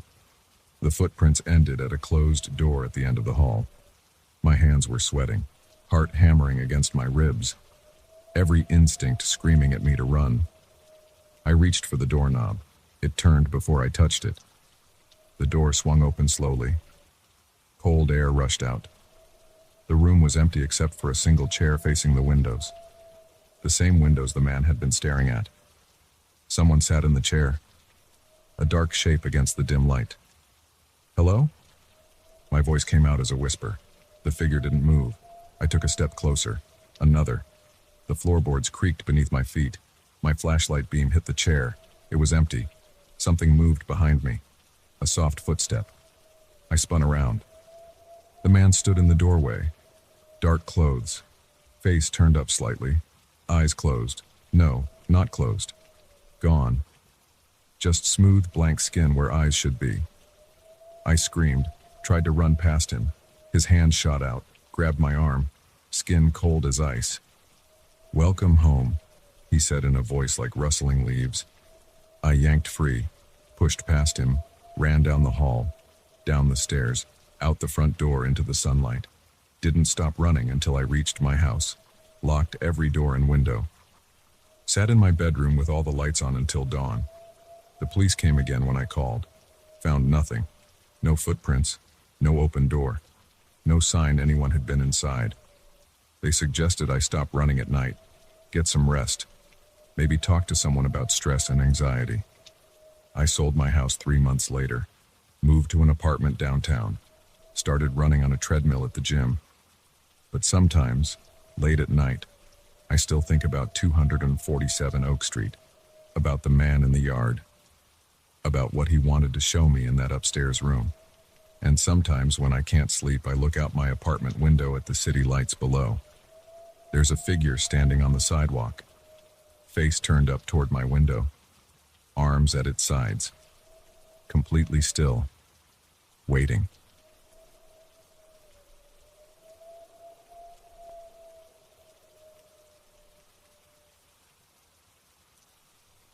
The laugh came at 7:43 p.m. while I was eating microwaved lasagna, a deep rumbling laugh that shouldn't have been there. I dropped my fork. It clattered against the ceramic plate. The sound had come from the basement, my basement that had been locked for 6 years. I live alone on 40 acres of pine forest. My nearest neighbor is 4 miles away. I sat perfectly still at my kitchen table. The overhead light hummed. The laugh echoed again, louder this time. A man's laugh, rough and wild. My hand started to shake. Sweat formed on my forehead. The lasagna turned to ash in my mouth. I've lived in this house for 12 years. The basement door has been padlocked since my wife Sarah died. Her art studio was down there. After the funeral, I locked everything away. Her canvases, brushes, the half-finished paintings. I couldn't look at them anymore. The key sits in my bedside drawer, untouched. The laughter bounced off the walls again. My chest tightened. My heart pounded against my ribs. I pushed away from the table and stood up. The chair scraped against the hardwood floor. The sound felt too loud in the quiet house. "Hello?" I called out. My voice cracked. "Is someone there?" Silence answered back. The old house creaked. Wind rattled the windows. Normal sounds that I knew, but that laugh, that wasn't normal. That wasn't possible. I walked to the basement door. My legs felt weak, shaky. The heavy padlock hung there, rusted but intact. No signs of tampering, no scratches around the keyhole. The door remained firmly shut, like it had been for 6 years. Another laugh erupted. This time I heard words mixed in. Garbled words I couldn't make out, but definitely speech. It vibrated through the floorboards under my feet. My stomach churned. I needed the key. I had to check. Had to know. I climbed the stairs to my bedroom, taking them 2 at a time. The key was right where I'd left it, in the top drawer of my nightstand, wrapped in an old handkerchief. My fingers trembled as I unwrapped it. More laughter drifted up from below. Closer now, clearer. It sounded like multiple voices talking and laughing together, like a party happening under my feet. I gripped the key tight and went back downstairs. The talking grew louder with each step. I could almost make out words, but not quite. Just the sound of voices having an animated conversation. At the basement door, I hesitated. The padlock felt cold against my palm. The key shook in my hand as I tried to line it up with the keyhole. I dropped it twice before managing to insert it. The lock clicked open. The sound felt final. Wrong. I should call the police, but what would I tell them? That I heard impossible laughter in my sealed basement? They'd think I was crazy. I pulled the padlock free. It was heavy in my hand. Real. Solid. This was really happening. The voices continued their muffled conversation below. With my heart in my throat, I turned the doorknob. It resisted at first, stiff from years of disuse. Then it gave way. The door creaked open. Stale air wafted up. Dust. Must. The smell of closed spaces and abandonment. The bare bulb at the top of the stairs still worked when I hit the switch. Yellow light illuminated the wooden steps leading down into darkness. The voices were clearer now. Multiple people talking and laughing. The sound bounced off the concrete walls. I still couldn't make out the words. My feet moved on their own. One step down, another. The old wood groaned under my weight. Sweat ran down my back. My breath came in short gasps.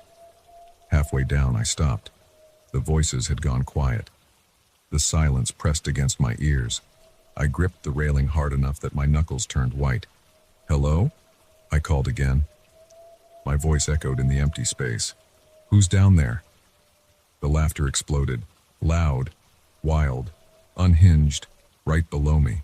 The light bulb flickered. Shadows danced on the walls. I jerked backward, stumbling up the stairs. My heel caught on a step. I fell hard, banging my elbow. Pain shot up my arm. The laughter followed me up. Heavy footsteps pounded on the stairs behind me. I scrambled to my feet and ran, slammed the basement door. The impact shook the frame. I fumbled with the padlock, dropped it. The doorknob rattled. Something pushed from the other side. The door shuddered in its frame. My fingers finally worked the padlock through the latch, clicked it shut. I backed away, breathing hard. The door continued to shake. The knob twisted back and forth violently. Then it stopped. Everything went quiet again. The only sound was my ragged breathing and pounding heart. I ran to the kitchen, grabbed my phone, dialed 911 with trembling fingers. 911, what's your emergency? There's someone in my basement, I gasped. Multiple people. I heard them. They tried to get out. What's your address, sir? I gave it to her. Explained I lived alone, that the basement had been locked for years, that I'd heard laughter and voices. Officers are on their way, she said. Stay on the line with me. Are you somewhere safe? I'm in the kitchen. The basement door is locked. Even as I said it, a new sound reached my ears. Scratching, coming from the walls, like something moving inside them. The police will be there in about 15 minutes, the operator said. Can you see or hear anything now? The scratching grew louder, spread. Now it seemed to come from all around me. The walls, the floor, the ceiling. As if dozens of things were crawling through the house's bones. They're scratching, I whispered. In the walls. Oh God. The light bulb above me flickered. Once, twice, went out. The phone died in my hand. Complete darkness fell. The scratching stopped. In the silence, I heard breathing. Not my own. Heavy, wet breathing from multiple sources, surrounding me. The laughter started again. Close. So close. Right behind me. I ran. Slammed into the wall in the darkness. Found the front door by feel. Yanked it open and burst outside into the cold night air. Red and blue lights flashed in the distance. Police cars coming up my long driveway. I stumbled down the porch steps, fell to my knees in the gravel. The laughter followed me out. It poured from the house like smoke, from the windows, the doors, every crack and crevice, mixed with screams now, howls, inhuman sounds that no human throat could make. The police cars skidded to a stop. Officers jumped out, weapons drawn. Their flashlight beams cut through the darkness. Get back, I yelled. Don't go in there. The house exploded with sound. Every window shattered outward. Glass rained down. The walls bulged. The front door ripped off its hinges. Darkness poured out. Living darkness that moved and twisted and laughed. It rose into the sky like a column of smoke, took shape. Faces formed in it, horrible faces with too many eyes and too many teeth. The officers fired. The bullets passed through the darkness harmlessly. The faces laughed harder. Then, as suddenly as it started, it stopped. The darkness dissipated. The laughter faded. The night went quiet except for the idling engines of the police cars.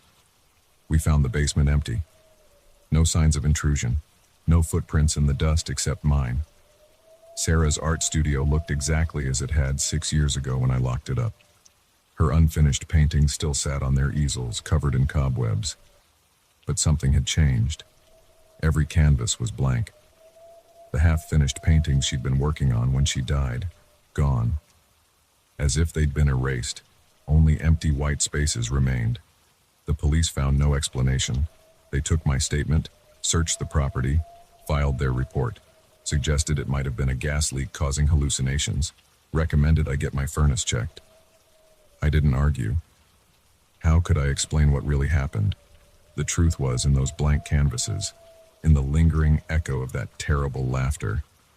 I padlocked the basement door again, threw away the key, packed a bag and checked into a hotel, listed the house for sale the next day. But I still hear it sometimes late at night in my dreams. That wild, unhinged laughter. And underneath it, a woman's voice. Sarah's voice. screaming my name over and over and over.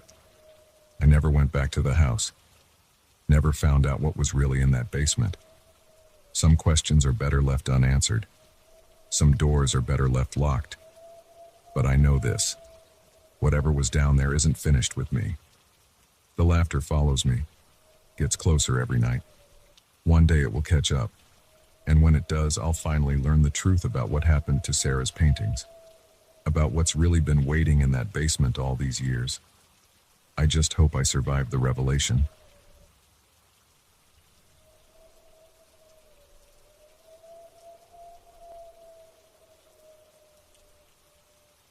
I'm writing this down because I need someone to believe me.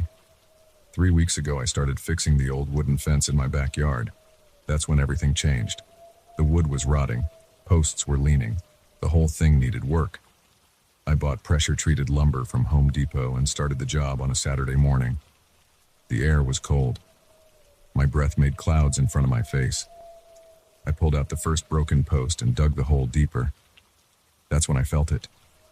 The sensation of being watched.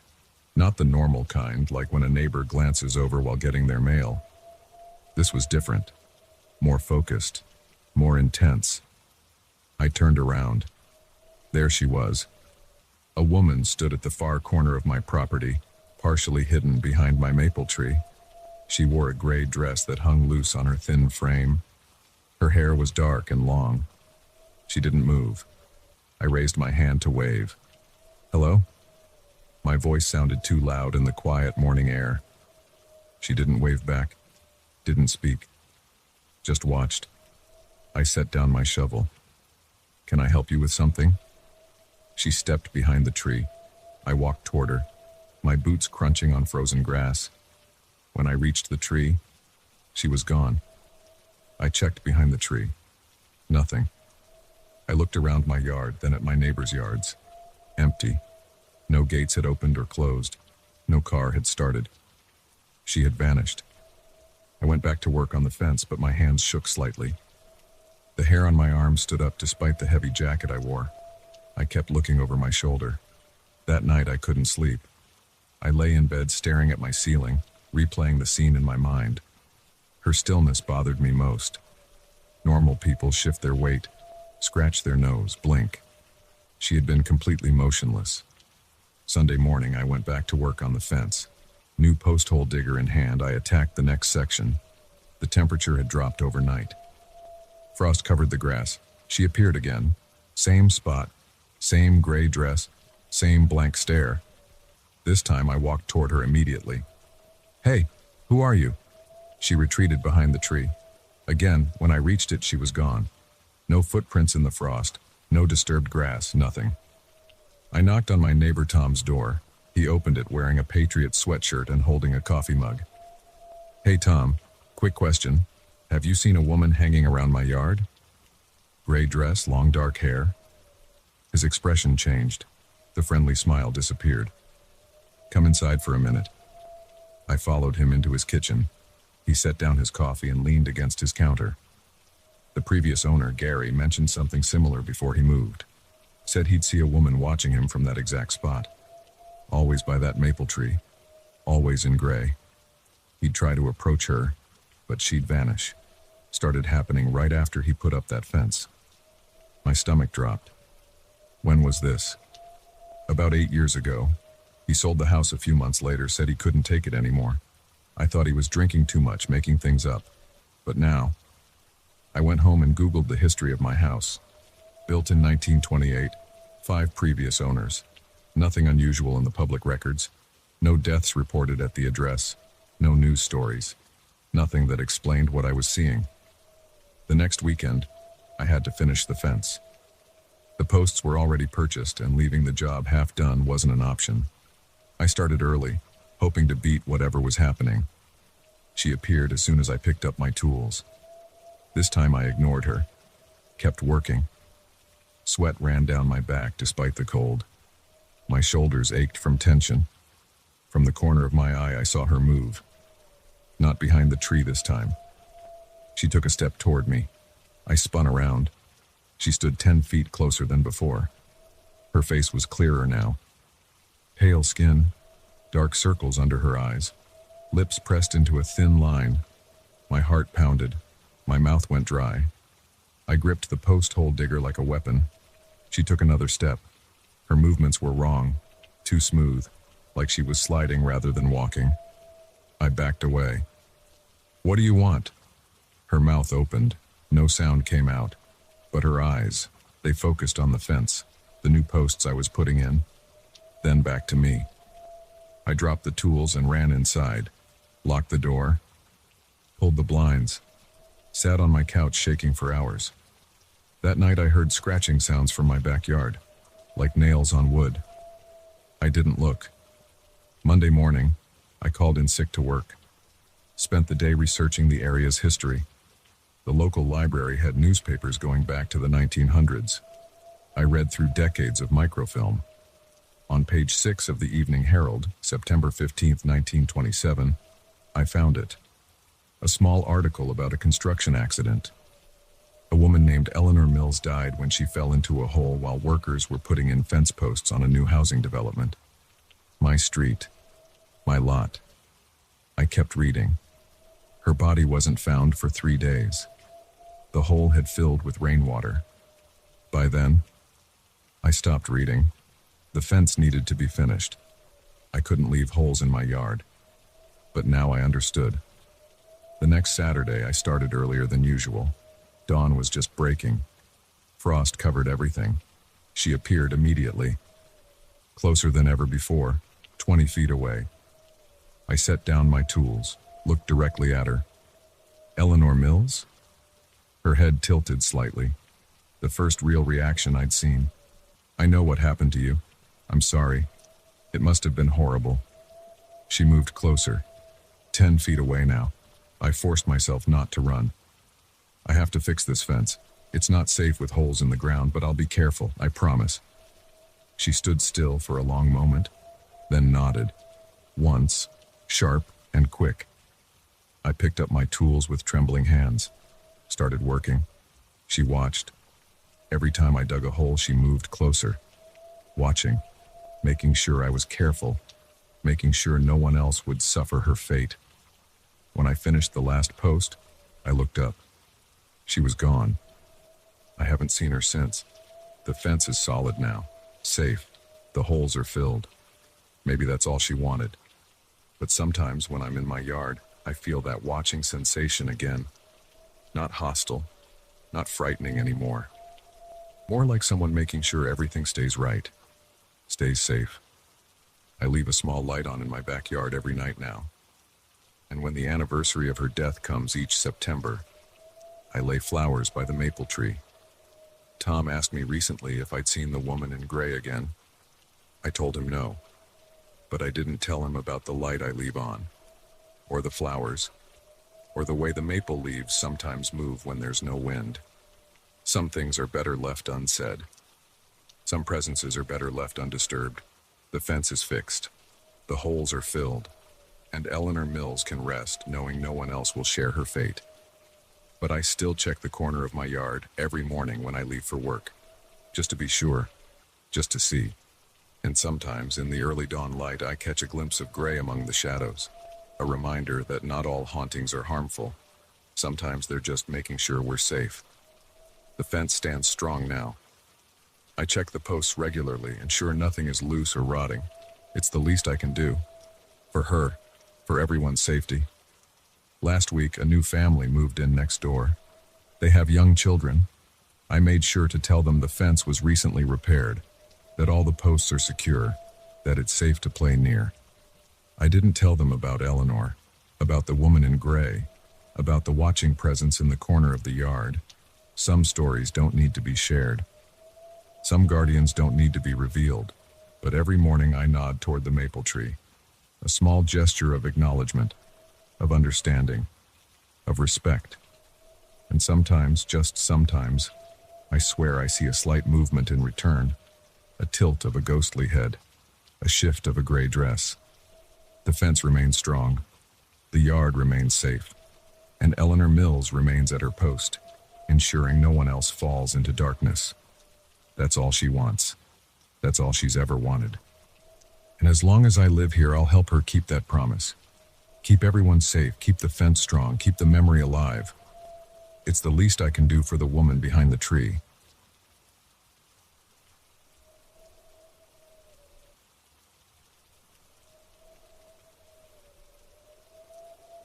I woke up at 3:17 a.m. with sweat running down my neck. The old man's face was still clear in my mind. His wrinkled skin had looked like dried leather, and his cloudy eyes had stared right through me. In the dream, he'd grabbed my arm with bony fingers and said only 5 words. "You must check the wiring." My heart was still racing. The room felt too hot, even though the September night was cool. I got up and walked to the bathroom. The floor creaked under my feet. I splashed cold water on my face and looked in the mirror. My reflection showed dark circles under my eyes. I hadn't been sleeping well since Sarah left 3 weeks ago. The house felt different at night. Every sound seemed louder. The old radiators clicked and hissed. Wind pushed against the windows. The place was built in 1932, and sometimes it felt like every year showed. I tried going back to bed. I lay there for 20 minutes, staring at the ceiling. The old man's face kept coming back. "You must check the wiring." The words wouldn't leave my head. "Fine," I said out loud. My voice sounded strange in the empty room. I got up and put on jeans and a t-shirt. The hardwood floor was cold under my bare feet. I went to the garage and found my flashlight and toolbox. The metal handle of the toolbox was ice cold. The attic access was in the upstairs hallway. I pulled down the folding ladder. It made a grinding noise that seemed too loud in the quiet house. Dust fell from the edges of the opening. I pointed the flashlight up. The beam showed cobwebs and old insulation. The air that came down smelled like mothballs and wood rot. I hadn't been up there since buying the house 2 years ago. The ladder creaked as I climbed. Each step felt unstable. My head and shoulders entered the attic space. The air was thick and hot. I pulled myself up onto the plywood flooring. My flashlight beam cut through the darkness. Boxes and old furniture made strange shadows. A broken rocking chair sat in one corner. Someone had left Christmas decorations from decades ago. The colors were faded, and the cardboard boxes had collapsed. The wiring ran along the roof beams. Most of it was old knob and tube stuff, probably original to the house. Black rubber insulation cracked and peeling. Some newer wiring had been added later, creating a maze of cables. I crawled forward on my hands and knees. The plywood creaked. Fiberglass insulation stuck to my jeans. The space was too low to stand up. The flashlight showed more cobwebs. They brushed against my face and I kept wiping them away. The beam caught something moving. Just a spider running across a beam. I checked the wiring foot by foot. Everything looked old but intact. Then I saw it. A junction box with scorch marks around the edges. The cover was loose. When I touched it, it was warm. My heart started beating faster. I opened my toolbox and got a screwdriver. The cover came off easily. Inside, the wires were a mess. Someone had done a bad splice job. The copper was exposed where the insulation had melted. This could have started a fire. A floorboard creaked behind me. I turned around fast. The flashlight beam swung wildly across the attic. For a second, I thought I saw movement in the shadows. "Hello?" My voice sounded small. No answer. Just the wind outside and the settling of the old house. I turned back to the junction box. My hands were shaking as I started fixing the wires. I stripped the burnt sections and replaced them with fresh wire nuts. Another creak. Closer this time. I spun around again. The flashlight beam caught something. A face. The same face from my dream. Leather skin. Cloudy eyes. But worse now. Much worse. The thing that had been an old man smiled. Its teeth were long and wrong. The skin of its face was pulled too tight over the bones. Those cloudy eyes had no pupils at all. I scrambled backward. My elbow hit the junction box. Sparks flew. The flashlight beam jumped around the attic as I moved. The thing stayed where it was. Its head tilted at an impossible angle. The smile got wider. "You saw the wiring," it said. The voice was like dry leaves scraping concrete. "Good boy." I tried to speak. My throat was too dry. It took a step forward. The movement was wrong, too smooth, like it was floating. Its feet didn't touch the floor. "But now you've seen me," it said. "That's not good at all." I hit another beam with my back, trapped. The thing kept coming closer. Its fingers were too long. They stretched out toward me. "Sarah saw me too," it said. "She ran away. Smart girl." The name of my ex-girlfriend hit me like a punch. "What did you do to her?" It laughed. The sound was like breaking glass. "Nothing. She was smart. She ran. You should have run too." Its face was inches from mine now. I could smell its breath, like old meat and burnt wire. "But you stayed," it said. "You came up here. Now we have to play." I swung the flashlight at its head. It moved faster than anything should move. Its hand caught my wrist. The fingers were ice cold. They squeezed until I dropped the flashlight. The beam spun across the floor. In the strobing light, I saw its true form. The human shape was just a shell. Underneath, something dark moved like smoke. I punched with my free hand. My fist went through its chest like hitting fog. Cold spread up my arm. It pulled me closer. Those cloudy eyes filled my vision. "The wiring was just the bait," it whispered. "I've been so hungry." I screamed. The sound echoed in the attic. The thing's mouth opened wider than any mouth should open. Rows of teeth spiraled down its throat. The cold spread through my whole body. I kicked hard. My foot hit the junction box. More sparks flew. In that flash of light, I saw the thing flinch. Understanding hit me. I kicked the box again. The sparks were brighter. The thing's grip loosened. I ripped my arm free and dove for the junction box. My fingers found the exposed wires. Pain shot through my hand as electricity arced. The attic exploded with light. The thing screamed, a sound like metal tearing. Its form wavered like heat waves over hot pavement. I grabbed more wires. The electricity felt like fire in my veins, but the light got brighter. The thing's edges started to burn. "No," it said. Its voice wasn't smooth anymore. It crackled and popped. "No, no, no, no." The light grew until I had to close my eyes. The scream got higher and higher. Then silence. When I opened my eyes, I was alone in the attic. The flashlight beam showed empty shadows. My hands were burned from the wires. My whole body shook. I scrambled to the attic access and practically fell down the ladder. I ran to my bedroom and grabbed my phone. My fingers shook as I dialed Sarah's number. It rang 4 times. Then her voice. "Hello?" "Sarah," I said. My voice was hoarse.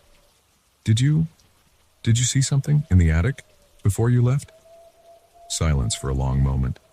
Then, very quietly, "You saw it too?" "Yes."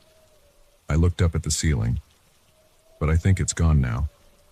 I think I killed it." "Are you sure?" I wasn't sure, not really. But I said, "Yes." Another long silence. Then, "I'm coming over. Don't go back up there alone." She hung up. I sat on my bed, watching the attic access in the hallway. The ladder was still down. Shadows moved in the opening. I waited. Every noise made me jump. The house creaked and settled. The radiators hissed. Normal sounds. But now I knew. Some sounds weren't normal at all. Sarah arrived 20 minutes later. She had 2 flashlights and a toolbox of her own. We went up together. The attic was empty. Just boxes and dust and old wiring. We fixed the junction box properly. Replaced all the old wiring we could find. Worked until dawn started showing through the roof vents. The dream stopped after that. Sarah moved back in a week later. We never saw the thing again. But sometimes, late at night, we hear creaking in the attic. We tell ourselves it's just the house settling. We don't believe it though. Not really. We keep the new wiring maintained. We check it every month. It's probably just superstition now. But we check anyway.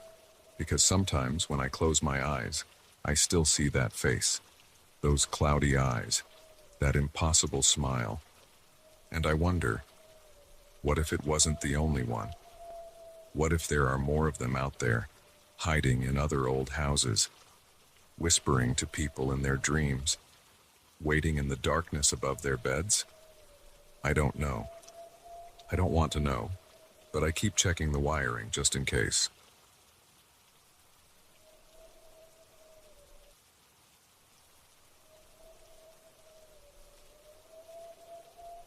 It was 2:17 a.m. when I saw someone else wearing my face. I'd gotten up to pee like I do most nights. My bladder isn't what it used to be at 43. The bathroom light flickered twice before staying on. I needed to change that bulb. My eyes were half closed, still heavy with sleep. I didn't bother looking in the mirror above the sink at first. Just did my business, flushed, ran the tap. That's when I saw it. Just a quick glance as I reached for the hand soap. In the mirror, I wore a black suit with a red tie, but I stood there in my white t-shirt and boxers. My brain took 3 full seconds to process what was wrong. I jerked my head back up. The mirror showed exactly what it should. Me in my ratty sleep clothes. Hair a mess, eyes puffy. Nothing unusual. I gripped the edge of the sink. The porcelain felt cold and solid under my fingers. My heart thumped against my ribs. I counted my breaths. In, out, in, out. Must have been seeing things, just tired. Needed more sleep. I shut off the light and went back to bed. Sarah was still asleep, curled on her side like always. Her breathing stayed slow and regular. I lay there staring at the ceiling until my pulse settled down. The next morning, I convinced myself it had been nothing. Just one of those weird half-awake moments where reality gets fuzzy. Sarah made pancakes. We ate breakfast. I went to work. Normal Tuesday. But that night I couldn't stop thinking about it. After Sarah fell asleep, I got up again. 1:46 a.m. The bathroom mirror looked ordinary. Just showed me standing there in my t-shirt, as expected. I leaned closer, examining every detail. Same gray eyes. Same crooked nose from breaking it playing hockey in high school. Same small scar on my chin. The light flickered once. In that split second of darkness, something changed. When the bulb steadied, the reflection wore a different t-shirt, dark blue instead of white. I blinked hard. The image snapped back to normal. My hands shook as I splashed cold water on my face. The mirror me did the same thing at the same time. Everything lined up perfectly. Water dripped down my chin. I touched my face. The reflection's hand moved in sync. "Get it together," I whispered. The mirror lips matched my words exactly. I spent the next hour sitting on the closed toilet lid staring at the mirror. Nothing else happened. Just me looking tired and scared. Dark circles under my eyes growing deeper as the minutes ticked by. Wednesday night, 3:22 a.m. This time the reflection wore a gray sweater I'd never seen before. It lasted almost 5 seconds before matching reality again. Long enough for me to notice details. Cable knit pattern, V-neck collar, sleeves pushed up to the elbows. My reflection's expression stayed neutral while I felt my own face twist in shock. I didn't tell Sarah. What could I say? "Hey honey, I keep seeing myself wearing different clothes in the mirror." She'd think I was losing it. Maybe I was. I started avoiding mirrors, shaved by feel, got dressed without looking. Sarah noticed something was off. "You okay?" she asked Thursday morning. "You seem jumpy." "Just stressed about work," I lied. She frowned but didn't push it. Friday night I broke my no mirror rule. Had to know if it was still happening. 12:58 a.m. The reflection wore a brown leather jacket. This time it moved wrong too. While I stood frozen, mirror me tilted his head and smiled. Just slightly. Just enough to show he wasn't copying me anymore. I stumbled backward. My heel caught the bath mat. I sat down hard on the tile floor. When I looked up, the reflection showed me sitting there in my usual sleepwear, rubbing my bruised tailbone. Normal again. I didn't sleep that night. Or Saturday night. By Sunday morning, the lack of rest was getting to me. I kept zoning out at breakfast, dropped a plate while doing dishes. Sarah definitely knew something was wrong now. "Talk to me," she said, touching my arm. "What's going on?" I shook my head. "Nothing. Just not sleeping well. Maybe you should see someone. Get something prescribed." "Yeah, maybe." But I knew pills wouldn't help. Not with this. Sunday night. 11:34 p.m. I sat in the dark bathroom waiting. The mirror was just a gray rectangle in the dimness. My phone screen lit up my face with a weak blue glow as I checked the time every few minutes. At midnight exactly, I flicked on the light. The reflection wore a black suit again like that first night. But this time there was blood on the collar. A small, dark stain just visible above the red tie. Mirror me smiled wider than any expression on my real face. He raised one hand and beckoned. I ran, slammed the door, pressed my back against it, breathing hard. Sarah called from the bedroom. "Everything okay?" "Fine." My voice cracked. "Just stubbed my toe." Monday morning, I called in sick to work. Couldn't focus anyway. Spent hours researching mirror phenomena, supernatural occurrences, mental health symptoms. Found nothing useful. Just creepypasta stories and medical articles about various psychoses. By Monday night, I hadn't slept in almost 72 hours. Everything felt slightly unreal. The edges of objects left trails when I moved my head too fast. Sarah insisted I take a sleeping pill. I agreed just to stop her worrying. 3:47 a.m. The pill hadn't worked. I lay in bed, eyes burning, mind racing. Had to pee again. Tried to hold it. Couldn't. The mirror showed me in a hospital gown, splattered with red. The reflection's smile stretched impossibly wide. His hands pressed against the glass from the other side. I heard a crack. Thin lines spread across the mirror's surface like a spiderweb. I ran again. Locked myself in the bedroom. Sarah woke up. "What's wrong?" She turned on the lamp. "Jesus, you look awful." I told her everything. Had to. The words poured out in a jumbled rush.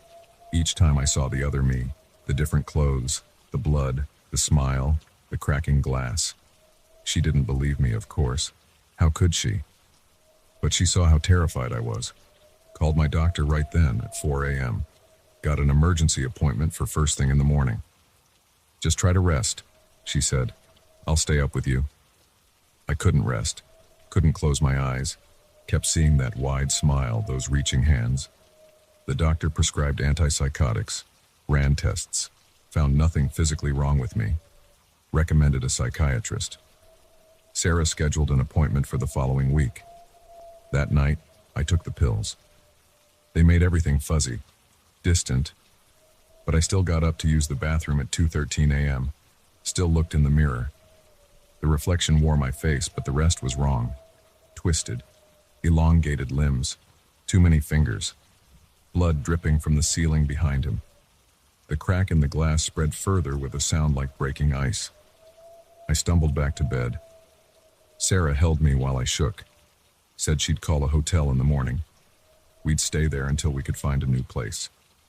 "Get rid of the mirror." "It won't help," I said. "He'll find other mirrors. He's waiting." "It's not real," she insisted. "The pills will help. We'll figure this out." 5:56 a.m. Couldn't sleep. Sarah dozed next to me. I heard something from the bathroom. A quiet tap, tap, tap. I got up. Had to look. Had to know. The mirror had shattered completely. Shards of glass covered the floor, crunching under my bare feet. Blood dripped from the empty frame. In each broken piece, I saw a different version of myself. Different clothes, different wounds, different smiles, all watching, all reaching. The largest shard reflected the black suit again. Mirror me pressed his hands against the other side of the glass. The barrier between us felt tissue thin now. I touched my fingertips to the surface. Cold, then warm, then gone. Sarah found the bathroom empty that morning. Just broken glass and blood on the floor. My side of the bed was still warm. Now I watch her through the mirror sometimes. Watch myself walk through our house wearing clothes I never owned. Watch my smile grow wider each day. I'm still here, just on the wrong side now. And sometimes, late at night, I see someone else's reflection looking back at me through the glass. Someone wearing my face, but not quite right. I raise my hand and beckon.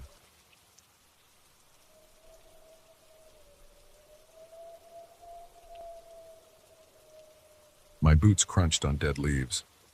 The late afternoon sun cast long shadows through the trees. I'd been hiking alone for 6 hours on this remote trail in the Cascade Mountains. The path wound through dense pine forest. No cell service. No other hikers all day. Just me and my backpack. I smelled smoke.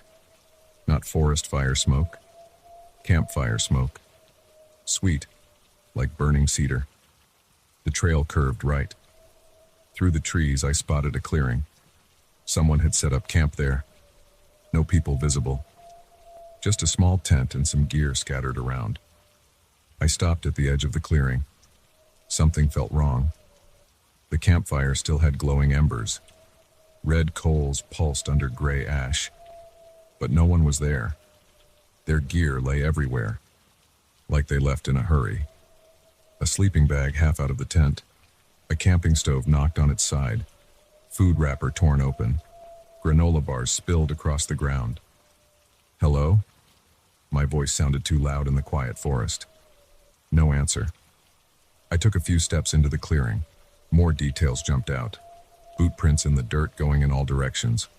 A water bottle tipped over, contents making a dark patch on the ground. The tent flap fluttered. Inside, an empty backpack, clothes scattered around. A flashlight still on. Batteries almost dead.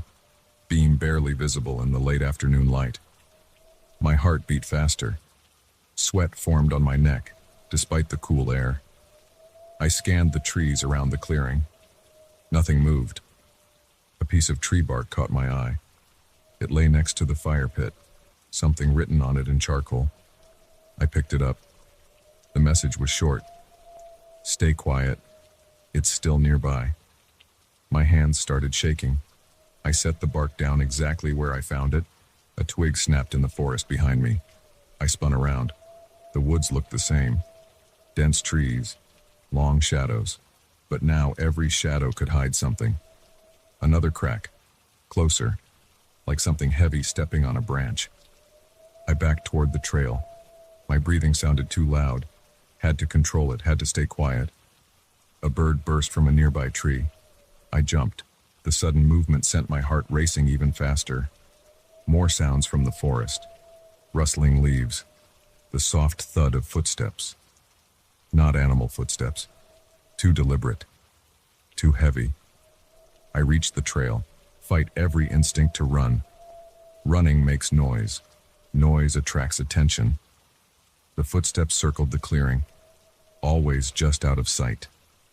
Moving through the trees. Getting closer. A branch moved. No wind to move it. 20 yards away. Then another branch. 15 yards. I eased backwards down the trail, one slow step at a time. Eyes locked on the moving branches. Something dark passed between two trees. Too quick to make out the shape. But big. Taller than a person. My foot found a loose rock. It clattered down the trail. The sound echoed through the trees. The movement in the forest stopped. Complete silence fell over the woods. No birds, no wind, nothing. I held my breath. Counted heartbeats.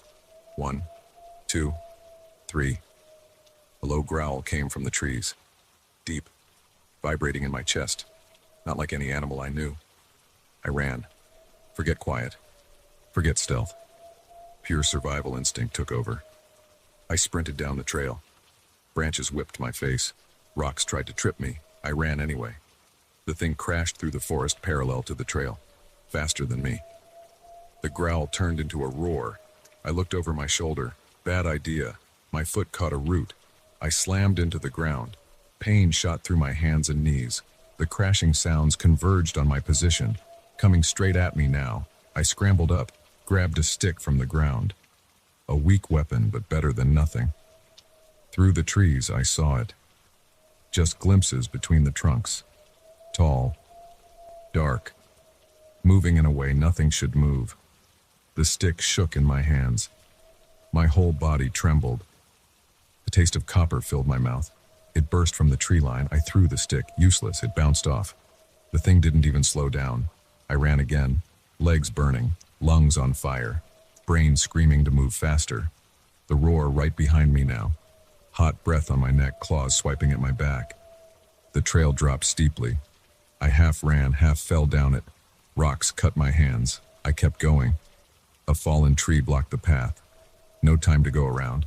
I dove over it, landed hard, rolled, got up running. The thing hit the log behind me. Wood splintered. The crash echoed through the forest. I spotted a cliff face ahead.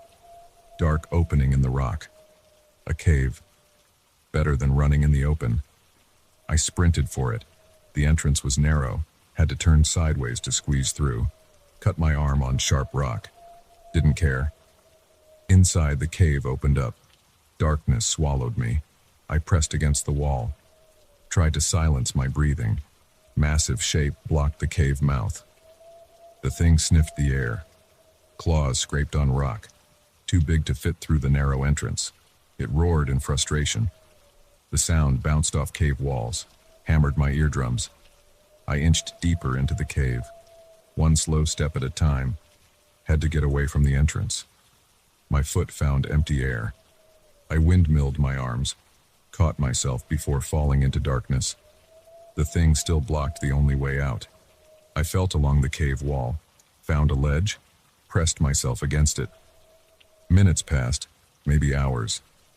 Time lost meaning in the dark. The shape at the entrance didn't move.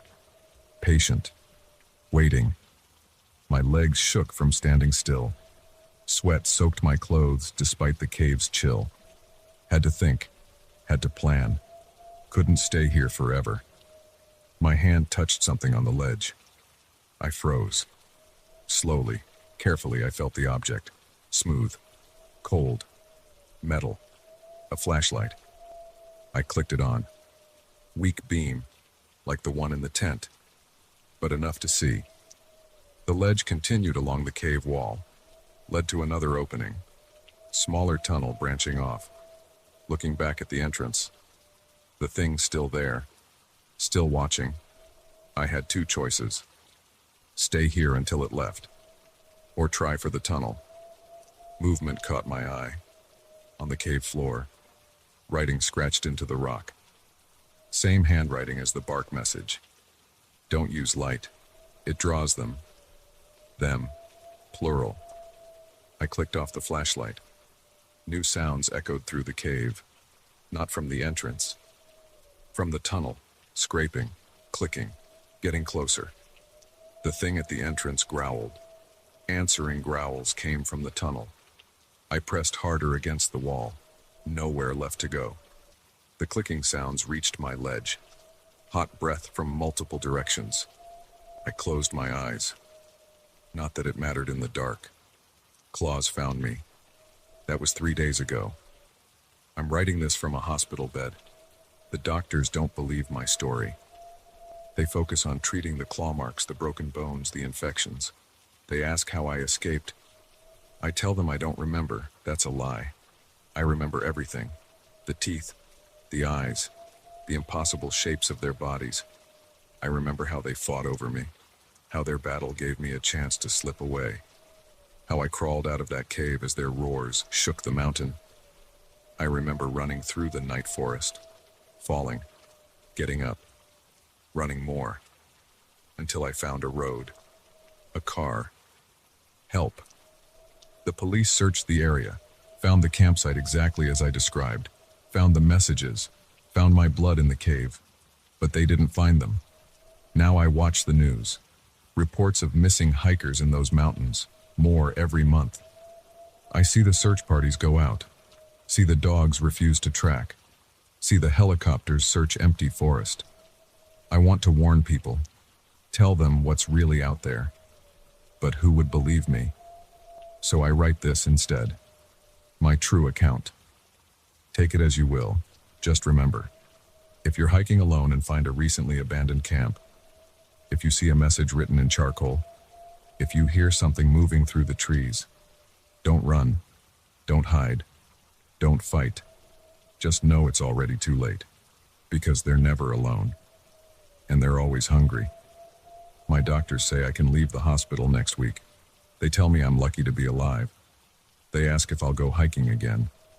I tell them no. That's another lie. I'm going back to those mountains, back to that cave, not to hike, not to explore, to hunt, because now I know their tactics, know their weaknesses, know how they think. I won't be alone this time, won't be unprepared. They think they're the hunters. Time to show them they're wrong. The police won't help, the rangers won't believe, so it has to be me. Someone has to stop them. Someone has to end this, even if it costs me everything. I check my calendar. Full moon in 2 weeks, perfect hunting weather.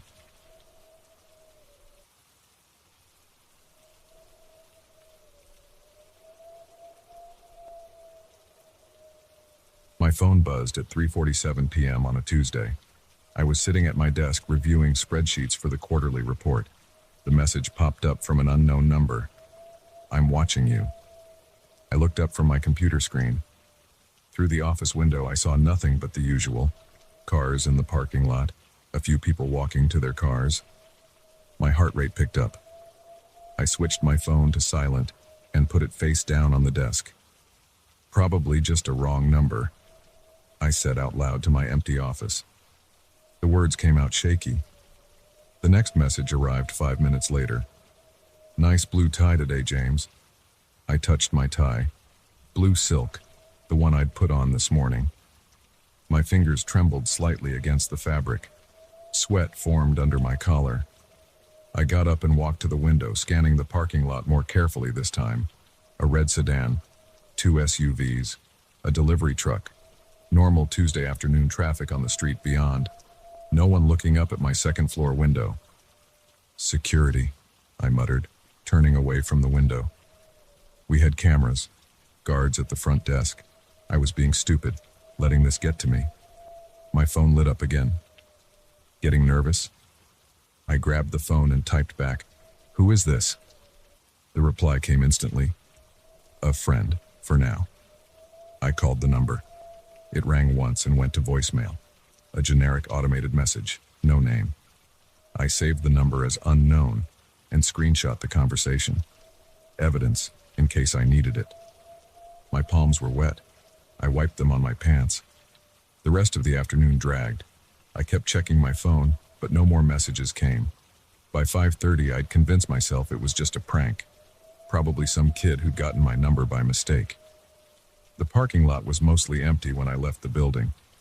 I walked fast to my car, keys gripped tight in my hand. The sound of my shoes on the pavement seemed too loud. I drove home, checking my rearview mirror more than usual. No one followed me. The streets were normal. Other commuters, a school bus, people walking dogs. Everything fine. My house looked exactly as I'd left it that morning. White 2-story in a quiet neighborhood. Grass needed cutting, mail in the box. I pulled into the garage and shut the door behind my car. Inside, I locked all the doors, checked all the windows, drew the curtains. Normal routine, I told myself. Nothing to do with those texts. I changed out of my work clothes and made dinner. Pasta with jarred sauce. The TV provided background noise while I ate. Local news, weather report, sports scores, regular Tuesday night stuff. My phone stayed quiet until 8:12 p.m. Nice house, James, very cozy. I dropped my fork. It clattered against the plate. My hands shook as I typed, "Leave me alone or I'm calling the police." "Go ahead, what will you tell them? That someone complimented your house?" I got up and looked out the front window, pulling the curtain back just enough to see. The street was dark except for the street lights. A car drove past. Nothing unusual. Then I saw him. A man stood on the sidewalk across the street, just standing there, facing my house. The street light above him cast enough light to see he wore dark clothes. I couldn't make out his face. I let the curtain fall back and grabbed my phone. Dialed 911. My fingers slipped on the screen, wet with sweat. 911, what's your emergency? There's someone watching my house. He's been sending me threatening messages all day. He's right outside now. What's your address, sir? I gave it to her, told her about the texts. My voice cracked. Officers are on their way. Stay inside and keep your doors locked. Are you alone in the house? Yes. Stay on the line with me until they arrive. I went back to the window. The man hadn't moved, still just standing there, staring. My phone buzzed with a text. I looked at it while keeping the 911 operator on the line. Police won't help, James. This is between us. I heard sirens in the distance. The man across the street didn't react. I hear the police approaching, I told the operator. Good. They should be there any moment. The sirens got louder. Blue and red lights flashed on the houses down the street. The man still didn't move. 2 police cars pulled up, lights spinning. The man turned his head to look at them. Then he walked, didn't run, just walked, around the corner and disappeared. He's leaving, I told the operator. Going east on Oak Street. 4 officers got out of their cars. 2 went in the direction the man had gone. The other 2 came to my door. I hung up with 911 and let them in. Showed them the texts. Described the man. Tall, dark clothes. Couldn't see his face. They took notes and called it in. We'll patrol the area, one officer said. Keep your doors locked. Call us if he comes back. They left. I double-checked all the locks again, set the alarm system, sat on my couch with all the lights on and jumped at every sound. At 11:45 p.m., another text. Sleep well, James. See you tomorrow. I didn't sleep. Called in sick to work the next day. Changed my phone number. Had a security company install cameras around the house. The texts stopped. No more man across the street. A week passed, then 2. I started to relax. Then yesterday I got a letter in my mailbox. No return address. Inside, a single sheet of paper with typed text. Miss me? Look outside. I did. There he was again, same spot across the street. But this time he waved. I'm writing this now from a hotel room 50 miles away. My house is for sale. I've applied for jobs in other states. My phone just buzzed. Nice hotel room, James. But you can't run from me. I turned to the window. A shadow moves across the parking lot below. He found me. This isn't over. The sound of footsteps in the hallway outside my room grows louder. They stop at my door. Someone knocks. I stare at the door handle as it slowly starts to turn.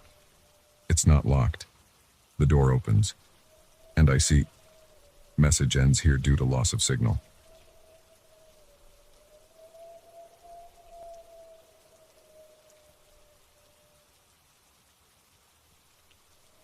I never used to believe in the things that go bump in the night. That changed 3 weeks ago. I keep replaying it in my head, trying to make sense of what happened.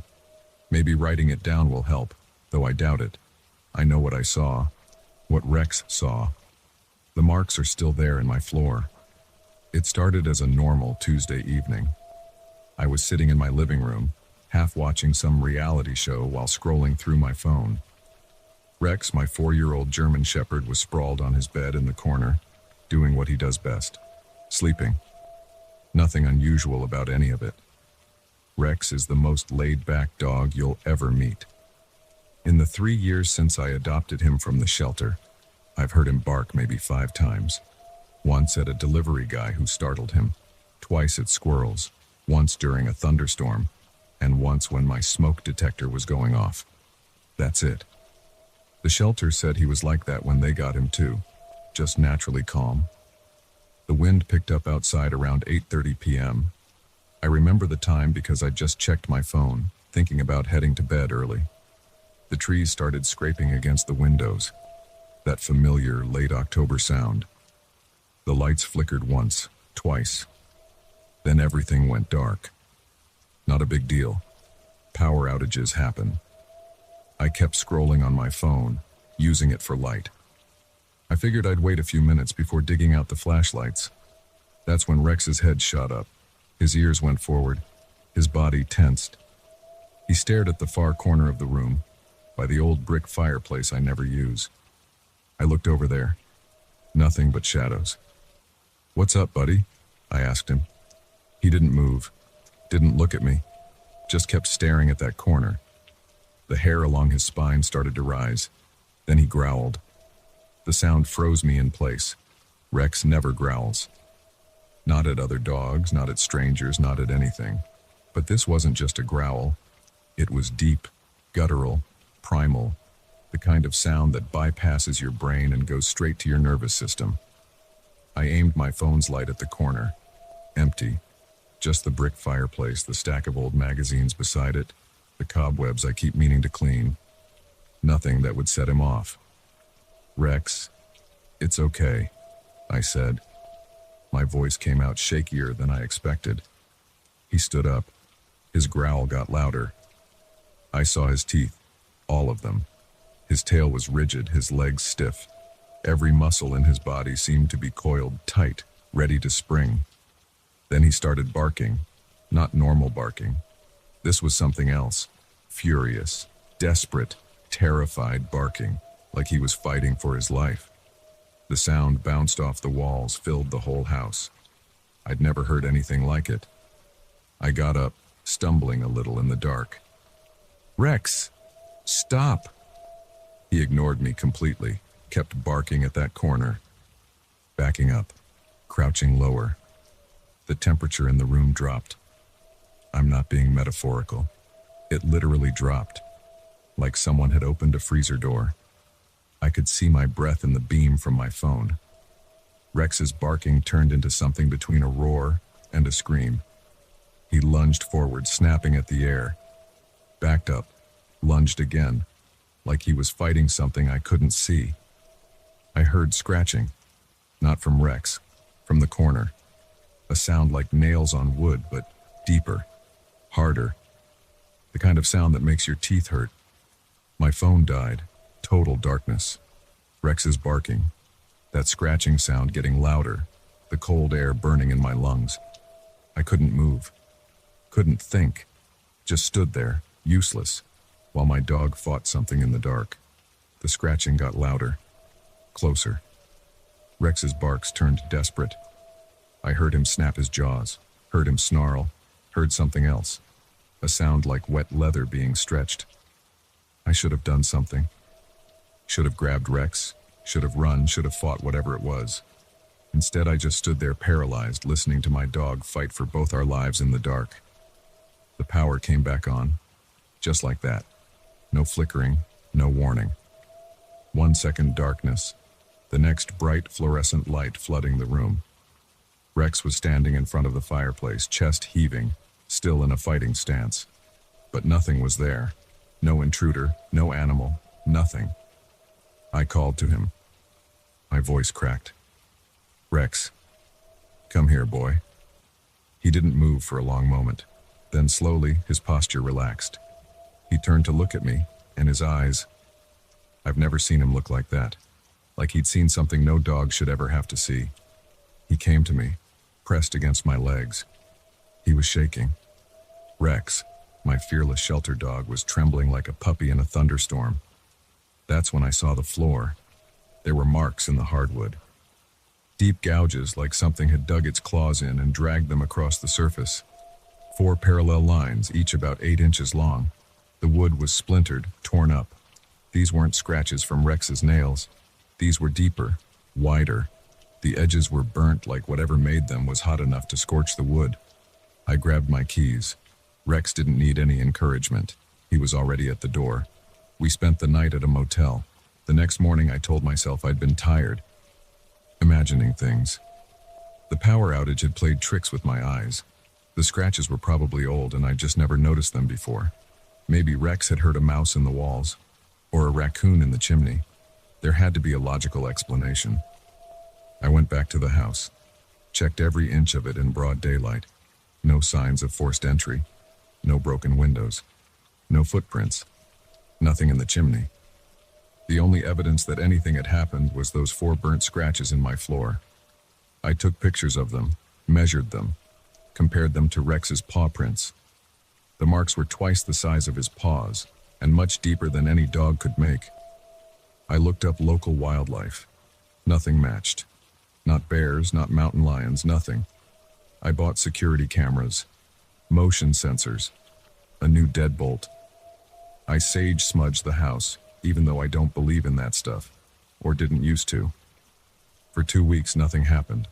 Rex wouldn't go near that corner anymore, but otherwise things were normal. The cameras showed nothing.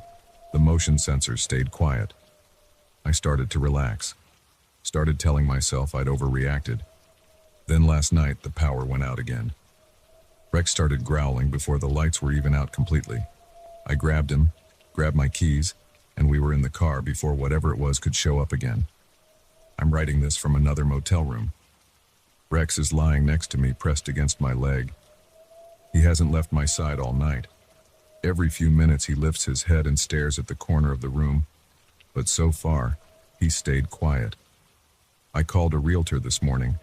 The house is going on the market as soon as possible. I'll take a loss on it, I don't care, let someone else figure out what's in that corner. But here's the thing that really scares me. The thing I can't stop thinking about.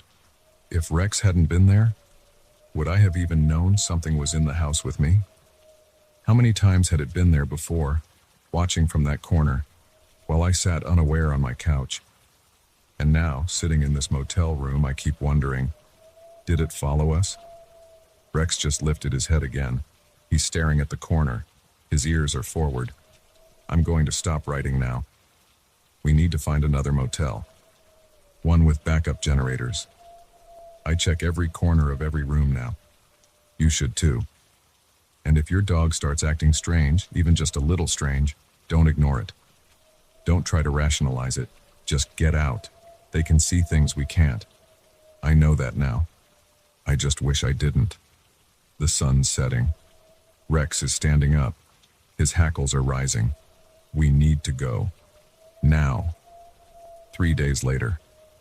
I didn't plan to add to this, but something happened that people need to know about. We've been moving from motel to motel, different part of town each night. Rex won't settle. He keeps watching the corners, keeps growling at empty spaces. Last night I ran into my neighbor Mike at a gas station. He asked why he hadn't seen me around. I told him I was having work done on the house, didn't want to sound crazy. He got quiet, asked if I'd been having any problems at the house. Said he didn't want to worry me, but he'd been meaning to talk to me about something. Turns out the previous owners of my house, the ones who sold it to me 3 years ago, they had a dog too, a big Rottweiler. Mike said they moved out suddenly one night, just packed up and left. He'd always wondered why. I asked if he knew where they moved to. He did. They're still in town. I found their address, drove there this morning. The woman answered the door. I told her I was the current owner of her old house. Her face went pale. "Is it about the corner?" she asked. "By the fireplace."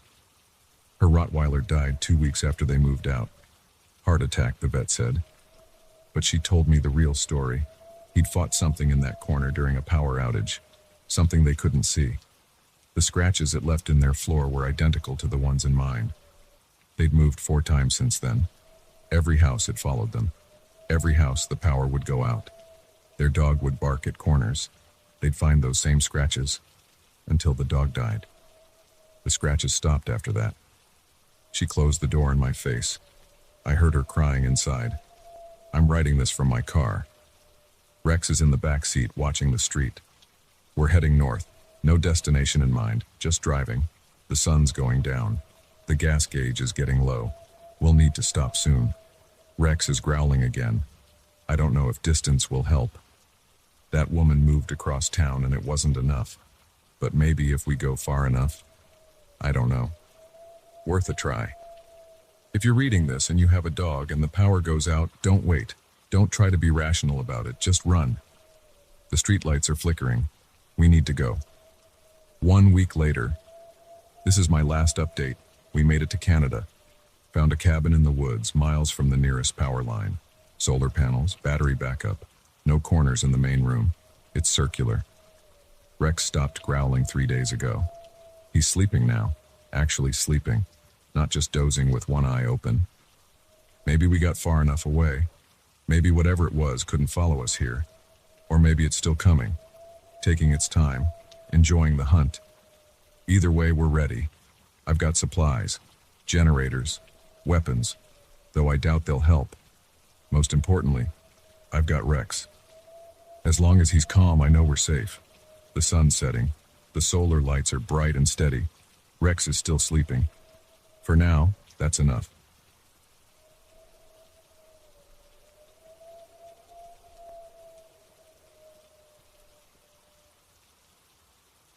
The first handprint appeared 3 weeks ago. Not a smudge or a streak. A perfect impression of a human palm and fingers pressed against my bathroom mirror. I remember the exact moment I saw it because my heart stopped for 2 full seconds. I know that sounds dramatic, but it's true. My pulse literally skipped as I stood there dripping wet from my shower, towel around my waist, staring at something that shouldn't exist. I live alone in apartment 4B of a converted Victorian house in Boston's Back Bay. That morning started like any other Tuesday. I woke up at 6:30, made coffee, checked emails, and jumped in the shower at 7:15 to get ready for work.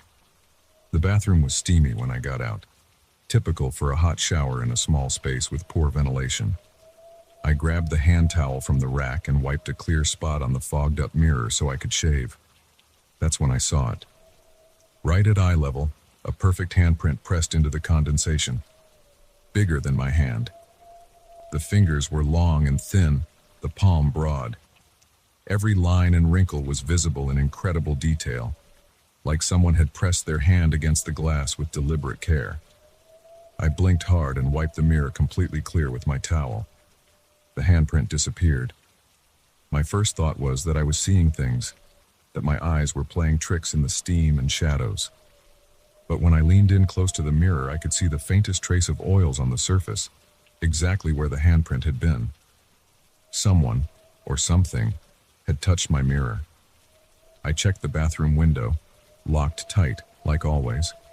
The only door was the one I'd come through, and I'd been alone in my apartment all night. My heart started beating faster as I tried to make sense of it. Maybe someone had broken in while I was sleeping. But why would they only touch my mirror and leave? And how had they gotten past my deadbolts and security system without triggering the alarm? I called in sick to work that day. Spent hours going over every inch of my apartment looking for signs of intrusion. Changed all the locks.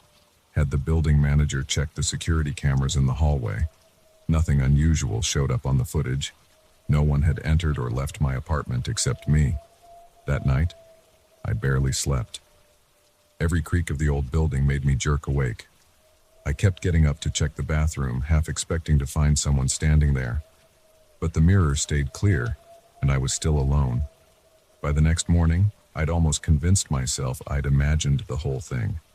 Stress can do weird things to your mind, right? I'd been working long hours at the investment firm, barely sleeping. Maybe I needed a vacation. Then it happened again, exactly 1 week later. Same routine. Shower, steam, wiping the mirror. But this time there were 2 handprints side by side. Same size and shape as before, pressed into the condensation like someone had been standing at my mirror, leaning forward with both palms against the glass. I didn't bother wiping them away this time. I grabbed my phone and took pictures, my hands shaking so bad the first few shots came out blurry. When I finally got a clear photo, I studied it closely. The prints were absolutely identical to each other, down to the smallest detail, like they'd been made by the same hand, pressed twice with microscopic precision. That's when I noticed something that made my stomach drop. In the center of each palm was a perfect circle, about the size of a quarter, not a normal part of human hand anatomy. The circles had distinct edges and seemed to go deep into the hand itself, like holes punched clean through the flesh. I sent the photos to my best friend Mark, trying to sound casual. "Hey, weird thing in my bathroom. What do you make of this?"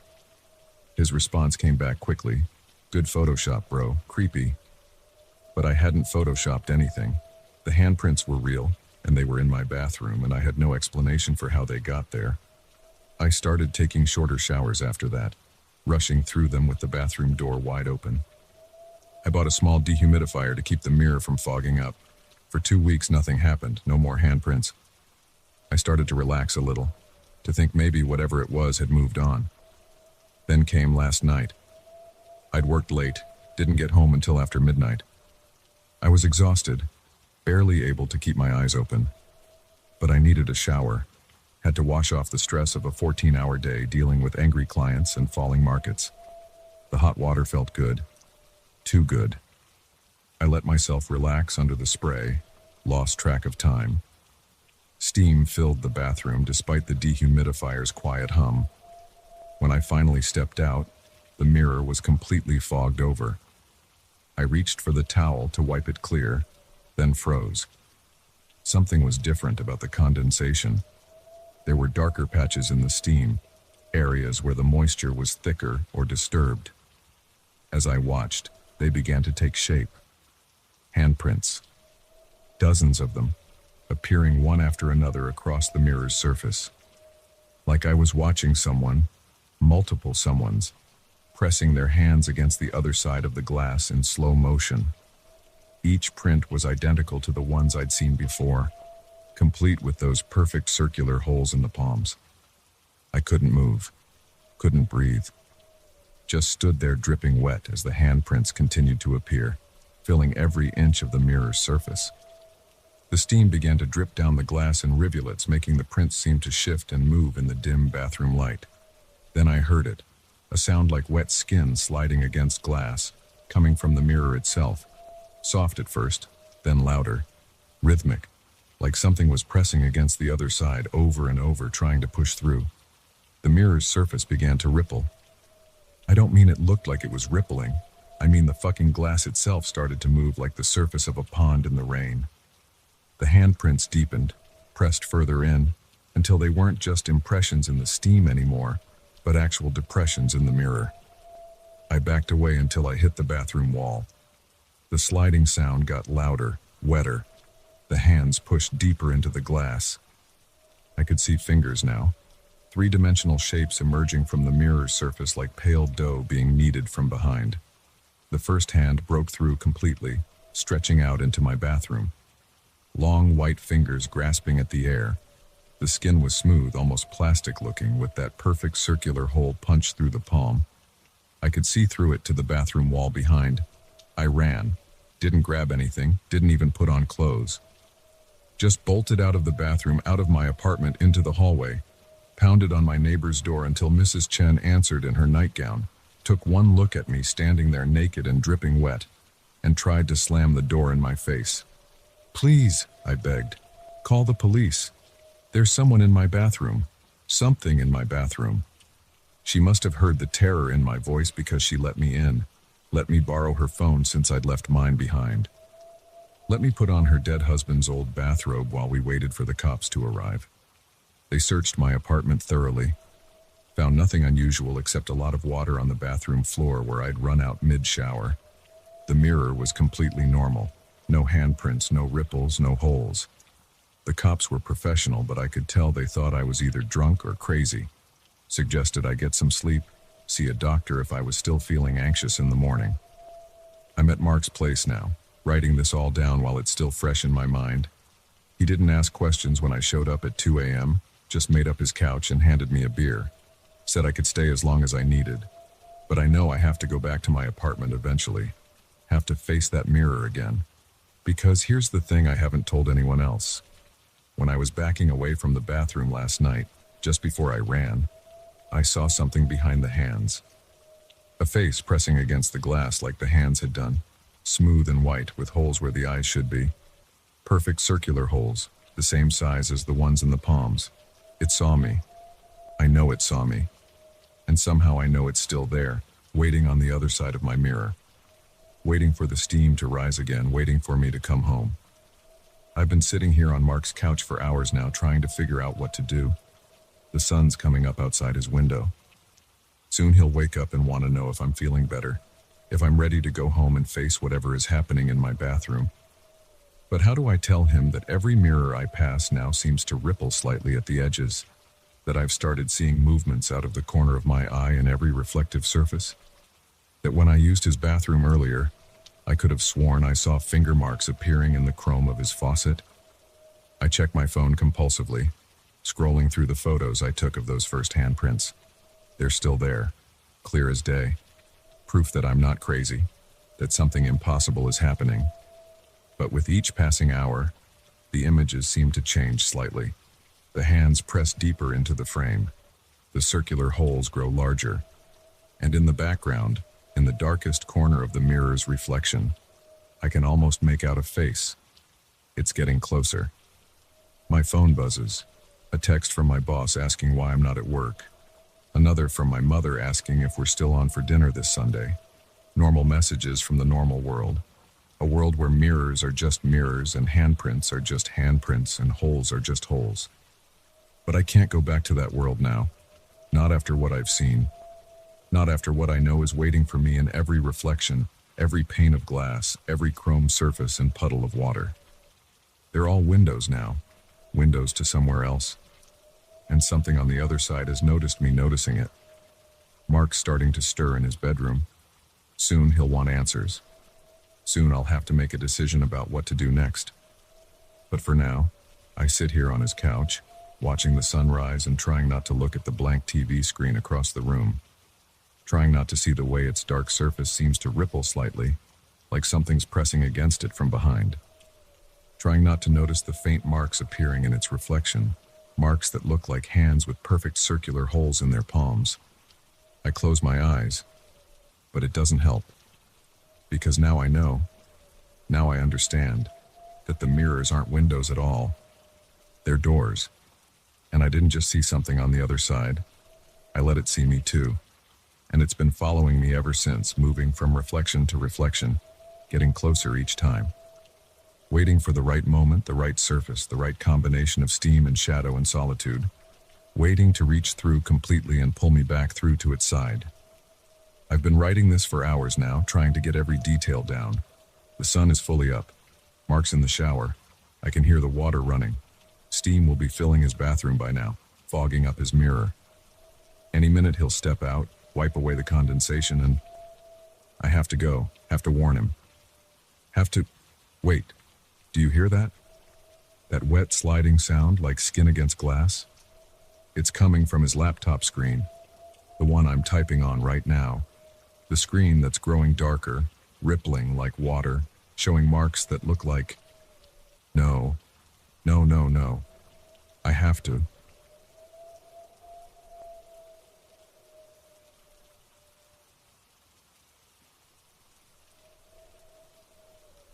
I didn't want to clean the attic. My wife Karen insisted for months. Last weekend she said she'd leave if I didn't do it. So here I am, sneezing in the dust, sorting through 30 years of junk. The cardboard boxes are falling apart. Everything smells like mold. Dust coats my hands and face. Spiderwebs stick to my skin. The bare light bulb casts harsh shadows on the slanted ceiling. My back hurts from crouching. I've been at it for 3 hours. Most stuff goes straight in the trash bags. Old magazines, broken Christmas decorations, clothes moths got to. Some things I set aside to keep. Not much. The box in the corner is different. Dark wood, brass hinges. I don't remember putting it there. Probably Karen's from before we married. My hands leave prints in the dust when I pick it up. The latch clicks open easily. Inside, wrapped in yellowed tissue paper, sits a music box. Small, maybe 4 inches square. Carved wood, dark with age. The finish is worn off the corners. My throat goes dry. I know this music box. My grandmother gave it to me when I was 8. I lost it when we moved houses in '92. Dad was furious. It was a family heirloom, passed down for generations. My hands shake as I turn it over. The brass key is still there, sticking out from the bottom. The metal is tarnished almost black. I shouldn't wind it. The mechanism's probably rusted. But I have to know if it still works. The key turns with a grinding sound. 1 full turn, 2, 3. The lid springs open. A tiny ballerina used to spin there, but she's gone now. Just the brass post remains. The first notes play, slow and hesitating. Not the tune I remember. This is wrong. The music box played Green Sleeves. I'm sure of it. This melody is different, discordant. The notes drag and catch. My skin prickles. The temperature seems to drop. The bare bulb flickers. The melody continues, gaining strength. The notes are clearer now. They form a pattern I almost recognize. Something ancient, threatening. The music pulls at something in my mind. Memories surface that can't be mine. Stone circles under dark skies. Figures in robes. Chanting in languages that were old when Rome was young. I try to close the lid. It won't shut. The music gets louder. My hands won't move. The melody wraps around my thoughts like cold wire. Footsteps on the attic stairs. Karen's voice. How's it going up there? I need to warn her, to tell her to stay back. My mouth won't work. The trapdoor creaks open. Karen's head appears. Have you made any progress? I brought you some what? She sees my face. The music box. Her eyes go wide. Where did you find that? Her voice shakes. That can't be. The melody reaches a crescendo. Notes that shouldn't exist on a simple music box mechanism. They bore into my brain like ice picks. Karen backs away. No, no, no, no, put it down. Now. I still can't move, can't speak. The music fills every corner of my mind. Karen lunges forward, tries to knock the box from my hands. Her fingers brush the wood. The music stops. Total silence. Even the traffic noise from outside is gone. The light bulb goes out. In the darkness, something moves. A soft scraping sound. The smell of wet earth and decay. Karen's flashlight beam cuts through the dark, lands on the music box in my hands. The brass post where the ballerina used to be is moving, twitching, growing. Dark fluid leaks from the mechanism. Thick drops fall onto my hands. They burn like acid. I still can't let go. The thing emerging from the music box doesn't look like a ballerina anymore. Long, jointed limbs unfold from the tiny space. How much of it is in there? How can it keep coming? Karen screams. The flashlight beam jumps wildly, shows glimpses of something impossible, something that hurts my eyes to look at. I feel movement under the skin of my hands where the fluid touched, spreading up my arms, burrowing in. Karen runs for the trapdoor. Her foot catches on a box. She falls. The flashlight spins away into the darkness. The thing from the music box is fully emerged now. It fills most of the attic space. Segments and angles that don't make sense. That shouldn't be able to exist in our reality. It moves toward Karen. She scrambles backward, crying, hits the wall. I fight against whatever holds me frozen. My muscles strain.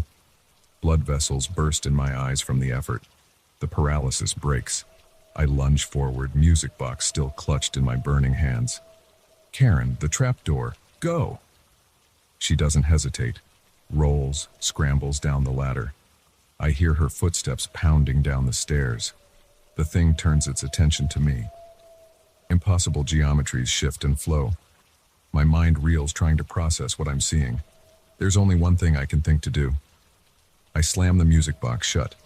The thing screams. The sound makes my ears bleed. It pulls back into the box like water down a drain, folding and compressing. The lid clicks closed.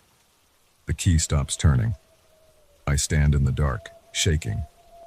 Blood drips from my nose, my ears. My hands are covered in blisters where the fluid touched them. Karen's voice from downstairs. John, are you okay? Stay down there. My voice is hoarse. Don't come up. I have to end this, have to destroy it before it can open again. The old coal furnace still sits in the corner of the attic. It hasn't been used in decades, but the firebox is intact. My hands shake as I open the rusted door. Spiderwebs and dust inside. I put the music box in, close the door, find the matches we keep for emergency candles. The first match breaks. The second lights.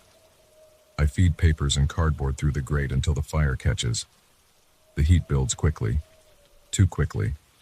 The metal glows red. Inside the furnace, something screams. Not the inhuman sound from before. This is worse. A child's voice, My voice from decades ago, begging, pleading. Please don't, I'll be good, I promise. Don't burn me. I press my hands against my ears. Not real, not real. Other voices join in. My grandmother, my father, Karen, all screaming in agony. The furnace rocks violently. The door strains against the latch. Something pushes from inside. Black smoke pours from every seam. It stinks of burning meat and something older. Something rotting. The voices reach an impossible pitch. The furnace glows white hot. Then silence. The glow fades. I wait an hour before opening the door. Inside, ash and twisted metal. No trace of wood or brass. My hands still burn. Looking at them under the flashlight, I see thin, dark lines under the skin, like roots growing, spreading. Karen won't come back upstairs. We seal off the attic. Tell ourselves we'll deal with the rest of the cleaning another time. But my hands keep changing. The lines spread further every day, and at night I hear it. Very faint, at the edge of hearing. That melody, that impossible ancient melody. It's inside me now, growing, waiting. Sometimes I catch Karen watching me. She sees the changes. The way my joints move differently now. The angles of my shadow that aren't quite right. Soon the music will be strong enough. The changes complete enough. And then I hear the melody now, getting louder. My fingers twitch in time with notes only I can hear. It won't be long. They found this account on John Marshall's laptop. He and his wife Karen disappeared 3 weeks ago. The attic of their home was destroyed by a fire of unknown origin. Investigators found no trace of a music box or antique furnace. The entire space had been empty for years, according to neighbors. The only evidence was a series of strange marks on the attic floor. Curved lines and symbols burned into the wood. Analysis suggests they form some kind of musical notation, but no expert can identify the style or period, and no one who has tried to transcribe or play the melody has been seen since.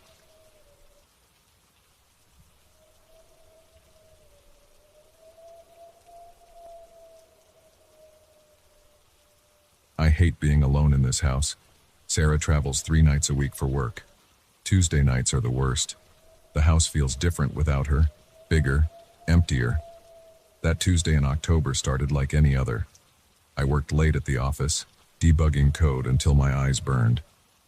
The kitchen clock read 11:47 p.m. when I got home. Sarah's flight to Chicago had left 6 hours earlier.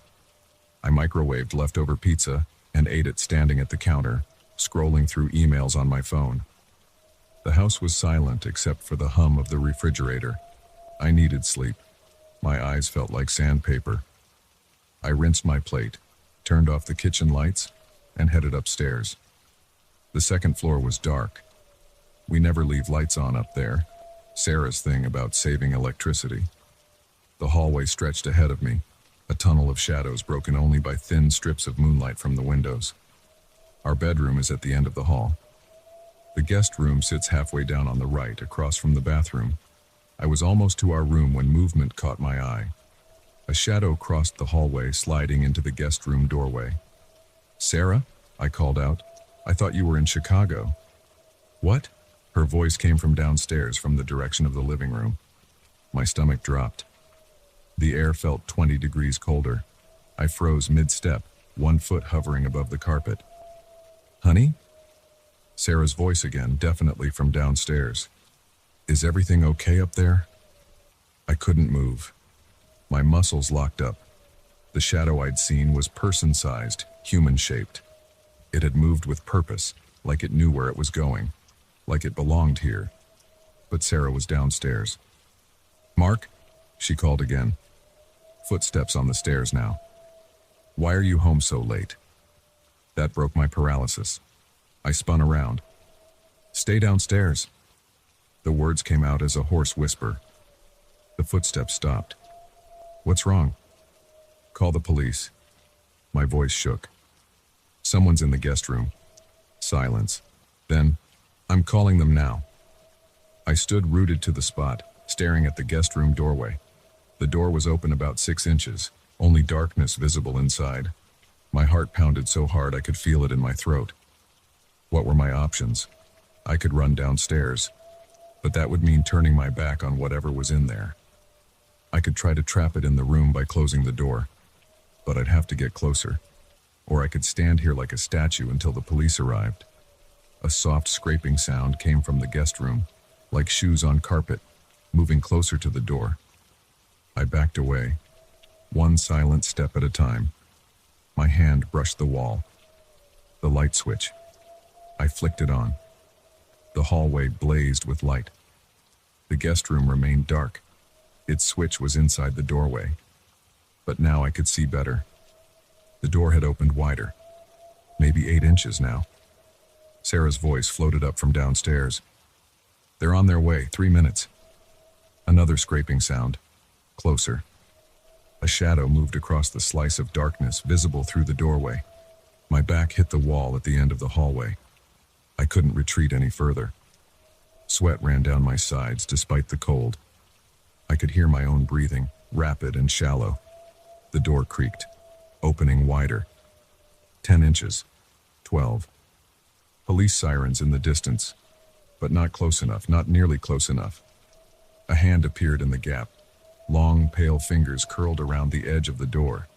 The skin was gray-white, like something that had never seen sunlight. The fingernails were yellow and curved. I watched, unable to look away as the hand began to push the door open. The hinges squealed softly. The sirens grew louder, maybe a block away now. But the hand kept pushing. The gap widened to reveal an arm. Skeletal thin, covered in that same corpse-pale skin. A face appeared in the darkness, or something like a face. The features were wrong somehow, too sharp, too angular. The eyes reflected the hallway light like an animal's. The sirens screamed outside our house now. Red and blue lights strobed through the windows, painting the walls in alternating colors. The thing in the doorway hesitated. Heavy boots pounded up our front steps. Sarah's voice directing them inside. "Upstairs." "He's upstairs." The face withdrew. The hand slipped away from the door.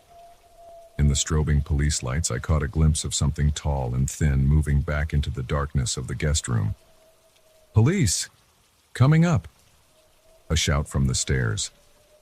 Flashlight beams swept the hallway. 2 officers charged up, weapons drawn. One grabbed my arm and pulled me back while the other covered the guest room door. "In there," I managed to say. My voice sounded far away. They cleared the room methodically, flashlights cutting through the darkness. I watched from the top of the stairs, Sarah's arm around my waist, holding me up. My legs had turned to water. "Clear," one officer called out.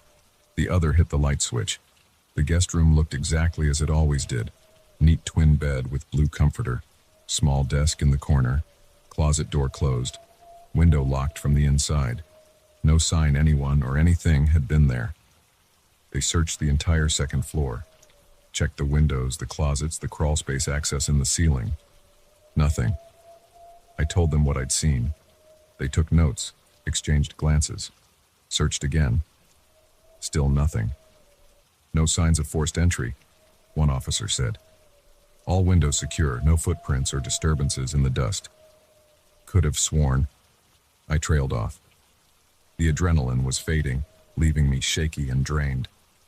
They did another sweep of the house, checked outside. Found nothing out of place. Left us their card and told us to call if anything else happened. Sarah made me coffee. We sat at the kitchen table while I told her everything. She listened without interrupting, holding my hand. "I saw something," I insisted. "In the doorway. A hand. A face." "I believe you saw something," she said carefully.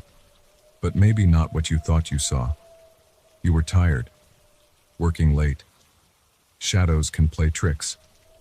I wanted to believe her. Wanted to blame it on exhaustion and an overactive imagination. But I knew what I'd seen. The way those fingers had curled around the door. The wrongness of that face in the darkness. We slept downstairs that night on the living room couch. Sarah called in sick the next day to stay with me. We had the locks changed, installed security cameras, added motion sensor lights. Nothing else happened that week, or the next. Life started to feel normal again, almost. But sometimes, late at night, I hear soft scraping sounds from upstairs, like shoes on carpet. And when Sarah's away, I swear I can feel eyes watching me from the darkness at the end of the hall. I keep telling myself it was nothing, just shadows and tired eyes and an imagination working overtime. But I know what I saw that night, and I know it's still here, waiting in the dark spaces of our home. Last night, Sarah left for another business trip.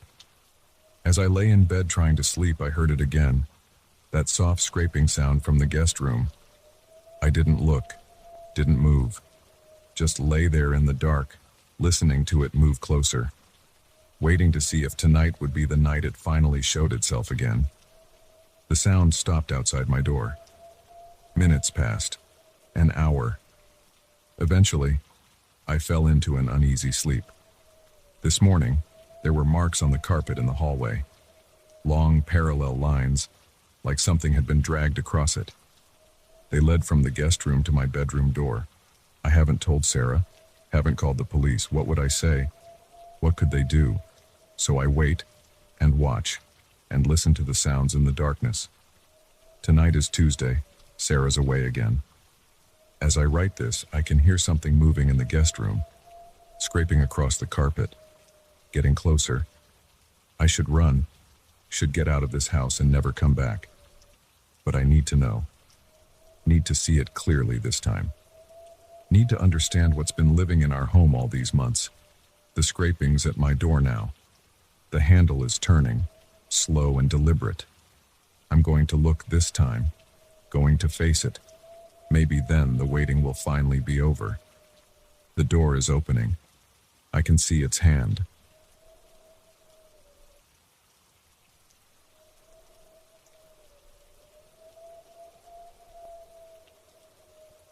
The knocking woke me at 11:47 p.m. on a Tuesday. 3 sharp raps on my front door. I wasn't expecting anyone. I live alone in my grandmother's old house on Maple Street, and nobody visits this late. The TV was still on, playing some infomercial about kitchen knives. My neck hurt from falling asleep in the recliner. The knocking came again. 4 raps this time, harder. I got up. My legs were stiff. The wooden floor creaked under my feet as I walked to the front door. The porch light wasn't on. Through the peephole, I could only make out a dark shape standing there. "Who is it?" I called out. "Is Sarah home?" a man's voice asked. The voice sounded normal, casual, like he was asking about the weather. Sarah was my grandmother's name. She'd been dead for 12 years. "No one by that name lives here," I said through the door. My hand rested on the deadbolt. I didn't unlock it. "Are you sure? They said they'd be here tonight." The hair on my arm stood up. Something about his tone wasn't right, too flat, too rehearsed. "Who said that?" I asked. "They did. They told me to come here tonight. Sarah and James would be waiting." James was my grandfather's name. He died in 1989. "Look, I don't know who told you that, but you have the wrong house. Sarah and James haven't lived here in decades. They're both deceased." Silence. The shape didn't move from the porch. "That's not possible," the man said finally. "I just spoke with them yesterday. They were very clear about the time and place." My mouth went dry. The air felt colder. "I'm their grandson," I said. "I inherited this house. They're both gone. Sarah died in 2012, James in 89. You need to leave." More silence, then a soft laugh. No, that's not right at all. I have their invitation right here." I heard paper rustling. "See? Written in Sarah's own hand. Tuesday night, 11:45 p.m. Don't be late." My hands were sweating now. I wiped them on my jeans. "Show me," I said. "Hold it up to the peephole." The shape moved closer. A piece of paper pressed against the peephole lens. Even in the dark, I could see the handwriting. The loops and curves were exactly like my grandmother's. The date at the top was today's date. My stomach clenched. That was impossible. but I was looking right at it. Where did you get that? My voice cracked. Sarah gave it to me yesterday. At the diner on 5th Street. She was wearing her blue dress with the white flowers. James had on his gray suit, the one with the red tie.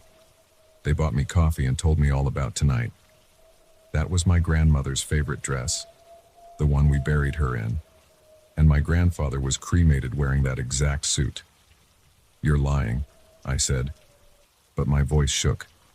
This isn't funny. Leave now, or I'm calling the police. The man sighed, a tired, disappointed sound. I was afraid you might be difficult about this. They said you might not understand, that's why they gave me this. More rustling. Then something slid under my door. A photograph. I didn't want to look at it, but I had to. I bent down, picked it up with trembling fingers. It was a Polaroid. The colors were bright and fresh, like it was taken yesterday. My grandparents sat in a booth at Eddie's Diner. My grandmother in her blue flowered dress. My grandfather in his gray suit and red tie. They were smiling at the camera. Between them sat a man I'd never seen before. Thin face, dark coat, the same shape I could see through my peephole. The date stamp on the bottom of the Polaroid was yesterday's date. My legs went weak. I stumbled back from the door. Now you see, the man said. They're waiting for us. We shouldn't keep them waiting any longer. That would be rude. The doorknob started turning. I knew I'd locked it. I'd checked twice, but it was turning anyway. I ran. Down the hallway to my bedroom, slammed the door, grabbed my phone to call 911. No signal. The front door creaked open. Slow footsteps on the wooden floor. They're here now, the man called out. His voice echoed through the house. Sarah and James just arrived. They're so happy to see you. I heard my grandmother's laugh. My grandfather's deep chuckle. The sounds of my childhood coming from my living room. The footsteps came closer. Multiple sets now. Come out, dear. My grandmother's voice called. The voice I hadn't heard in 12 years.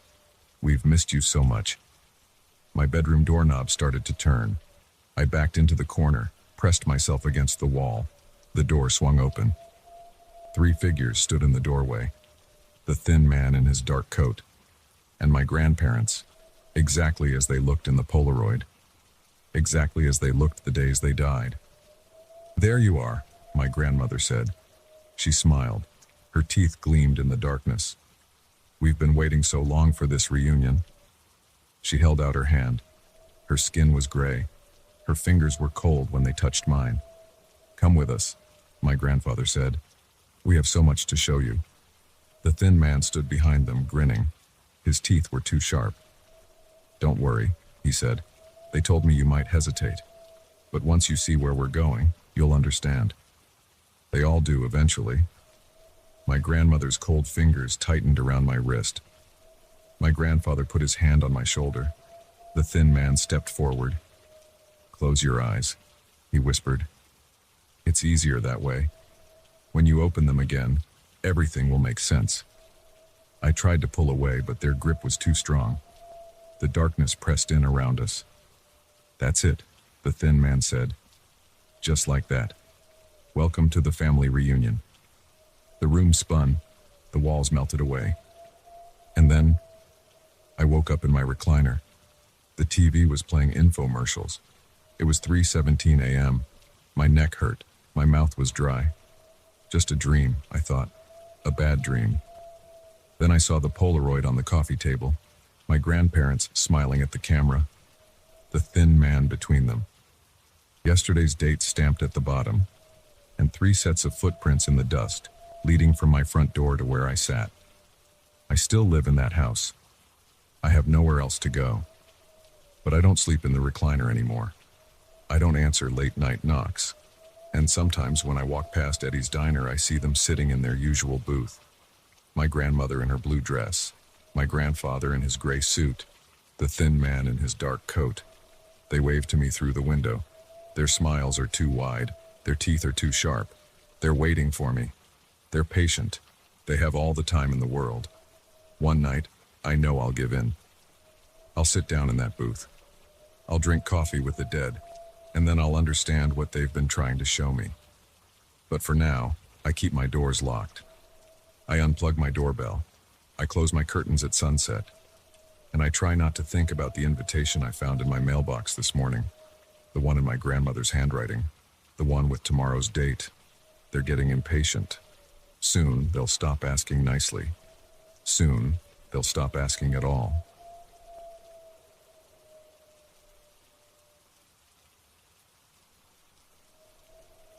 I never believed in ghosts. Not until that night in my apartment when Lucky, my German shepherd, showed me there are things in this world we can't explain. Things that hide in plain sight, waiting. I'm writing this down because I need to make sense of what happened. Maybe someone else will believe me, maybe they won't. But this is exactly how it went down. It was a Tuesday in December. The kind of night where the heating kicks in every 20 minutes and the radiators make those clicking sounds that echo through empty rooms. I was sitting on my couch watching some crime show on Netflix. Lucky lay at my feet, his head on his paws. The clock on my phone showed 10:47 p.m. I remember the exact time because I just checked how many episodes I had left before bedtime. Work started early tomorrow, and I needed at least 6 hours of sleep. That's when I heard it. James. A whisper. So faint I almost missed it under the TV dialogue. My name spoken right behind my left ear. I jerked around. Nothing there. Just my living room wall with its peeling beige paint. Must be tired, I said out loud. The words came out shaky. Lucky's head snapped up. His ears went forward and his body tensed. He stared at the wooden dining chair by my small kitchen table. The chair sat empty, like always. I lived alone. What is it, boy? Lucky got up. A low growl started in his throat. Not his usual someone's at the door growl. This was deeper, continuous. His hackles rose. I grabbed the remote and muted the TV. The apartment fell silent except for Lucky's growling. There's nothing there, I told him. It's just a chair. Lucky disagreed. He positioned himself between me and the chair, his growl getting louder. I'd had him for 5 years, since he was a puppy. He'd never acted like this. I stood up. Lucky pressed against my legs, still growling at the chair. James. The whisper came again, clearer this time. Right from where the chair stood, my mouth went dry. Sweat broke out on my forehead despite the cold. I reached for my phone, hands shaking. Who's there? My voice cracked. Lucky's growl turned into a bark. Sharp, aggressive. He took a step toward the chair, then immediately backed up against my legs. I hit the light switch by the couch. Bright fluorescent light flooded the room. The chair sat there, wooden and ordinary. No one behind it, no one under the table. Just empty space. My heart pounded against my ribs. I could hear blood rushing in my ears. We're getting out of here, I told Lucky. I grabbed my keys from the coffee table. Lucky wouldn't move. He stayed pressed against my legs, his body rigid, eyes fixed on the chair. Come on, boy, let's go. He whined, but wouldn't budge. The whisper came again. James, stay. The voice sounded clearer each time. Female, soft, but wrong somehow. Like someone trying to remember how to speak. My hands wouldn't stop shaking. I fumbled with my phone, tried to call my brother Mike. The call wouldn't go through. No signal. I had full bars a minute ago. Lucky's growl deepened. I looked at the chair again. It had moved. Just an inch or two, but I knew that chair's position. I'd sat there this morning eating cereal. It now faced slightly toward us like someone had shifted in it. This isn't happening. I said it out loud, trying to wake myself up, but I wasn't asleep. Lucky barked again, a sound of pure aggression I'd never heard from him before. He snapped his teeth at the air. The temperature dropped. I could see my breath forming clouds in front of my face. The fluorescent light flickered once, twice. No. I backed toward the front door, Lucky moving with me. We're leaving. James. Please. The whisper turned into a sob. Something scraped against the wooden floor. The chair moved again, rotating toward us in tiny increments. My back hit the front door. I grabbed the handle. Locked. I'd locked it earlier, habit after coming home from work. The key shook in my hand as I tried to find the lock.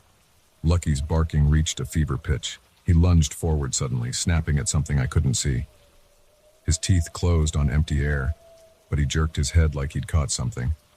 A scream filled the apartment. Not a human scream. High-pitched, like radio feedback mixed with the sound of tearing metal. The light bulb exploded, showering the room with glass. I finally got the key in the lock, turned it, yanked the door open.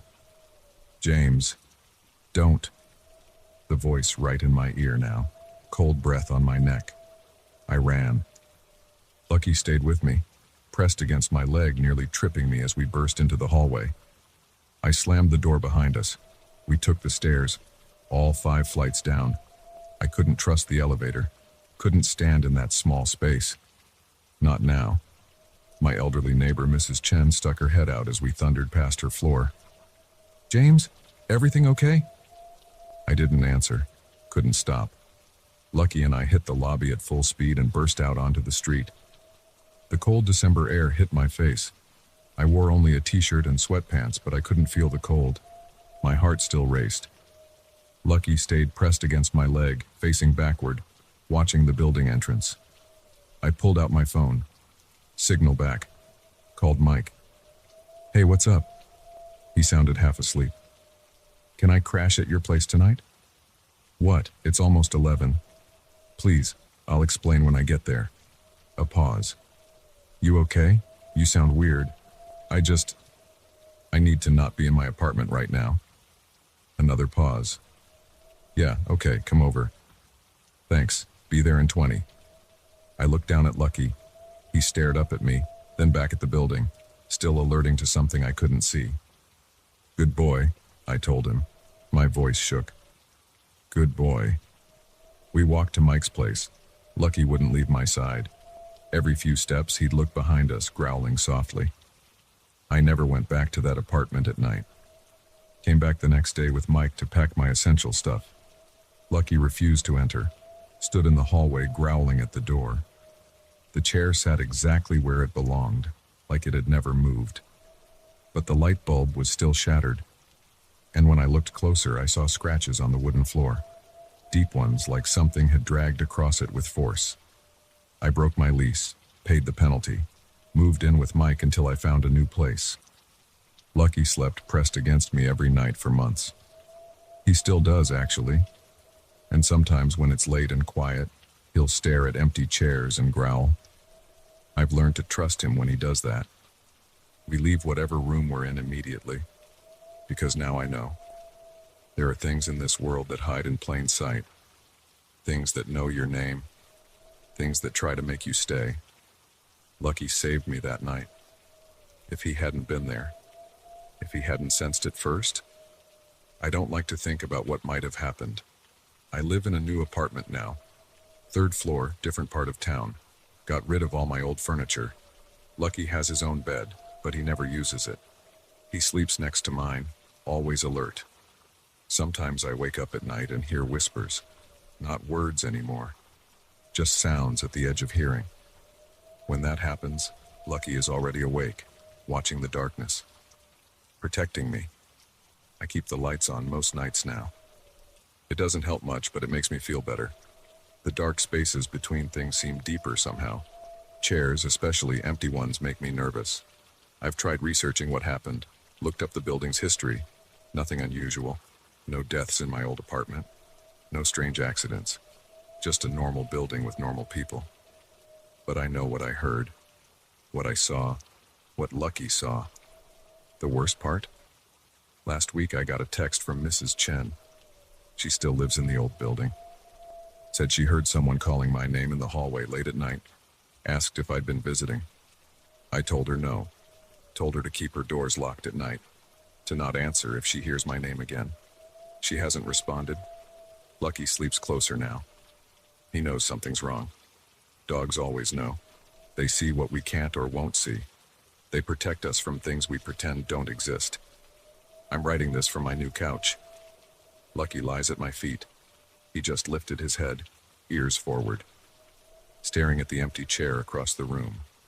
I'm going to stop writing now. We need to leave this room. But before I go, let me say this. If you're alone one night and hear your name whispered, pay attention to how your dog reacts. They know things we don't.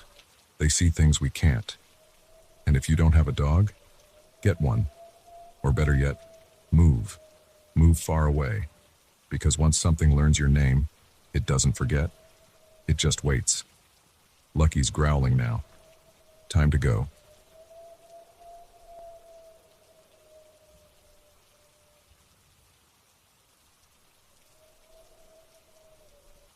My hands shook as I stared at the frost on my car window. 5 letters scratched into the ice. Ziggy. Just seeing it made my throat close up. No one had called me that in 23 years. Not since I was 12. Not since that winter. I stood in my driveway at 6:45 a.m., briefcase at my feet, travel mug steaming in the frozen air. The sun hadn't come up yet. The motion sensor light on my garage caught the ice crystals on my windshield. The letters were carved deep like someone had used their fingernail. My first thought was my wife Jenny must have done it as a joke. But Jenny didn't know about that nickname. I never told her. I never told anyone after I moved away from Millbrook. I reached out and touched the Z. The ice was thick, at least a 1/4 inch. The groove went all the way down to the glass. This wasn't a quick scribble. Someone took their time. A car drove past on the street. The headlights swept across my driveway. I jumped and spilled coffee on my tie. The hot liquid soaked through to my chest. I didn't care. I pulled out my phone and took 3 pictures of the name.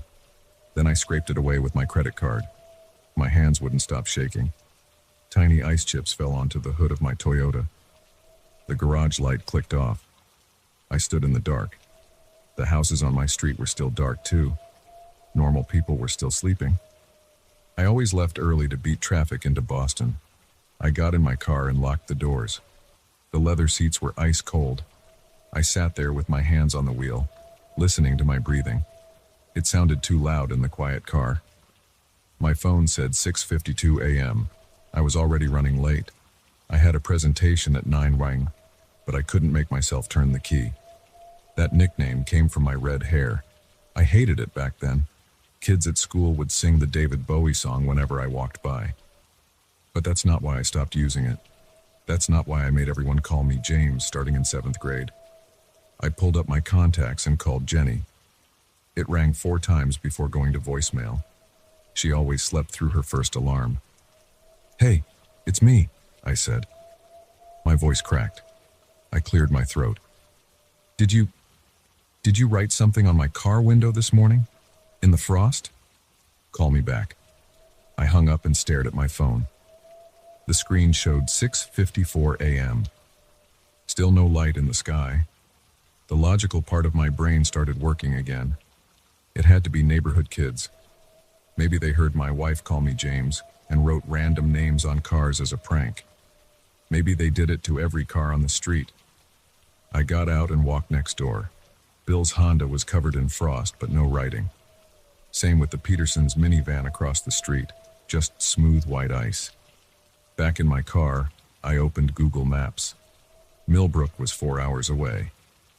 I could drive there and back in a day. I could find out if he was still there, if he was still alive. No, that was crazy. I had a presentation. I had meetings all afternoon. I couldn't just drive to Millbrook because someone wrote my old nickname in some frost. I started the car. The engine turned over 3 times before catching. The heat came on full blast, cold air at first. I put it in reverse. My phone rang. Jenny's picture filled the screen. "Hey, babe," she said, her voice thick with sleep. "What's wrong? Are you okay? Did you write something on my car this morning?" "What? No, I just woke up. What are you talking about?" I let out a long breath. "Nothing. Sorry I woke you. Go back to sleep." "James? What's going on?" "Nothing, really.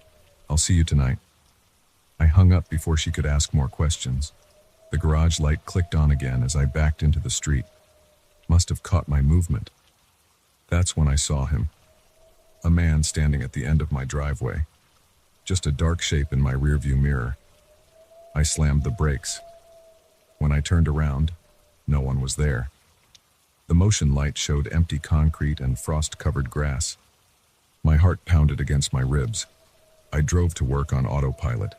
My mind kept going back to that winter when I was 12, to the old Thompson house at the end of Pine Street, to the day they found Michael's body in the basement. The police ruled it an accident. They said he fell down the stairs while playing. But I knew better. I saw what happened, and so did the man who started calling me Ziggy that day. I walked into my office building at 8:15. Late, but not too late. I had time to run through my presentation again. Focus on work. Forget about this morning. My secretary Sarah looked up as I passed her desk. "Someone left this for you," she said. A white envelope sat on my desk.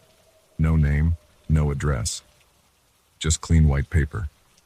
"Who brought it?" I asked. "Building security dropped it off. Said someone left it at the front desk this morning." I picked it up. The paper felt expensive. Heavy. The kind you buy at specialty stationery stores. "They say who it was from?" Sarah shook her head. "Just that it was urgent." I sat down and held the envelope. It wasn't sealed. The flap was tucked in. I could open it right now. My phone buzzed. Text from Jenny. "Seriously worried about you. Please call me." I ignored it. My hands were shaking again as I pulled out the paper inside. One sentence in neat black handwriting. "I know you saw me, Ziggy." The paper slipped from my fingers. I knocked over my coffee mug, reaching for it. Brown liquid spread across my presentation notes. "Sarah," I yelled. "Who delivered this? What time?" She appeared in my doorway. "Security brought it up around 8. Why? What's wrong?" "Call them. Find out who left it. Right now." She hurried to her desk. I heard her picking up the phone. I opened my laptop with trembling fingers. Typed Millbrook Herald Archives into Google. Clicked through old newspaper records. Found it. December 12, 1991. Local boy dies in accident. Michael Thompson, age 13. Fell down basement stairs while playing with friends. No foul play suspected. The article didn't mention names of the friends, just said 2 other boys were present. Me and Danny Miller. Danny Miller. The man who started calling me Ziggy that day. Sarah came back. "Security says a courier dropped it off. No name, paid cash. They have security footage if you want to see it." "Yes, tell them I'm coming down." The security office was in the basement. Gray walls, fluorescent lights. 2 bored-looking guards watching a wall of monitors. "Here's the footage from this morning," one said. He clicked through camera views. The lobby at 7:45 a.m. A man in a black coat walking to the security desk. Hat pulled low. He handed over an envelope and walked out. "Can you zoom in?" I asked. The guard clicked his mouse. The image got bigger, grainier. I still couldn't see the man's face. "What about other cameras, the street?" More clicking, the man walking away. Getting into a black SUV, no license plate visible. "That's all we have," the guard said. "Want us to call the police?" I shook my head. "No, thanks." Back in my office, I closed the door and sank into my chair. The coffee had dried on my presentation notes. Dark brown stains made the words unreadable. My phone showed 3 missed calls from Jenny, 2 voicemails. I couldn't deal with that right now.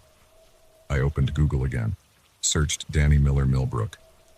Nothing recent. A high school basketball score from 1996. A marriage announcement in 1999. Then, local man missing. October 2023. Danny Miller, age 44. Last seen leaving work at Millbrook Hardware. Car found abandoned on Route 7. No signs of foul play. My chest felt tight. The article was from 4 months ago, around the time we moved into this house. The intercom buzzed. Sarah's voice. "Your 9-hour presentation starts in 5 minutes." "Cancel it," I said. "Cancel everything today. Family emergency." "Are you sure? The CEO is expecting..." "Cancel it all." I grabbed my coat and briefcase. Took the stairs instead of waiting for the elevator. Too enclosed, too slow. In the parking garage, I checked all around my car before getting in. Started it up and headed north, toward Millbrook. The drive gave me too much time to think, to remember that day in the Thompson house. The three of us playing hide and seek, Michael counting, me and Danny hiding. I picked the basement, dark, full of old furniture and boxes. Perfect hiding spot behind a stack of crates.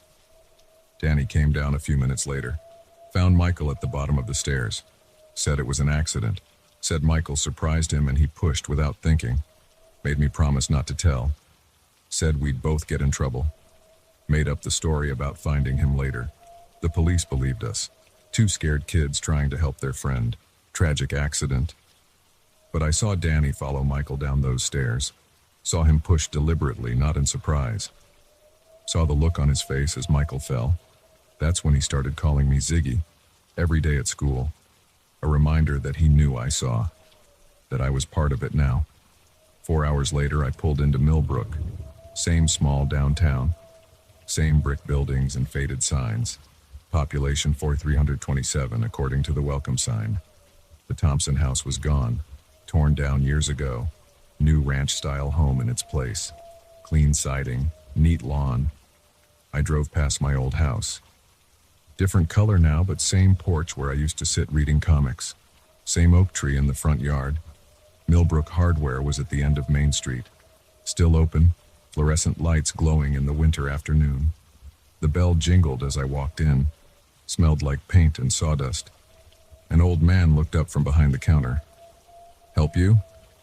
"Looking for Danny Miller," I said. My voice sounded strange.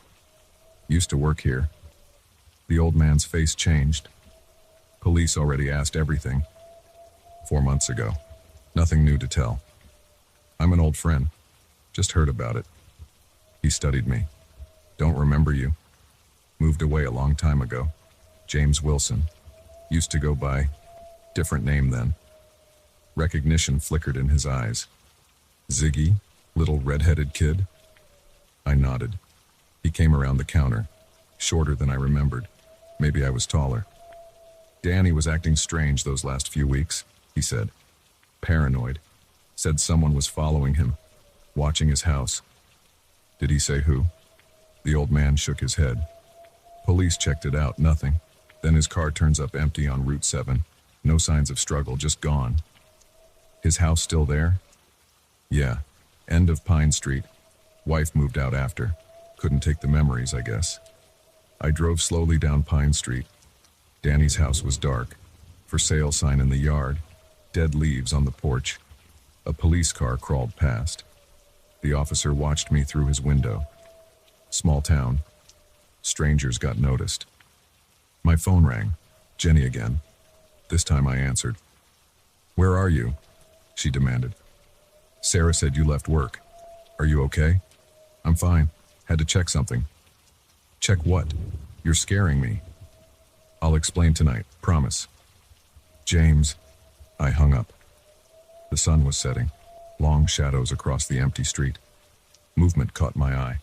Someone in Danny's backyard, walking between trees. I parked and got out. My feet crunched on frozen grass. The gate was unlocked. The figure disappeared around the corner of the house. I followed. Empty back porch. Bare flower beds. No one there. Something reflected in the kitchen window. Writing in the frost. "Your turn to hide, Ziggy." My legs went weak. I grabbed the porch railing. Footsteps behind me. Slow, deliberate. I turned. Danny stood there. Older, grayer, but those same cold eyes. That same smile. "Been waiting a long time," he said. "Knew you'd come back eventually, after I found you." "You're supposed to be missing," he laughed. "Amazing what you can do with a few rumors. A carefully abandoned car. Small town police who don't look too hard. Why now? Saw you moved back to the area. Nice house in the suburbs. Beautiful wife. Good job. Perfect life." He took a step closer. I backed up against the railing. "Must be nice," he said. "Living with no guilt." while I spent 30 years remembering that basement. Michael's face when he fell. The sound. It wasn't an accident, I said. I saw you push him. Finally admitting it after all these years? Another step closer.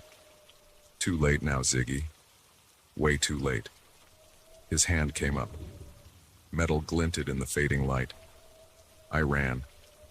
Through the yard, past my car. Didn't stop until I reached Main Street. Looking back, the yard was empty. No sign of Danny. I drove straight to the police station, told them everything. The writing on my car, the note at work, Danny in his backyard. They checked the house. Nothing. No footprints in the frost. No writing on the windows.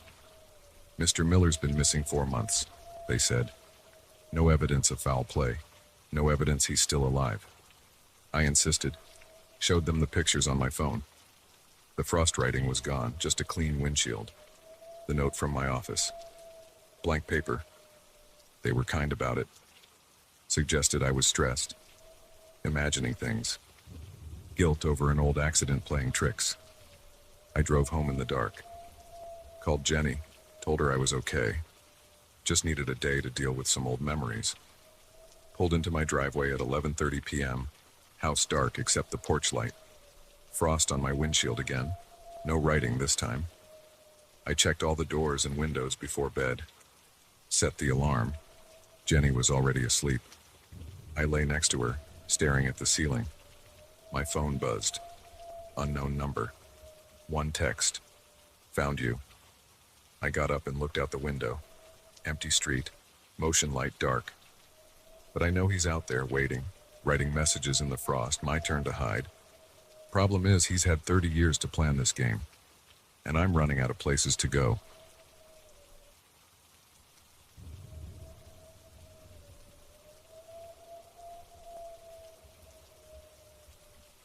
The phone rings at 2:30 a.m. I hate that sound. Every late-night call I've ever gotten has been bad news. My eyes snap open in the darkness of my bedroom, and my hand reaches for the glowing screen on the nightstand. Unknown number. I press the green button and put the phone to my ear. A voice I don't recognize speaks 5 words that make my stomach drop. I'm right here at the door. The voice is male, deep, calm, too calm. I sit up in bed. The sheets are damp with sweat. My air conditioner died 3 days ago, and the August heat is brutal. I live alone in a second-floor apartment in downtown Chicago. No one should be at my door at this hour. Who is this? I ask. My voice comes out hoarse. Come to the door, the voice says. I need to talk to you. It's the middle of the night. Who are you? Just come to the door, David. He knows my name. My heart rate spikes. I swing my legs over the side of the bed and stand up. The wooden floor creaks under my feet. How do you know my name? I know a lot about you, the voice says. I know you're standing next to your bed right now. I know you're wearing gray shorts and no shirt. I know you're alone. My blood turns to ice. I spin around, scanning the windows. The blinds are closed, but there are gaps at the edges. Could someone see in? I back away from the windows. What do you want? I try to keep my voice steady. Open the door, David. We need to discuss something important. I'm calling the police. No, you're not. The voice remains eerily calm. Because if you do, you'll never find out what happened to Sarah. Sarah, my sister, missing for 3 years. The police investigation went cold after 6 months. No leads, no body, nothing. My hands are shaking. What do you know about Sarah? Open the door, and I'll tell you everything. I walk to my bedroom doorway and peer down the short hallway toward my apartment's front door. It's dark, but I can see the door's outline from the security light that bleeds in around its edges. How do I know you're really there? I ask. How do I know this isn't some sick joke? A loud knock makes me jump. 3 sharp raps on wood. Does that answer your question? The voice asks. My mouth is dry. The knock came from my actual door, not through the phone. He's really out there. I step into the hallway. The floor is cool under my bare feet. My phone feels slick with sweat in my hand.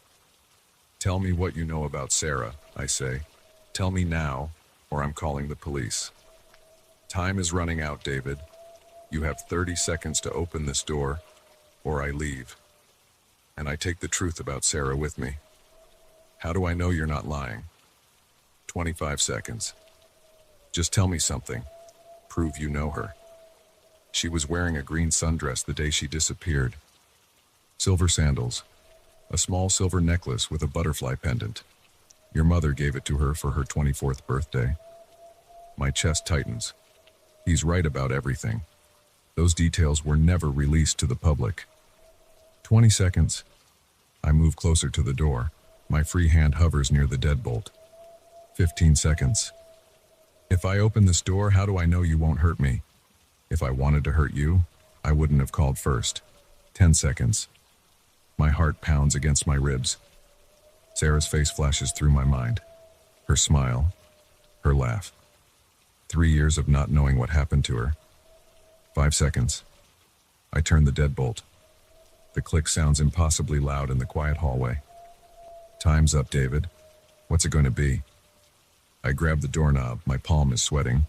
I take a deep breath and pull the door open. The hallway is empty. Hello? I step into the doorway, looking both ways down the corridor. Nothing. No one. Behind you, the voice says in my ear. I spin around. The phone clatters to the floor. A man stands in my living room. Tall, broad-shouldered, wearing a black suit that looks expensive. His face is angular, clean-shaven. He smiles, but it doesn't reach his eyes. How did you... I start to ask. Fire escape, he says. Your bedroom window wasn't locked. Careless, David. Very careless. I back toward the door. He takes a step forward. Don't run, he says. You'll want to hear this. Stay back. He reaches into his suit jacket. I tense, expecting a weapon. Instead, he pulls out a phone. Not a smartphone. An old flip phone. He opens it and presses a button. Sarah's voice fills the room. David, if you're hearing this... Her voice breaks. She's crying. I'm sorry, I'm so sorry. I never meant for any of this to happen. You have to... The man snaps the phone shut.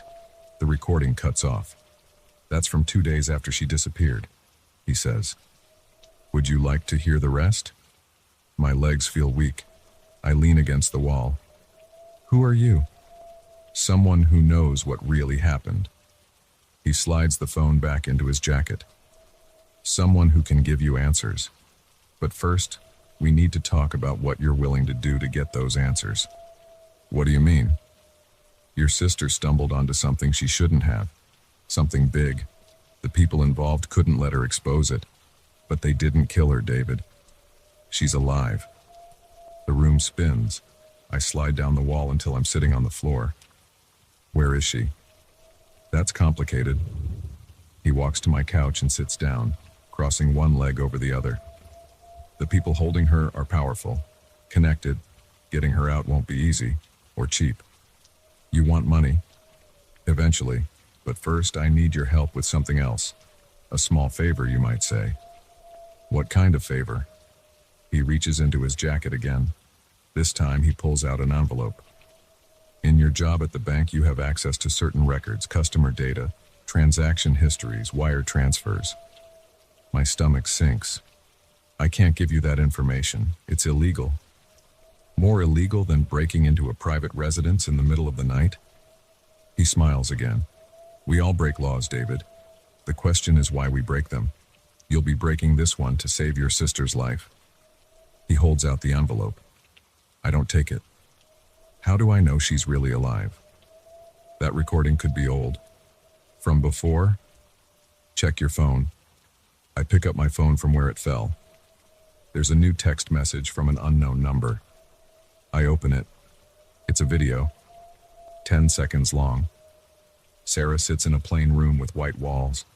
She's holding today's newspaper. She looks tired, thin, but alive. She says my name and the date. My hands are shaking so bad I almost dropped the phone again. That was taken 4 hours ago, the man says. I can arrange a live video call if you need more proof.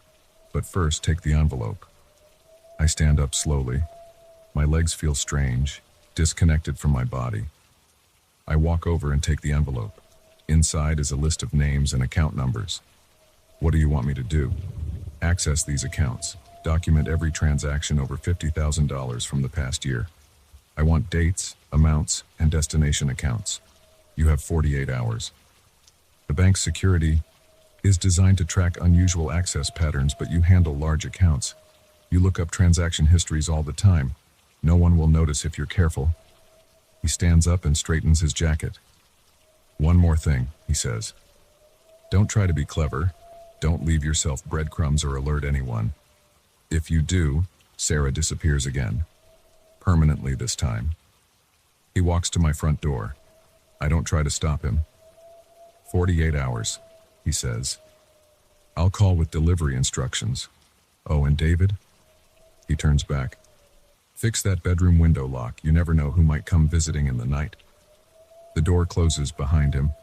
I stand in my living room holding the envelope, listening to my heart pound. My phone buzzes. Another text from the unknown number. This one contains a video of Sarah from a different angle. She's crying, begging for help. The timestamp shows it was recorded 2 minutes ago. I sink onto the couch. The envelope crinkles in my grip. The list of account numbers blurs as my eyes fill with tears. Somewhere in the distance, a siren wails. My air conditioner unit sputters and dies again. Sweat runs down my back. Dawn is 3 hours away. In 48 hours, I'll either have the information this man wants or I'll lose Sarah forever. I open my laptop and log into the bank's system. The account numbers stare back at me from the envelope. Each keystroke feels like another step down a dark path. But what choice do I have? The sun rises. I'm still at my laptop. The man's words echo in my head. Don't try to be clever. But I am clever. I work in banking security. I know how to cover my tracks. Maybe I can leave a trail so subtle only the right people will find it. Maybe I can save Sarah without giving these people what they want. Or maybe I'll get her killed. The cursor blinks on my screen.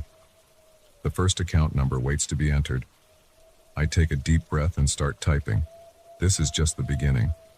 I know that. Whatever Sarah stumbled onto, whatever got her taken, I'm about to be part of it. The man in the black suit will be back. There will be more demands, more compromises. But Sarah is alive. That changes everything. I pull up the video again, freeze on her face. She looks scared, but there's something else in her eyes. Something that makes me think she's fighting wherever she is. I'm coming, I whisper to the screen. Hold on, Sarah. I'm coming. The account records load. Numbers and dates fill my screen. Somewhere in this data is the truth about what happened to my sister, and I'm going to find it no matter what it costs me.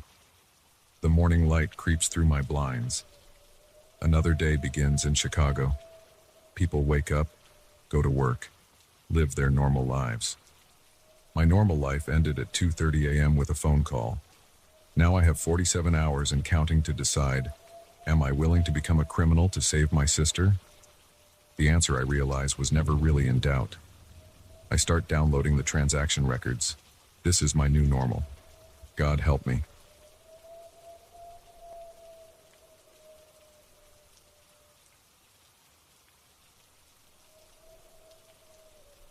The sun was setting when I saw the other hiker waving at me from across the valley. I wasn't supposed to see anyone else out here. Not on this trail. Not in October. Not this far from civilization. I remember checking my GPS one last time before it died. 43-17N, 122-48W. Middle of nowhere, Oregon. 30 miles from the nearest town. No cell service. Just me, my gear, and now this stranger in the distance. I'd been hiking solo for 3 days. Started from the Umpqua National Forest trailhead on Monday morning. It was now Wednesday evening. My food would last another 4 days. The temperature dropped to 40 degrees at night. I carried a standard kit, tent, sleeping bag, water filter, first aid supplies. Map, compass, basic survival gear. The stranger stood on a ridge about half a mile away. Dark jacket, backpack, seemed to be wearing a hat. Hard to make out details in the fading light, but the waving was clear. Both arms moving back and forth overhead, like flagging down help. I hesitated. Basic trail etiquette says you help others in trouble. But something felt wrong. My neck muscles tightened. Sweat formed on my palms despite the cold. The figure kept waving. Same motion, mechanical, like a loop. "Hello?" I shouted. My voice echoed across the valley. No response. Just more waving. The smart move was to ignore it. Set up camp. Wait for morning. But what if someone really needed help? I'd never forgive myself if I left someone stranded out here. I checked my watch. 6:47 p.m., maybe 30 minutes of usable light left. The figure was uphill from me, maybe 500 feet higher in elevation. Would take 20 minutes to reach them if I pushed hard. "I'm coming," I yelled. Still no response, just waving. I shouldered my pack and started climbing. The trail switched back and forth up the ridge. Loose scree made the footing treacherous. My boots slipped on the gravel. Sweat soaked through my base layer despite the cold. My breath came in ragged gasps. The figure kept waving as I climbed. Never stopped. Never changed position. Arms up, arms down, up, down, like a machine. At 7:02 p.m. I reached the spot where I'd seen them. Nothing there, just empty trail and scrub brush. The ridge dropped off steeply on the other side. "Hello?" My voice was hoarse. No answer. The light was failing fast now. Long shadows stretched across the valley. The temperature was dropping. I pulled out my headlamp and switched it on. That's when I saw it. A single hiking boot sitting in the middle of the trail. Men's size 11, Merrill brand. Good quality, practically new. Just one boot, perfectly placed like someone had carefully set it there. I picked it up. The laces were tied. The inside was dry. No signs of wear or scuffing. No blood or damage. Just a pristine boot left in the middle of nowhere. My hands started shaking. The boot felt wrong. Too light. Too clean. I dropped it and backed away. The sun vanished behind the mountains. Darkness flooded the valley like rising water. The temperature plunged. My headlamp beam seemed weak, unable to push back the wall of black. I needed shelter. Now. The nearest flat spot for camping was back down the ridge, maybe 10 minutes away. I'd passed it on the climb up. The boot sat there taunting me. I turned and started down the trail at a careful jog. The beam of my headlamp bounced wildly. Shadows jumped and twisted. Every sound, a snapping twig, a rolling rock, made me flinch. At 7:23 p.m. I reached the camping spot. A small clearing just off the trail sheltered by a stand of pines. I'd never set up my tent so fast. Hands trembling, I got the poles assembled and the rainfly secured. Inside the tent, I pulled out my emergency radio. Worth a try even though I knew there was no signal out here. Static. I tried all channels, nothing but white noise. I ate a power bar and drank some water. Tried to think logically. Could have been a prank. Some local kids messing with hikers. But this was seriously remote territory. And that waving, no one could stand there waving that long without varying the motion. Sleep wasn't happening. I sat with my back against my backpack, knife in hand. The tent wall seemed paper thin. Every rustle of wind sounded like footsteps. At 2:17 a.m., something walked past my tent. Slow, steady footsteps, crunching on the gravel. Coming from the direction of the ridge, getting closer, stopping right outside. I held my breath, gripped the knife tighter. The footsteps circled the tent once, twice, 3 times. Always the same pace, same pressure, like a metronome. Then they stopped, right by the door. I could see a shadow through the fabric. Someone standing there, not moving.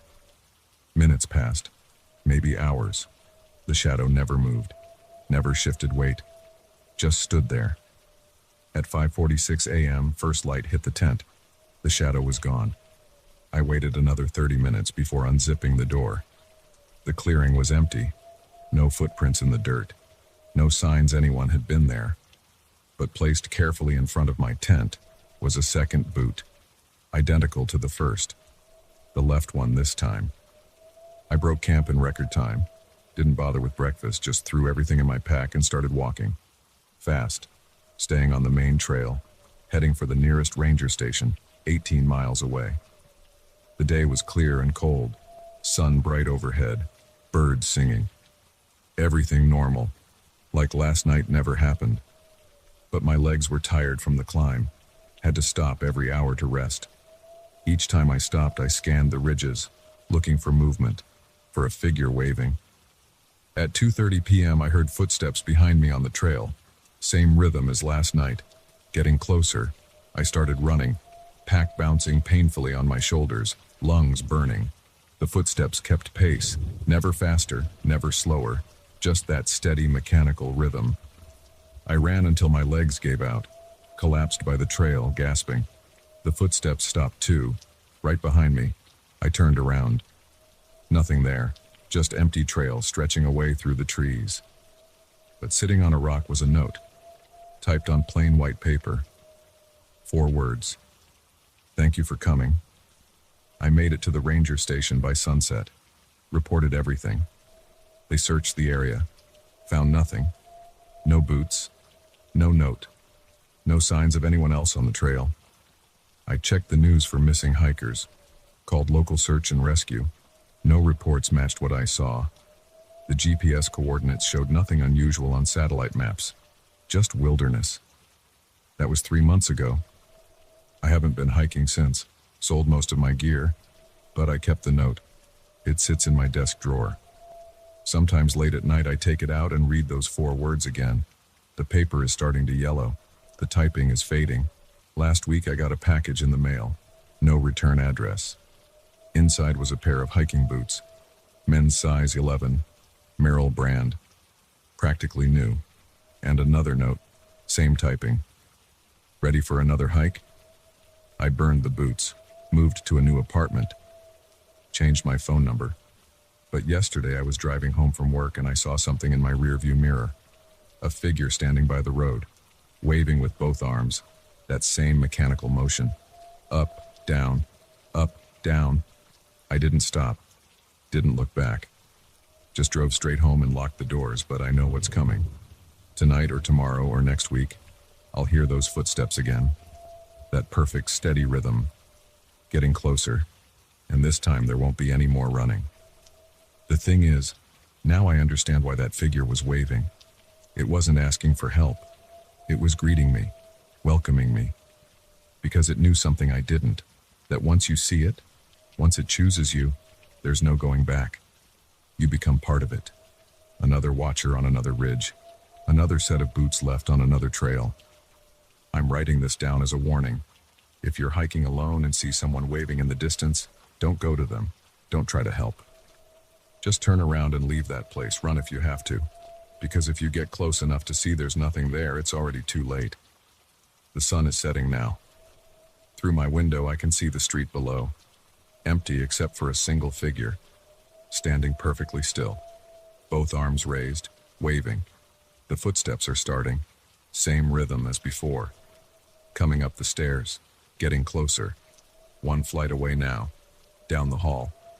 Outside my door. I have to go now. It's time. But remember what I told you, and if you're ever in the wilderness and see someone waving, just run.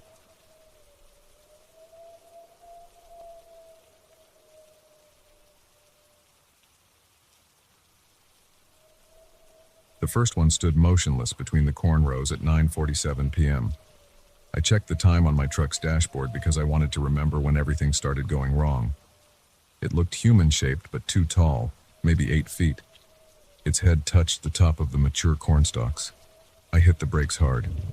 My tires crunched on the gravel road. I was driving from Cedar Rapids to my sister's farm near Walker, taking the back roads to avoid traffic. The night was clear and cold for September. A half moon lit up the fields on both sides.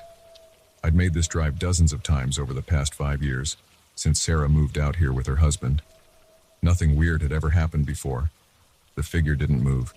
It just stood there, facing my truck, about 30 feet ahead in the cornfield to my right. I couldn't make out any features. It was just a dark shape, blacker than the shadows between the rows. My headlights didn't seem to touch it. "Hello?" I called out my open window. My voice sounded weak in the quiet night air. "You need help?" No response, no movement, just that tall black shape standing perfectly still. I put the truck in park and grabbed my phone. No service. Of course. The cornstalks didn't move either. There wasn't any wind. The usual cricket sounds had stopped. Everything was dead quiet except for my engine idling. I thought about getting out to check. Maybe someone was hurt or lost. But something in my gut said stay in the truck. I listened to my gut.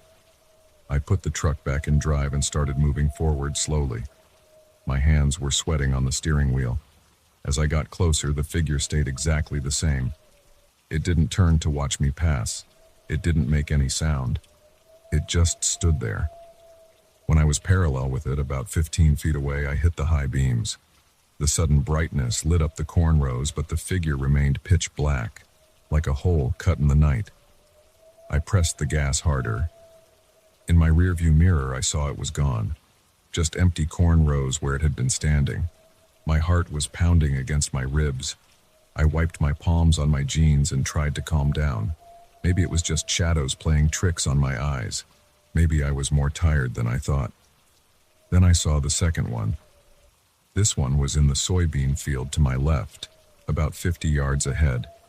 It was moving, not walking exactly, more like sliding between the rows. No legs visible below its dark mass. Just smooth gliding motion. I pressed the gas pedal to the floor. The truck's engine roared and gravel sprayed behind my tires. The speedometer hit 60, way too fast for these roads, but I didn't care. The figure kept pace with my truck effortlessly. It moved parallel to the road, staying the same distance away, sliding through the soybeans without disturbing a single plant. I could see it clearly in my peripheral vision, but when I turned my head to look directly at it, it seemed to blur and shift. My hands were shaking on the wheel now. Sweat ran down my back. The truck's tires slipped on the loose gravel as I took a curve too fast. There was another one, standing in the corn on my right, then another in the soybeans, and another, and another. Black figures moving smoothly through the crops, keeping pace with my speeding truck. I counted 7 of them. They were all different heights. The tallest was like the first one, around 8 feet. The shortest looked about the size of a child. But they all moved the same way. That unnatural gliding motion, no legs visible, no sound, no disturbance to the plants around them. I was going 70 now. The engine whined in protest. Gravel pinged against the undercarriage. The figures matched my speed exactly, spread out in a rough semicircle around my truck. My chest felt tight. I couldn't get enough air. Black spots floated at the edges of my vision. I forced myself to take deep breaths. Think. Sarah's farm was still 10 miles away. I couldn't maintain this speed on these roads for that long without crashing. I needed another plan. There was an old church about a mile ahead. I remembered passing it many times. A small white building with a gravel parking lot. Maybe I could stop there. Maybe these things couldn't come onto holy ground or something. It wasn't much of a plan, but it was all I had. I saw the church's steeple silhouetted against the moon up ahead. The figures were still gliding along beside me, same distance, same speed. They showed no sign of tiring or falling behind. I yanked the wheel hard to the right, turning into the church parking lot. The truck fishtailed on the gravel. For a heart-stopping moment, I thought I would roll, but I managed to keep control. I slammed to a stop next to the church steps, gravel spraying. The headlights illuminated the white wooden walls and dark windows. I killed the engine and looked around wildly. The figures had stopped too. They formed a semicircle at the edge of the parking lot where it met the surrounding fields, just standing there, watching, waiting. I grabbed my phone again. Still no service. My hands were trembling so bad I could barely hold it. Movement caught my eye. One of the figures, the child-sized one, had glided forward a few feet into the parking lot. "Stay back," I shouted. My voice cracked with fear. It stopped. But then another figure moved forward. Then another. They were all slowly gliding into the parking lot now, closing the circle around my truck. So much for holy ground. I started the engine again. The figures were maybe 30 feet away now. 25. 20. I cranked the wheel hard and gunned it, aiming for a gap between two of them. Gravel flew as the truck shot forward. They didn't try to stop me, but as I passed between them, the temperature in the truck dropped so fast my breath clouded in front of my face. The engine stuttered. The headlights flickered. I felt a wave of dizziness and nausea. Then I was past them, fishtailing back onto the road. The engine smoothed out. The headlights steadied. The temperature slowly rose back to normal. In my mirrors, I saw them gliding back into formation behind my truck, pursuing. Always the same distance, always the same speed. My phone chirped. 1 bar of service. I fumbled it, unlocked, and hit Sarah's number on speed dial, trying to keep the truck straight with one hand. It rang once, twice, 3 times. "Hello?" Sarah's voice was groggy. I'd woken her up. "Sarah, thank God. Listen, something's wrong. I'm being followed. There are these things in the fields." The phone cut out. No service again. I threw it onto the passenger seat and gripped the wheel with both hands. My arms ached from tension. Sweat stung my eyes. Up ahead, I saw more black figures emerging from the fields. Dozens of them. They moved into the road, forming a wall across it, blocking my path. I was going too fast to stop. The truck's brakes screamed as I stood on the pedal. The figures didn't move. At the last second, I yanked the wheel left, taking the truck off-road into the soybean field. The impact as I left the gravel nearly knocked my teeth loose. The truck bounced and shuddered over the rough ground. The figures in the road glided apart smoothly, letting me pass. Then they joined the others pursuing me. I counted at least 20 now, spread out in a wide arc behind my truck. Soybeans whipped against the undercarriage. The truck wasn't made for this. Something metal scraped and clanged underneath. The engine temperature gauge was creeping up. I could see lights ahead, Sarah's farm. The yard light, the barn light, warm yellow squares in the farmhouse windows. Less than a mile away. The truck hit something, a rock or a dip, and the whole vehicle shuddered. Warning lights flashed on the dashboard. The engine made a horrible grinding sound. "Come on," I muttered. "Come on, just a little further." More black figures rose up from the fields ahead of me, forming another wall, blocking my path to the farm. I couldn't go off-road again. The truck wouldn't take it. I had to stop. I hit the brakes. The truck slid sideways in the soft dirt and came to rest at an angle. The engine died with a last tortured rattle. The figures closed in. Dozens of them now, gliding smoothly through the soybeans. No features visible, just black shapes against the moonlit crops. The temperature plummeted. My breath fogged the windshield. They formed a tight circle around the truck, 10 feet away, 8 feet, 6. I could see the farmhouse lights in the distance. So close. Sarah was in there, probably wondering about my weird phone call, probably debating whether to call me back. The closest figure stopped right outside my driver's side window. It was one of the tall ones. 8 feet of solid darkness. Slowly, a section of the blackness began to shift and separate. Like it was opening. Like it was forming a... I squeezed my eyes shut. My whole body was shaking. Sweat froze on my skin. A sound came through the glass. Not quite a voice. More like wind through dead leaves. More like radio static. More like... "Jason?" Sarah's voice. From outside the truck. I kept my eyes closed. "You're not Sarah."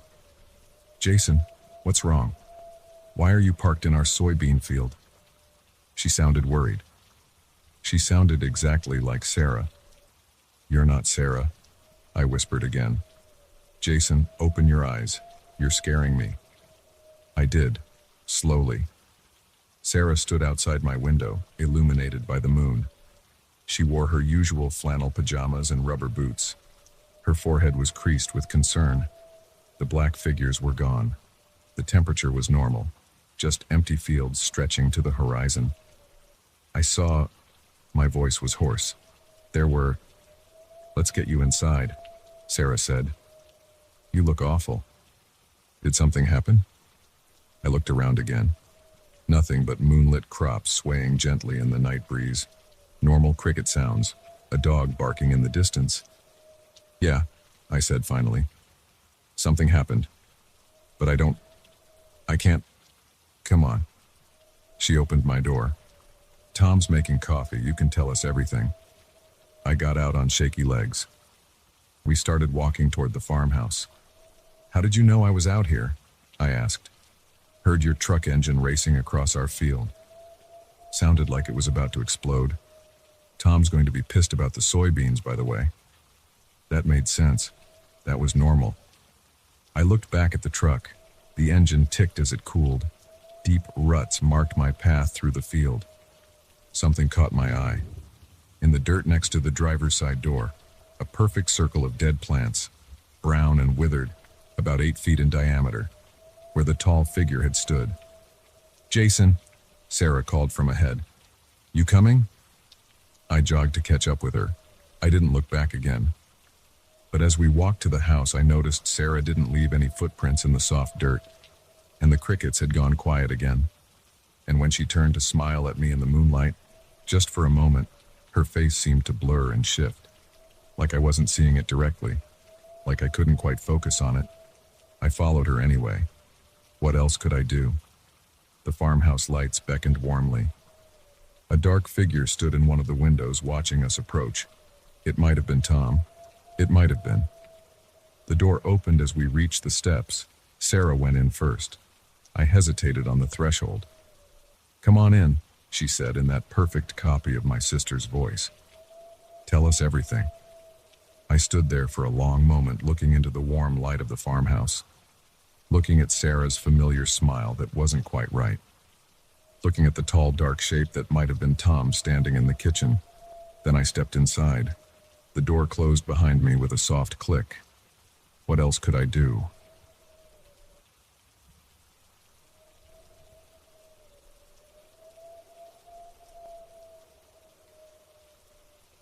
It started with voices, muffled voices from the guest room at 2 a.m. when I lived alone in my house.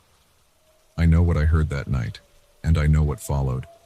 I need to tell this story exactly as it happened, no matter how hard it is to believe. I'd moved into the colonial-style house on Maple Street 6 months earlier, after my divorce. 4 bedrooms, 2 baths, too much space for one person, but the price was right after the market crashed. The guest room stayed empty except for a bed, dresser, and some boxes of Julie's old stuff she still hadn't picked up.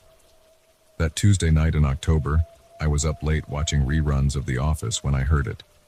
Voices, coming from upstairs. At first I thought it was the TV, but I hit mute and they continued. 2 or maybe 3 people talking, their words unclear but the cadence unmistakable, coming from the guest room. My heart started pounding. Sweat broke out on my forehead. I sat perfectly still on the couch, straining to hear better. The voices continued, rising and falling like normal conversation, but muffled as if through a wall. I grabbed the baseball bat I keep by the bed. My hands shook as I gripped it. The wooden stairs creaked under my feet as I climbed them slowly, one at a time. The voices got slightly clearer, but I still couldn't make out words. They sounded calm, casual even, like people having a normal chat at a completely abnormal time in my locked house. The hallway was dark. I didn't turn on the lights. The voices were definitely coming from behind the guest room door. I pressed my ear against it, holding my breath to hear better. Can't keep doing this. A man's voice, tired sounding. Have to. A woman, her tone urgent. Not fair to. A different man, older maybe. My hand shook as I reached for the doorknob. I turned it slowly, carefully, trying not to make noise. It was locked. I froze. I never locked that door. There isn't even a key for it anymore. The previous owners lost it years ago, according to the realtor, but the knob wouldn't turn at all. I tried again, harder this time. Nothing. The door was definitely locked. The voices inside stopped abruptly. "Hello?" I called out, my voice cracking. "Who's in there?" Silence. I pounded on the door. "I can hear you. Get out of my house or I'm calling the police." Nothing but silence now. Complete silence. I ran downstairs and grabbed my phone, dialed 911. 2 police cars arrived within minutes, lights off to not alert anyone inside. The officers searched the entire house while I waited outside. They found nothing. No signs of forced entry. All windows locked from the inside. The guest room door was unlocked when they tried it. "Are you sure you heard voices, sir?" the older officer asked, shining his flashlight around the empty guest room. "Sometimes the mind can play tricks late at night." I knew what I'd heard, and I knew that door had been locked, but I just nodded and thanked them for checking. What else could I do? They left. I didn't sleep that night, or much the next few nights. I installed a security system with cameras covering every entrance, changed all the locks. But deep down, I knew none of that would matter. The voices came back a week later. 3 a.m. this time. Same muffled conversation from the guest room. Same locked door that had no key. This time I recorded it on my phone, but when I played it back later, there was nothing but static. It kept happening. Every few nights at first, then more frequently. Always late at night. Always the same 3 voices having what sounded like normal conversations, but I could never quite make out the words. Always the inexplicably locked door. I started sleeping on the couch downstairs, started drinking more than I should. Considered selling the house, but couldn't face telling potential buyers about the voices. Who would believe me? I barely believed it myself. Then things escalated. One night in December, I heard something new mixed in with the voices. Crying. Deep, racking sobs that seemed to come from the woman's voice. The men's voices became more urgent, angry even. I sat at the bottom of the stairs, bat in hand, frozen in fear as the crying got louder. A crash from inside the room. Something heavy falling. More crying. I ran upstairs and grabbed the doorknob, still locked. "Stop it!" I shouted, pounding on the door. "Leave her alone." The crying stopped instantly. Complete silence fell. Then footsteps, clear as day, walking across the guest room floor toward the door. Slow, deliberate steps. I backed away, heart hammering. The footsteps stopped right on the other side of the door. I could hear breathing. Someone or something was inches away, separated only by that thin wooden door. I ran, down the stairs, out the front door, into my car, drove to a motel and didn't come back for 2 days. When I finally returned, the guest room was exactly as it had always been. No sign of the crash I'd heard. The door opened normally. I went through every box, moved every piece of furniture, examined every inch of wall and floor. Nothing out of place. But there was something new. Something that made my blood run cold. On the inside of the door, at about eye level, there were 3 long scratches in the wood that hadn't been there before. I called a priest. Father Mike came and blessed the house, sprinkled holy water in every room, said he didn't sense any evil presence but would pray for me. The voices continued. I called a psychic. Sarah arrived with crystals and sage, spent hours walking through the house before telling me there were multiple energies present, but they weren't malevolent. The voices continued. I called a psychiatrist. Dr. Roberts prescribed anti-anxiety medication and suggested I might be experiencing stress-induced auditory hallucinations. The voices continued. Winter turned to spring. The voices became my unwanted roommates. Sometimes they argued. Sometimes they laughed.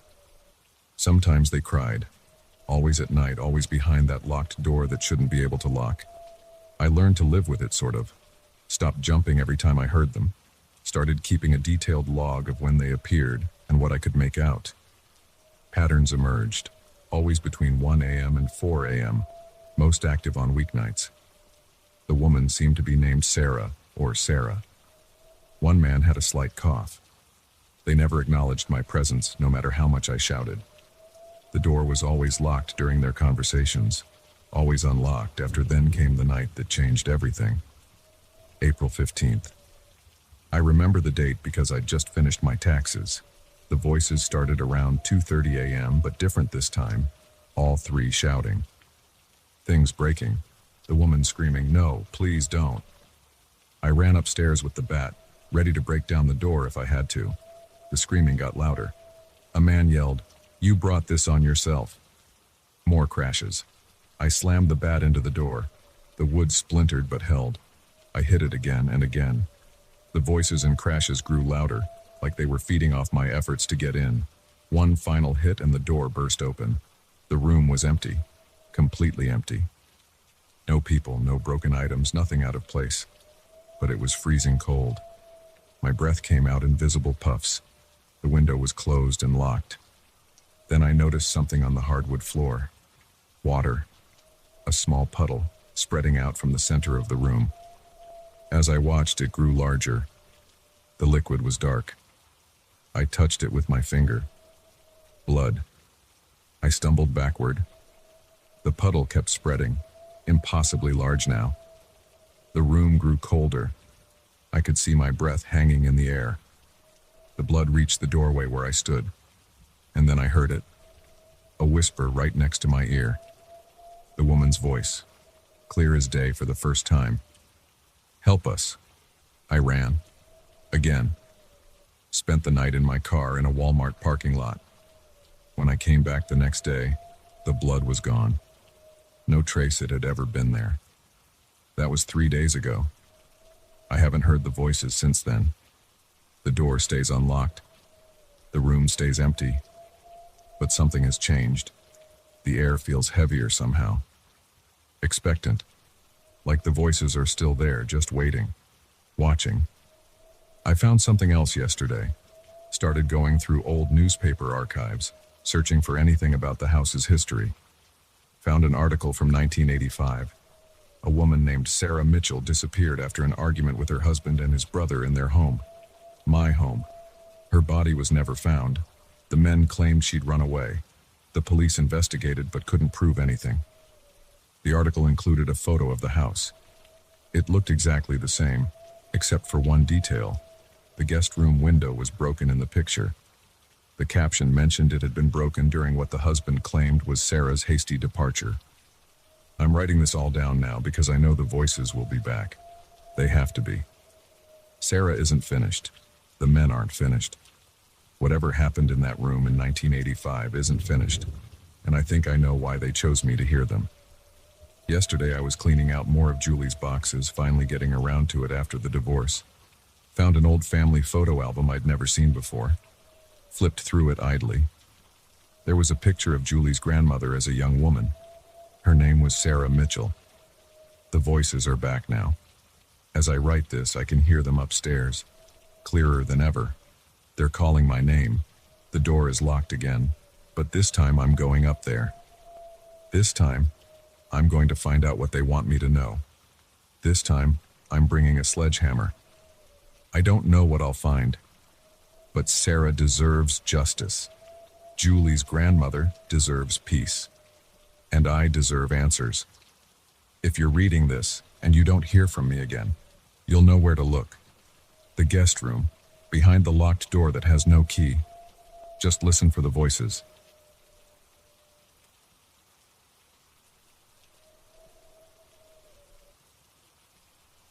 I found the TV last Tuesday. Should have left it there in that dark corner of the basement covered in dust and cobwebs. But I didn't. Now I can't sleep. Can't eat. Can't close my eyes without seeing what's on that screen. What's coming for me. The house seemed perfect when I bought it. 3 bedrooms, 2 baths, decent yard. Price was right too. Foreclosure sale. Previous owners just vanished one day, realtor said. Left everything behind. Their loss, my gain. I signed the papers 2 weeks ago. I was checking out the basement that first evening, mapping where I'd put my workshop. The beam of my flashlight caught something in the far corner. Glass screen, Wooden cabinet, rabbit ear antennas, an old tube TV from maybe the 70s. Heavy son of a bitch too when I tried to move it.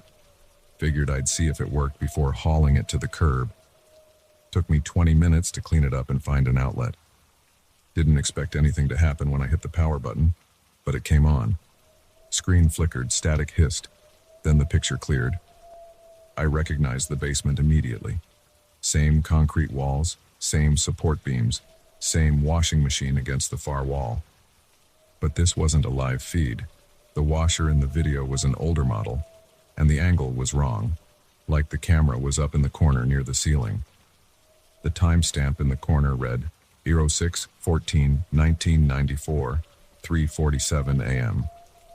The video quality had that grainy, washed-out look of old security footage. Nothing moved on screen for several minutes. Then something shifted in the shadows behind the washer. A hand emerged. Long fingers, pale skin stretched too tight over the bones. Then an arm, impossibly thin, a shoulder, a head. The thing pulled itself into view. It walked on all fours, but not like any animal I'd ever seen. Its limbs bent at wrong angles.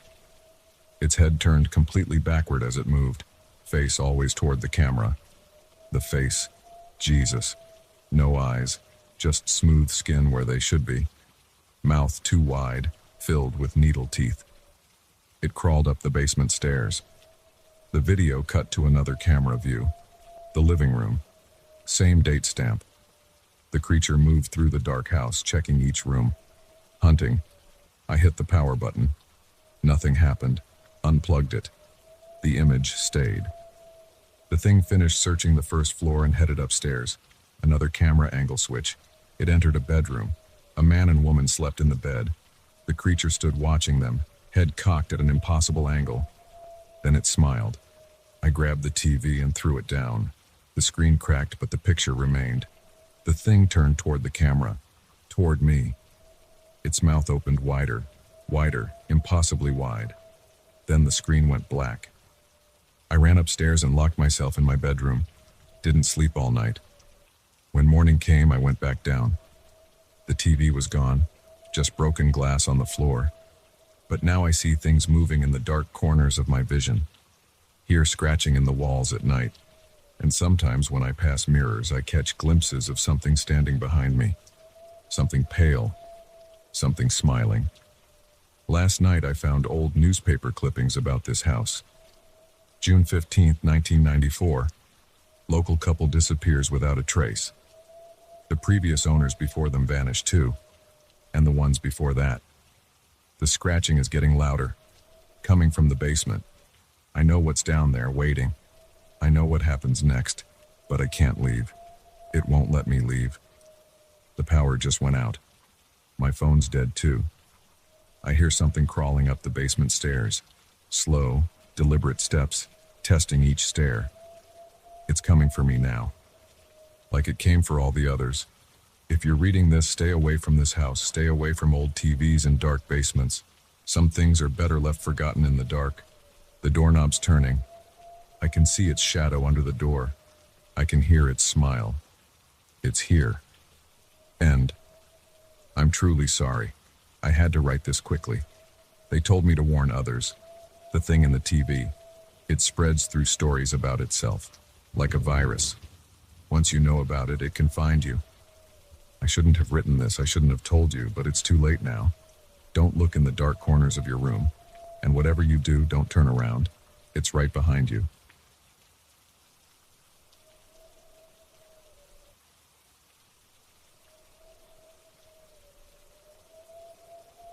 The voice outside thunder cracked.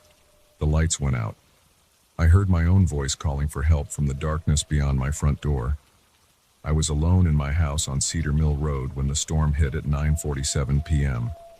I remember checking my watch right before the power failed. The digital display showed those red numbers, then nothing. Complete darkness, except for the lightning flashes through the windows. I sat in my living room armchair. Rain pounded against the roof. Wind howled through the trees outside. Normal storm sounds. I knew them well after 15 years in this house. But then I heard it. Help! Please! Someone help me! The voice came from outside, maybe 20 feet from my front door. My voice, not similar, identical. The same tone, pitch, and rhythm I heard every time I played back a recording of myself. My hand gripped the armrest.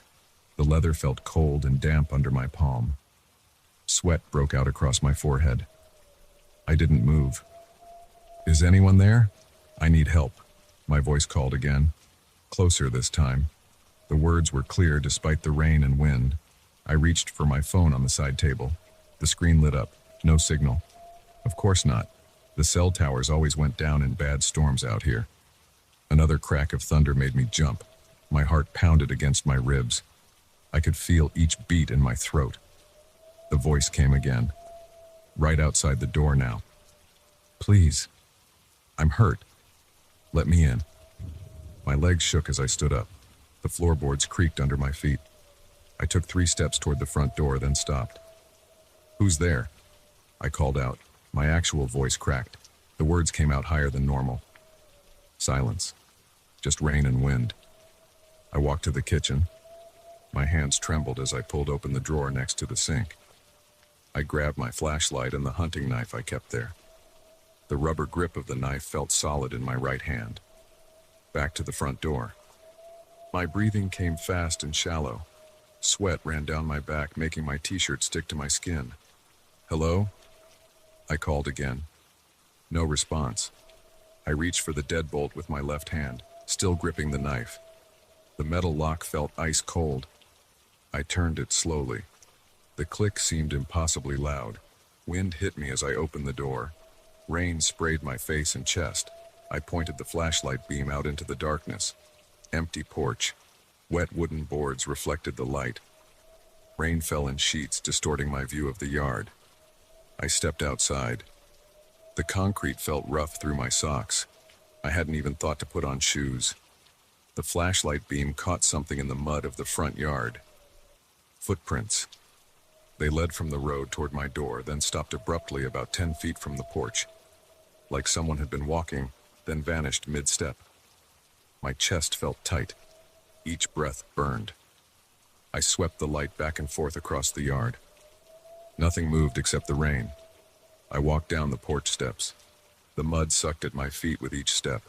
Cold water soaked through my socks. The footprints were deep.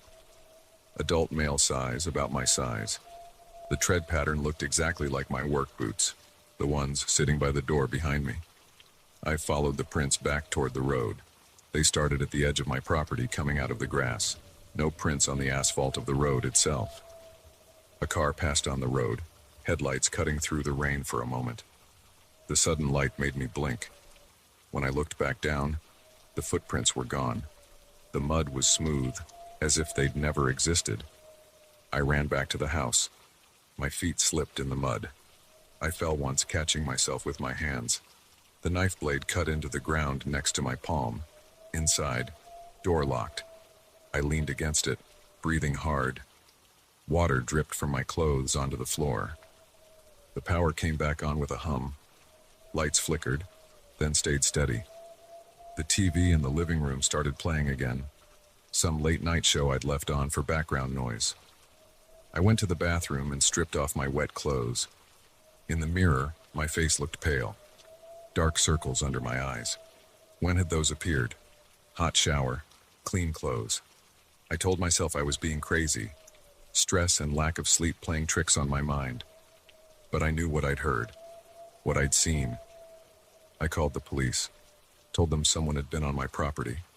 Left out the part about the voice, about the footprints disappearing. They said they'd send a car to drive by. I sat in the living room with all the lights on, the knife on the table next to me. The storm continued outside. At midnight exactly, the power went out again. In the sudden silence between thunderclaps, I heard footsteps on the porch. Wet shoes on wood. Then my voice, right outside the door. Let me in. Please, I'm so cold out here. I didn't move, didn't breathe. I know you're in there. I can see the flashlight beam through the windows. My voice said. But the flashlight was off, sitting dark on the table. Something scraped against the door, like fingernails on wood. "You have to let me in." My voice had changed. Still mine, but wrong somehow. Deeper, hollow. "You know you have to let me in eventually." I grabbed my phone again. Still no signal. The scratching at the door continued. "I'll wait," my voice said. "I can wait as long as it takes. Days, weeks, years. Time doesn't matter to me anymore." The scratching stopped. Footsteps moved away from the door. I heard them go down the porch steps into the mud. I sat there all night. The storm passed around 4 a.m. The power came back on at dawn. When the sun rose, I looked outside. No footprints, no marks on the door. Just a normal morning after a storm. I called in sick to work, spent the day installing security cameras and motion lights, bought new locks, stronger ones. Night fell. Another storm rolled in right on schedule. The power went out, and I heard my voice calling from the darkness. It's been happening every night since then. Always during storms. Always my voice. Always getting closer to the door. The scratching gets longer each time. Last night it went on for hours. I could hear wood splintering. The police don't help anymore. They've been out dozens of times, found nothing. They think I'm crazy. Maybe I am. But I know what I hear, what I see in the brief flashes of lightning.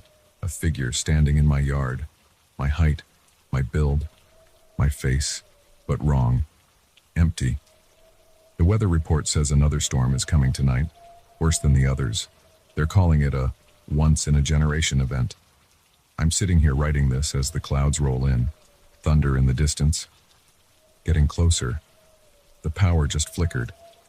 My hands are shaking so bad I can barely type. There, and the first drops of rain on the roof. Wind picking up. The lights go out. Thunder crashes directly overhead. I hear footsteps in the mud outside, coming closer. My voice calls out, "I'm here, let me in. It's time to let me in." The door begins to splinter. I have to go now, have to hide. But I know it won't matter. You can't hide from yourself forever.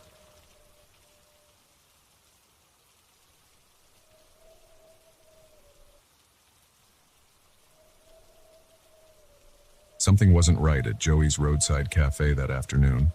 I knew it the moment I pulled into the empty parking lot, but I was too hungry to care. I'd been driving for 6 hours straight on Interstate 80, heading west through Nebraska. The dashboard clock showed 2:47 p.m. My stomach had been growling for the last 100 miles. The cafe sat alone on a stretch of highway surrounded by cornfields. A neon open sign buzzed in the window. The bell above the door jingled when I walked in. The place smelled like burnt coffee and old grease. Fluorescent lights hummed overhead. They cast a harsh glow on the cream-colored walls and red vinyl booths. A long counter with chrome trim ran along one side. Empty metal stools bolted to the floor in front of it. "Sit anywhere," a voice called from the kitchen. I heard the sizzle of something on the grill. I chose a stool at the counter. The vinyl cushion squeaked under my weight. My elbows rested on a surface that felt slightly sticky. A laminated menu sat in front of me, its corners curled up from age. The cook emerged from the kitchen.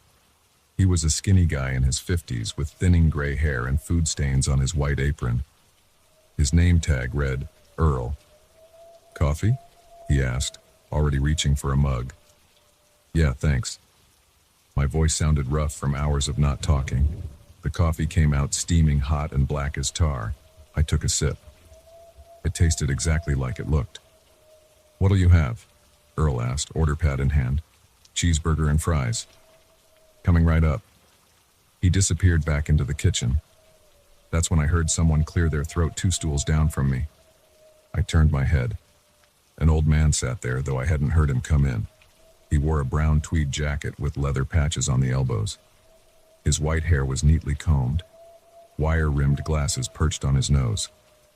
"Afternoon," he said, nodding at me. His voice had a slight southern drawl. "Hey," I replied. I hadn't expected company in this empty place. "Long drive ahead of you?" he asked. "Yeah, heading to San Francisco. Business or pleasure?" "New job?" I didn't normally chat with strangers, but something about his grandfatherly appearance put me at ease. Ah, fresh start. Good for you. He smiled. I made that drive myself. Oh, must be 40 years ago now. Different times back then. Fewer cars on the road. More places like this. He gestured at the cafe. The smell of frying meat drifted from the kitchen. My stomach growled again. What takes you out on the road today? I asked, mostly to be polite. Just passing through. I do that a lot these days. Retirement gives you time to wander. He chuckled. My wife used to say I had ants in my pants. Couldn't sit still.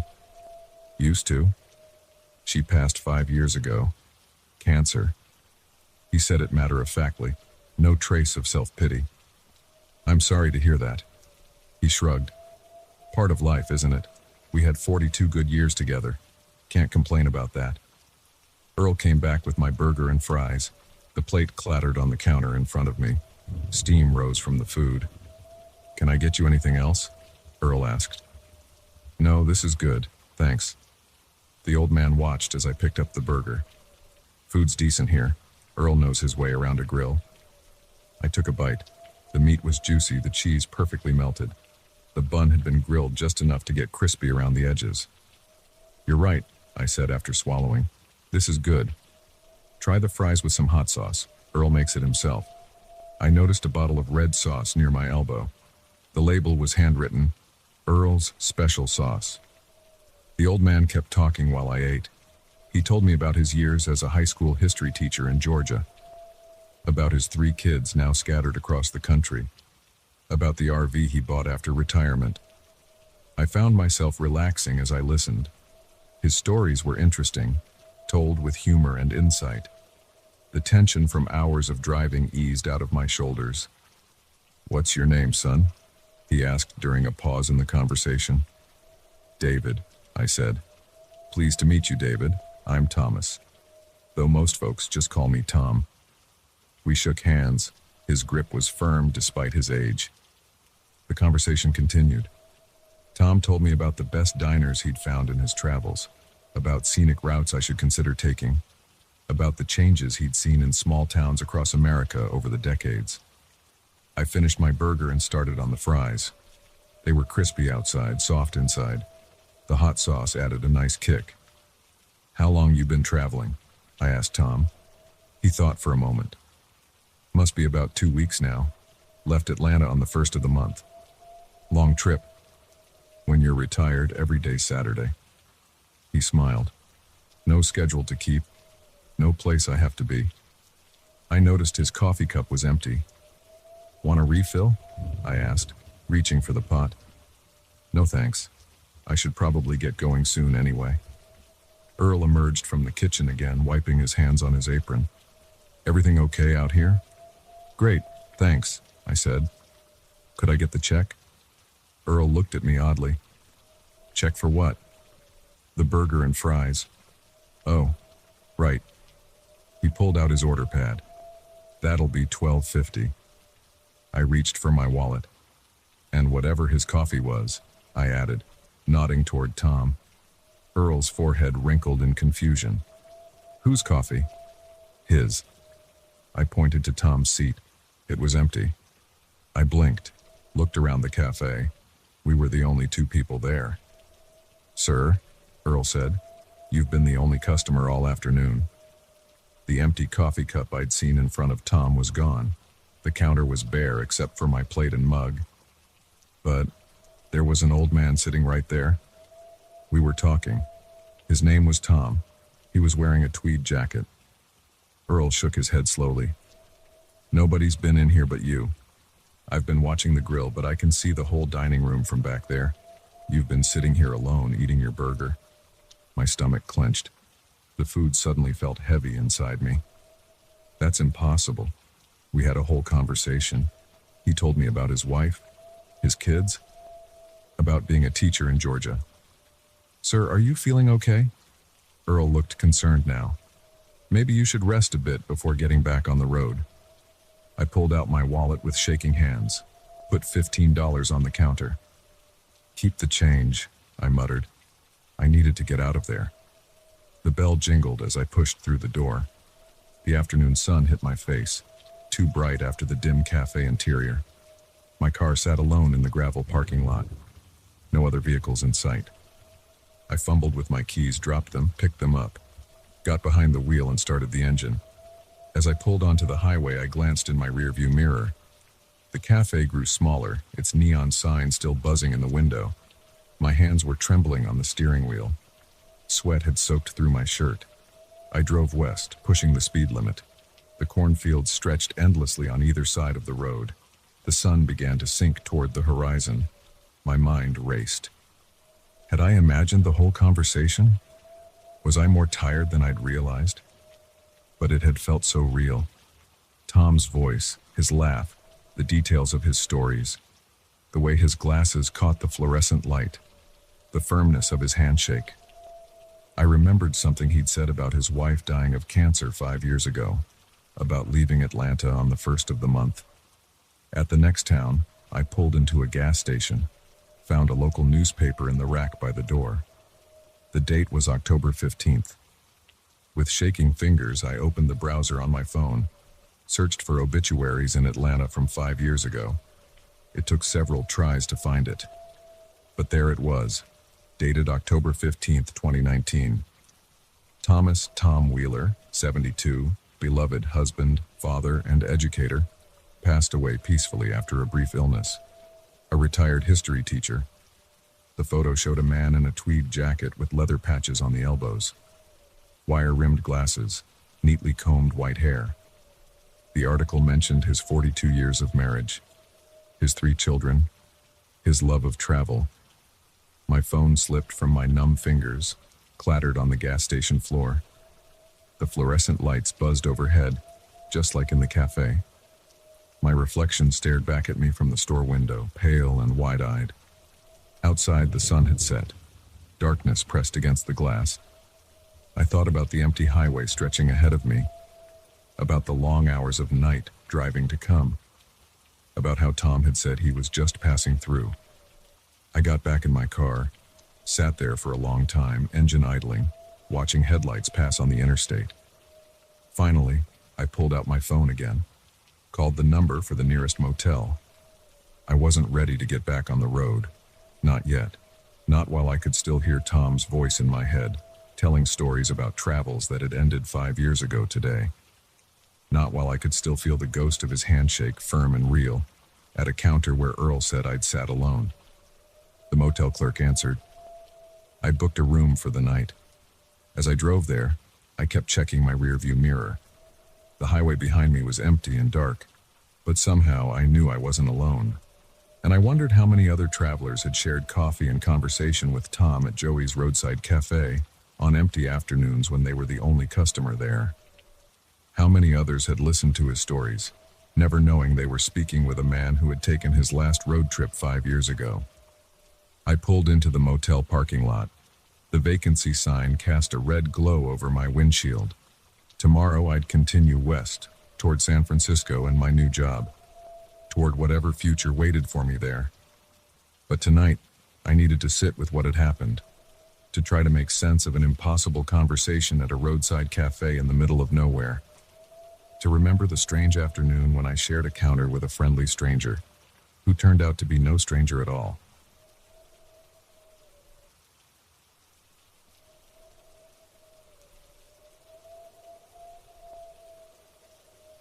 I hate basements, always have. But that night, sitting in my living room at 11:47 p.m., I heard footsteps down there. Clear, distinct footsteps on concrete, not the usual house-settling sounds or pipes groaning. Footsteps. I lowered my laptop screen and sat still. The TV was off. My coffee had gone cold hours ago. The footsteps continued, heel to toe, slow and steady, someone walking around down there. My hand reached for my phone. 911 would take at least 10 minutes to arrive. The footsteps stopped. 3 seconds of silence. Then they started again. I got up from my couch. My bare feet touched the cold hardwood floor. The baseball bat I kept by the front door was 15 steps away. I counted each step as I walked there. The bat felt solid in my hands. Aluminum. Cold. The basement door stood at the end of the hallway. Dark wood. 3 locks, a deadbolt, a chain, and a padlock. I had installed all of them myself after moving in 6 months ago. Trust issues from my last break-in. I checked each lock, all secure, still locked. The footsteps continued below. My throat felt dry. Sweat formed on my palms. The bat almost slipped, but I gripped it tighter. I pressed my ear against the door. The steps sounded closer now, right below me. The light switch for the basement was on the wall next to the door. I flipped it on. Light spilled through the crack under the door. The footsteps stopped. My heart pounded against my ribs. I could hear blood rushing in my ears. The silence stretched out. 10 seconds. 20. 30. The footsteps resumed, moving away from the door now, towards the far corner of the basement. I looked down at my phone. 11:52 p.m. The screen was too bright in the dark hallway. I dimmed it and called David. He lived 2 houses down. 4 rings. Hello? His voice was groggy. Someone's in my basement. What? John, it's almost midnight. I hear footsteps. The door's still locked. Can you come over? Bring your gun. Silence on the line. Then rustling sounds. Give me 2 minutes, David said. I kept my ear pressed against the door. The footsteps continued their slow pace. Back and forth, like someone pacing. A knock at the front door made me jump. I walked backward, keeping my eyes on the basement door. David stood outside in sweatpants and a t-shirt. His Glock was in his right hand. You sure about this? He asked as I let him in. Listen. We stood in the hallway. The footsteps were clear. David's face hardened. He checked his gun. Called the cops? Not yet. Wanted to check first, make sure I wasn't crazy. You're not crazy. Someone's down there. He raised his gun. Open it. My hands shook as I unlocked the deadbolt. The chain came next. The padlock was last. Each lock made a distinct sound as it opened. The footsteps stopped again. David positioned himself to the right of the door. I stood to the left, bat ready. He nodded. I turned the handle and pulled. The door swung open. Cool basement air hit my face. The light bulb at the bottom of the stairs cast long shadows. The steps creaked under our weight as we descended. Concrete floor, bare walls. My washer and dryer stood against the left wall. Storage boxes piled in the corners. A water heater hummed in the back. No windows. One door leading outside still locked with its padlock in place. No one was there. Check behind the boxes, David said. We moved through the basement, checked every corner, behind every box. Nothing. Maybe they got out somehow, I said. David shook his head. How? Doors locked from the inside. No windows. No other exits. The footsteps started again. Right between us. David spun around, gun raised. I gripped the bat tighter. The steps moved across the floor, clear as day, but there was nothing there. Just empty air. We watched as dust particles were disturbed by invisible feet. A perfect trail of footprints appeared in the thin layer of dust on the concrete, heel to toe, heel to toe. Jesus Christ, David whispered. The footprints stopped in front of us. My breath froze in my lungs. The air temperature dropped. I could see my breath now. A box flew off the stack behind us. We spun around. Another box followed, then another. They crashed against the walls. Run, David said. We sprinted for the stairs. Something cold brushed against my back, like fingers made of ice. I stumbled. David grabbed my arm and pulled me up. We slammed the basement door shut. My hands fumbled with the locks. Click, click, click. All 3 secured. The footsteps pounded up the stairs. Something slammed against the door. The wood cracked but held. My car's outside, David said. We're leaving. Now. We ran. Didn't even close the front door behind us. His car started on the first try. The tires squealed as we pulled away. In the rearview mirror, I saw my house grow smaller. All the lights were on now. Every single one. Even though I had only turned on the basement light. We drove to David's house. His wife Janet was waiting up. She took one look at our faces and started making coffee. "What happened?" she asked. I opened my mouth to answer, but no words came out. "How do you explain something like that?" David told her. His voice stayed steady, but his hands shook as he held his coffee mug. "You can stay here tonight," Janet said. "We'll figure this out in the morning." I nodded, but I knew there was nothing to figure out. Whatever was in my basement wasn't something we could understand or fight. We sat in their living room until dawn. Nobody slept. Nobody talked much. We just sat and watched the sky slowly brighten through their windows. At 7 a.m., David drove me back to my house. Everything looked normal in the morning light. The front door still hung open. Inside, nothing was disturbed. Even my cold coffee cup sat where I'd left it on the coffee table. We walked to the basement door. All 3 locks were still engaged. David covered me with his gun while I opened them. The basement looked exactly as we'd left it. Boxes scattered, dust disturbed. But now there was something new. Words scratched into the concrete wall. "I live here too." The letters were 3 feet high, deep gouges in the concrete, like they'd been carved by giant claws. We locked the basement door, all 3 locks. I packed a bag and went to stay with my sister in Connecticut. Listed the house for sale the next day. Sold it for well below market value 2 weeks later. Didn't care. That was 3 years ago. I live in an apartment now, 3rd floor. No basement. Sometimes at night I still hear footsteps. Not below me anymore, in the walls, getting closer. I've installed 3 locks on my bedroom door. But I know they won't help. They never did. The footsteps are louder tonight, like they're right on the other side of the wall now. Maybe it's finally found me. Maybe it's been here all along, just waiting. I hear scratching now. Metal on plaster. Words being carved. I don't need to look to know what they'll say. The wall is breaking. I can see claws coming through. I should run. But where do you run when the thing chasing you can follow you anywhere? When it's patient enough to wait 3 years just to finish what it started? The wall is gone now. I can feel its cold breath on my face. I never should have gone down to that basement. Never should have opened that door. Some doors are locked for a reason. Some things should stay buried. But it's too late now. It's here. And this time there's nowhere left to run. The footsteps have stopped. I know why. It doesn't need to walk anymore. It's already here, right behind me. I can feel its claws on my shoulder. Cold, sharp. Home.